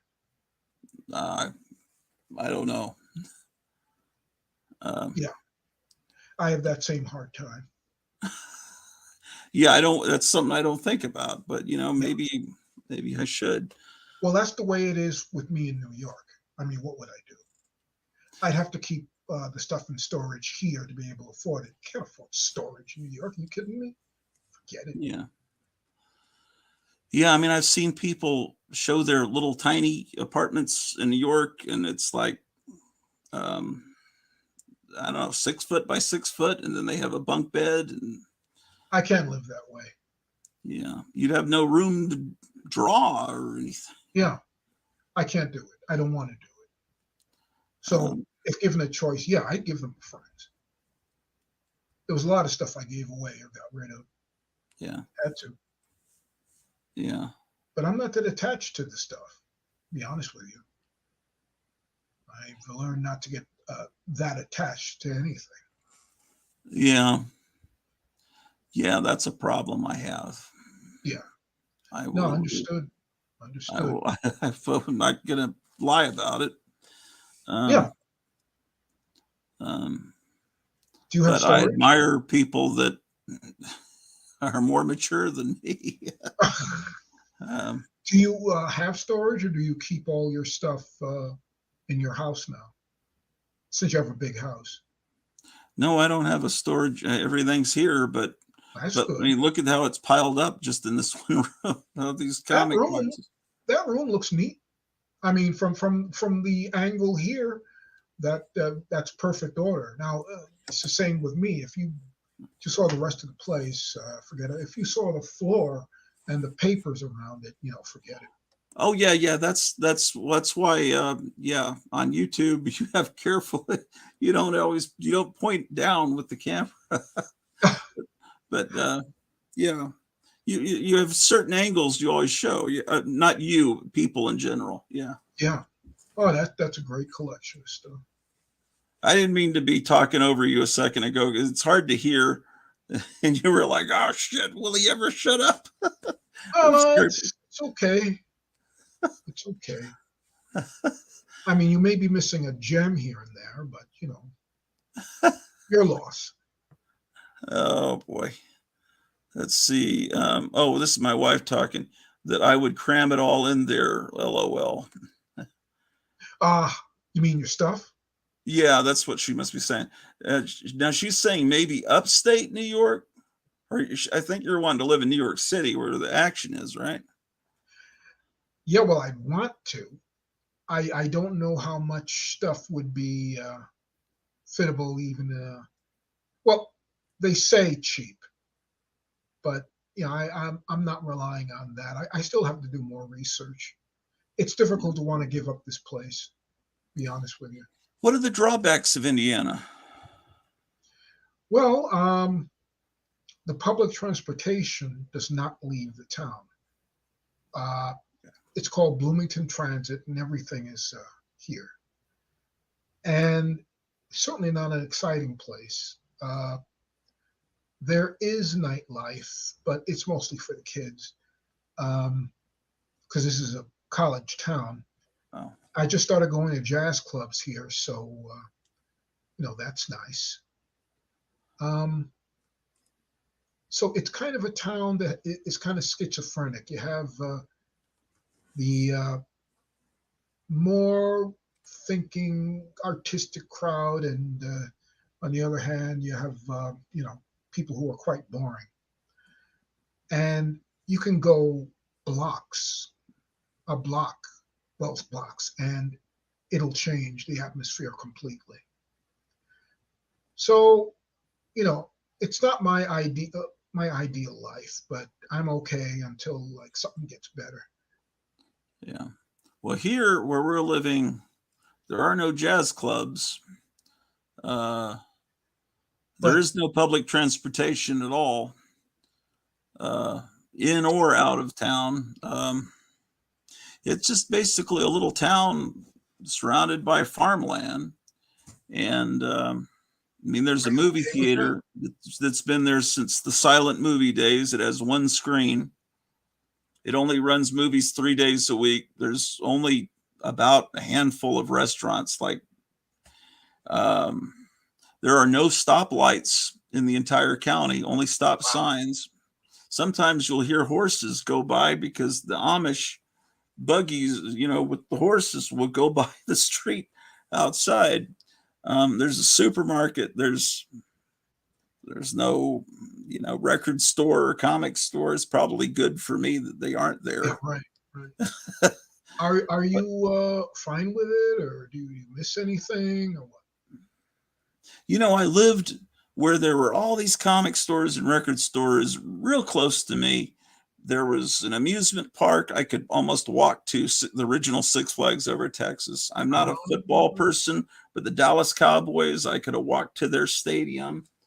I mean, there was everything. I was right between Dallas and Fort Worth, but I never went and did any of it, because I usually didn't have money or for some reason, time. But I had to worry about a package showing up on my doorstep. Would it be stolen? Here, there's zero crime. Yeah.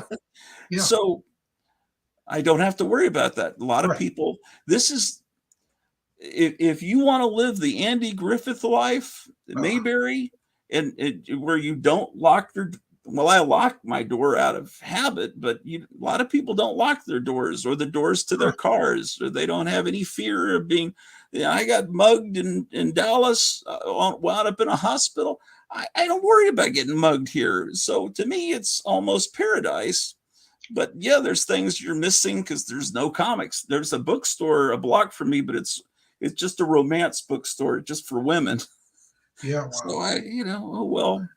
Well, So I mean, it's just like you give up something, and the people here are real nice too.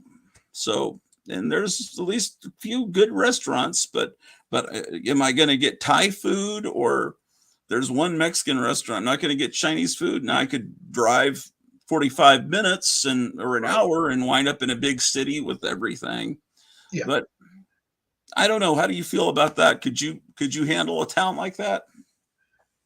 Well, I don't need book and record stores because I have enough of those. Yeah, I'll never read all this shit. Yeah, no. Even the old stuff. I don't like the property that much, and also, like I said, I have enough. I have enough books to last me for the rest of my life. That I still haven't gotten to. So as far as I'm concerned, I don't need those. So yeah, I'm cool. And yeah, you wind up retired. My artwork, I mean, it's become 100% better since I moved here. It's weird that that's the way it's worked out, but it really started flowering here, and I don't want to miss that either. I don't want to have to worry about just paying rent. Yeah, well, you haven't. You contacted me in October on Facebook. I never saw the email until a few days ago on Facebook. You had an art show and you wanted to promote it in November, and I never saw. So I said, well, let's still talk. But so that means you've got an art gallery there in the town that showed your art. That's pretty amazing. There are several art galleries. Oh, see, that's great. And yeah, I started getting shows like a couple of months after I moved here. So that's nice. One thing about the artistic stuff well, for one thing, COVID, it blew the whole scene apart.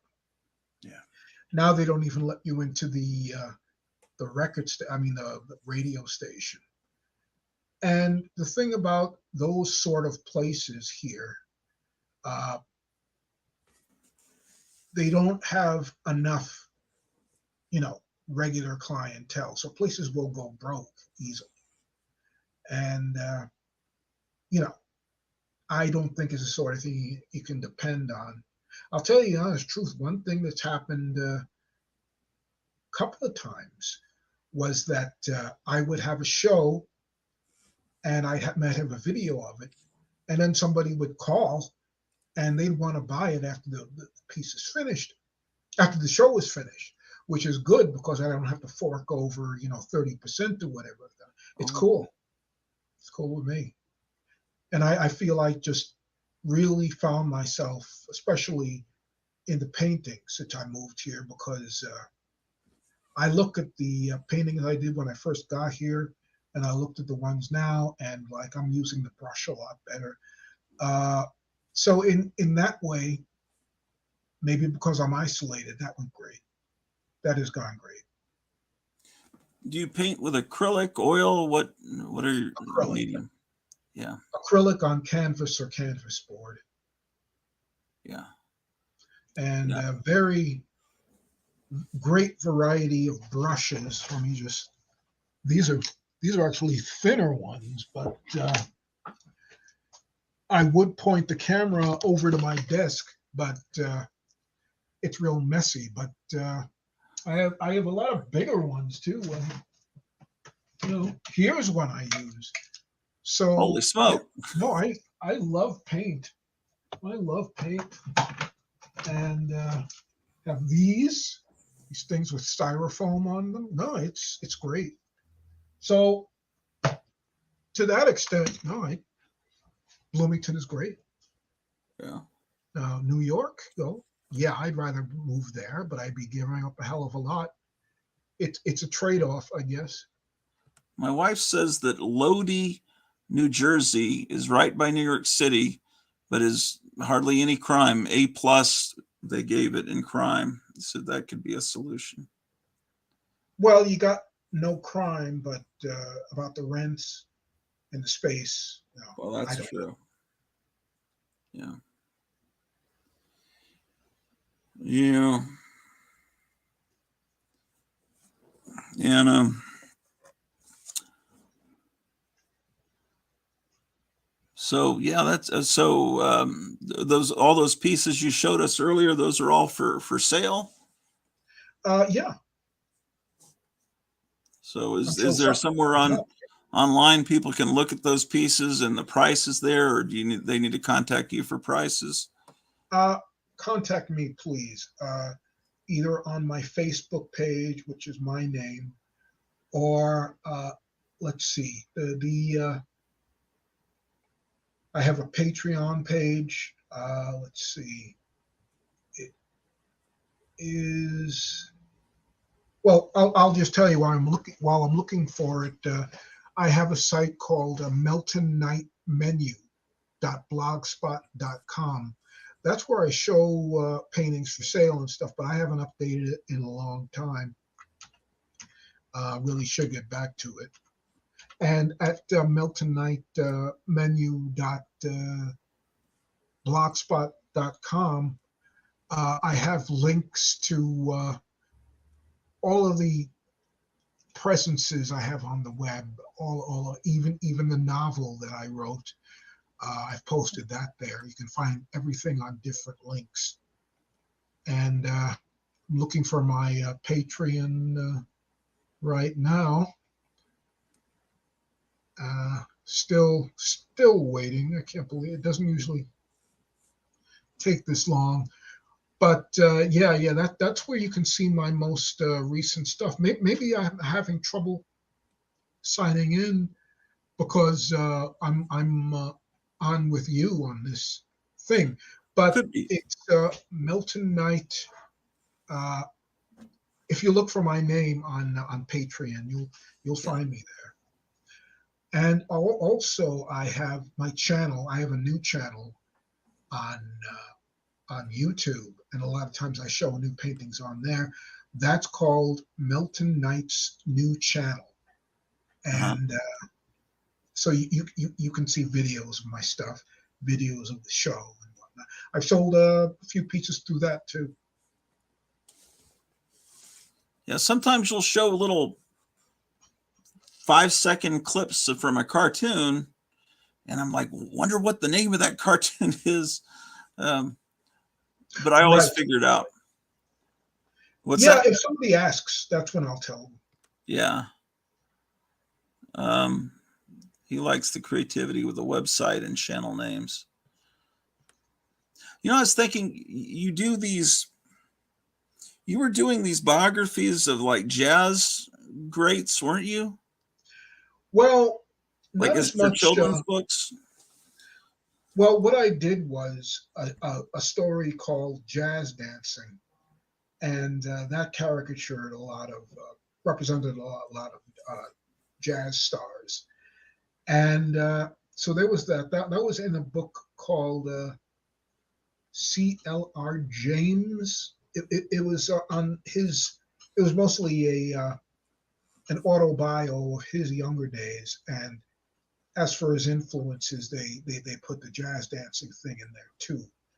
And also, I've been doing requests for paintings. I did Carmen Miranda, I did Dizzy Gillespie, and I did Louis Armstrong and Ella Fitzgerald, and probably others that I can't remember right now. But yeah, I do jazz work when it comes up.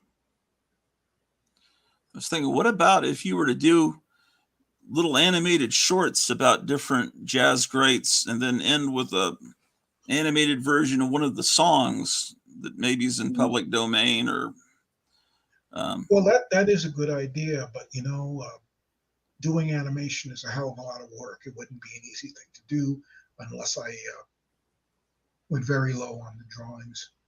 Maybe then. Something But- like that. Maybe you could get a grant from the government and hire people to work under you. It seems like something like that's culturally relevant. Well, we'll see. That would be better use of tax dollars than a lot of things they use them on. Yeah, right. We'll see. I mean, I still have a lot of plans. I just think that would be something that would be amazing, just for you to create historically. Just turn your interest in those jazz greats into animated little segments. Yeah. That could even be a feature film. That's kind of what I guess Ralph Bakshi was trying to do with American Pop, maybe, but I think you'd do it better in your style, you know.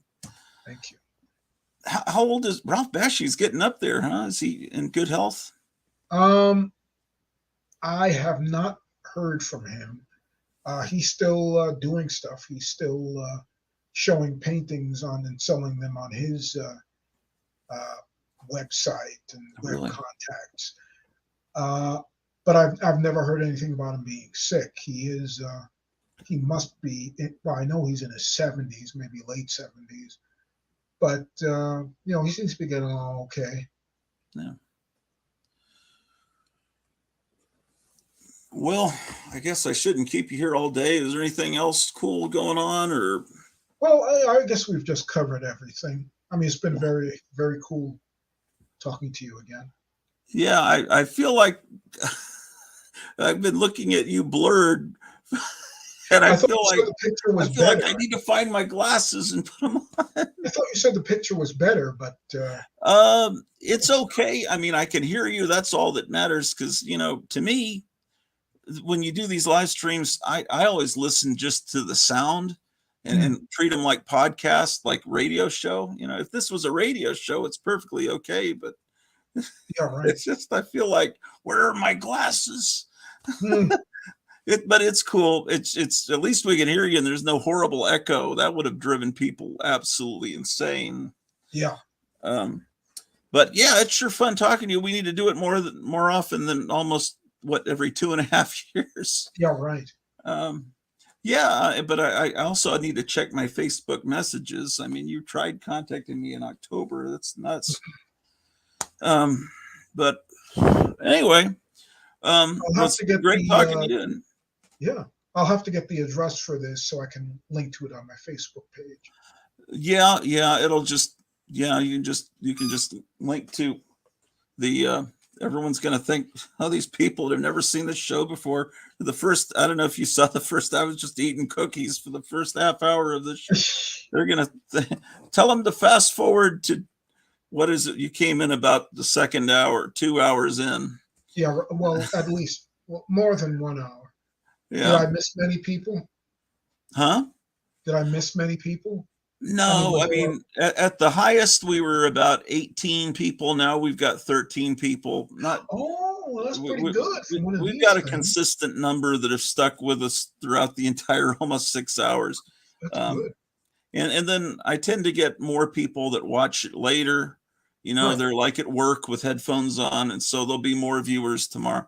Usually my live streams wind up with about 300, 400 views, but the last time that I interviewed, let's see how many views we got back in when I interviewed you a couple of years ago.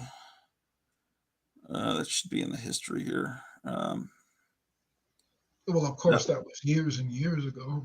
Yeah, so over 2.5 years, it's accumulated some views. But I don't have a big subscriber base. Well, I'm up to. I just got over 700,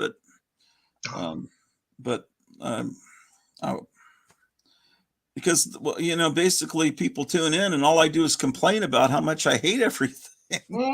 And I think they take offense. I hate slabbing all these people that slab their comics. I talk about how much I hate that, and then they click off and go watch someone that tells them that that's a really healthy thing to do, is not ever read the books they own. But let's see. Oh man. Oh yeah. Okay. I'm just curious, real quick. I'm not going to keep it. I just want to see how many views it had.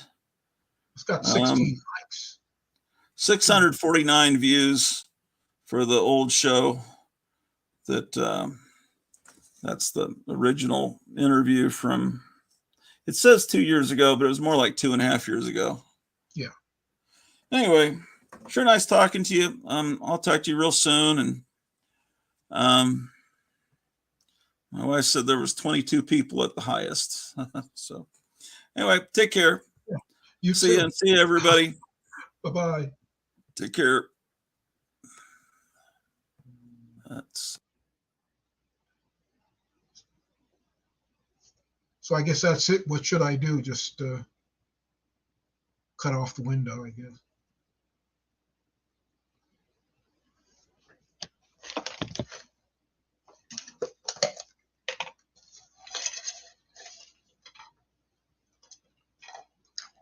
Now I can't hear you. I don't know.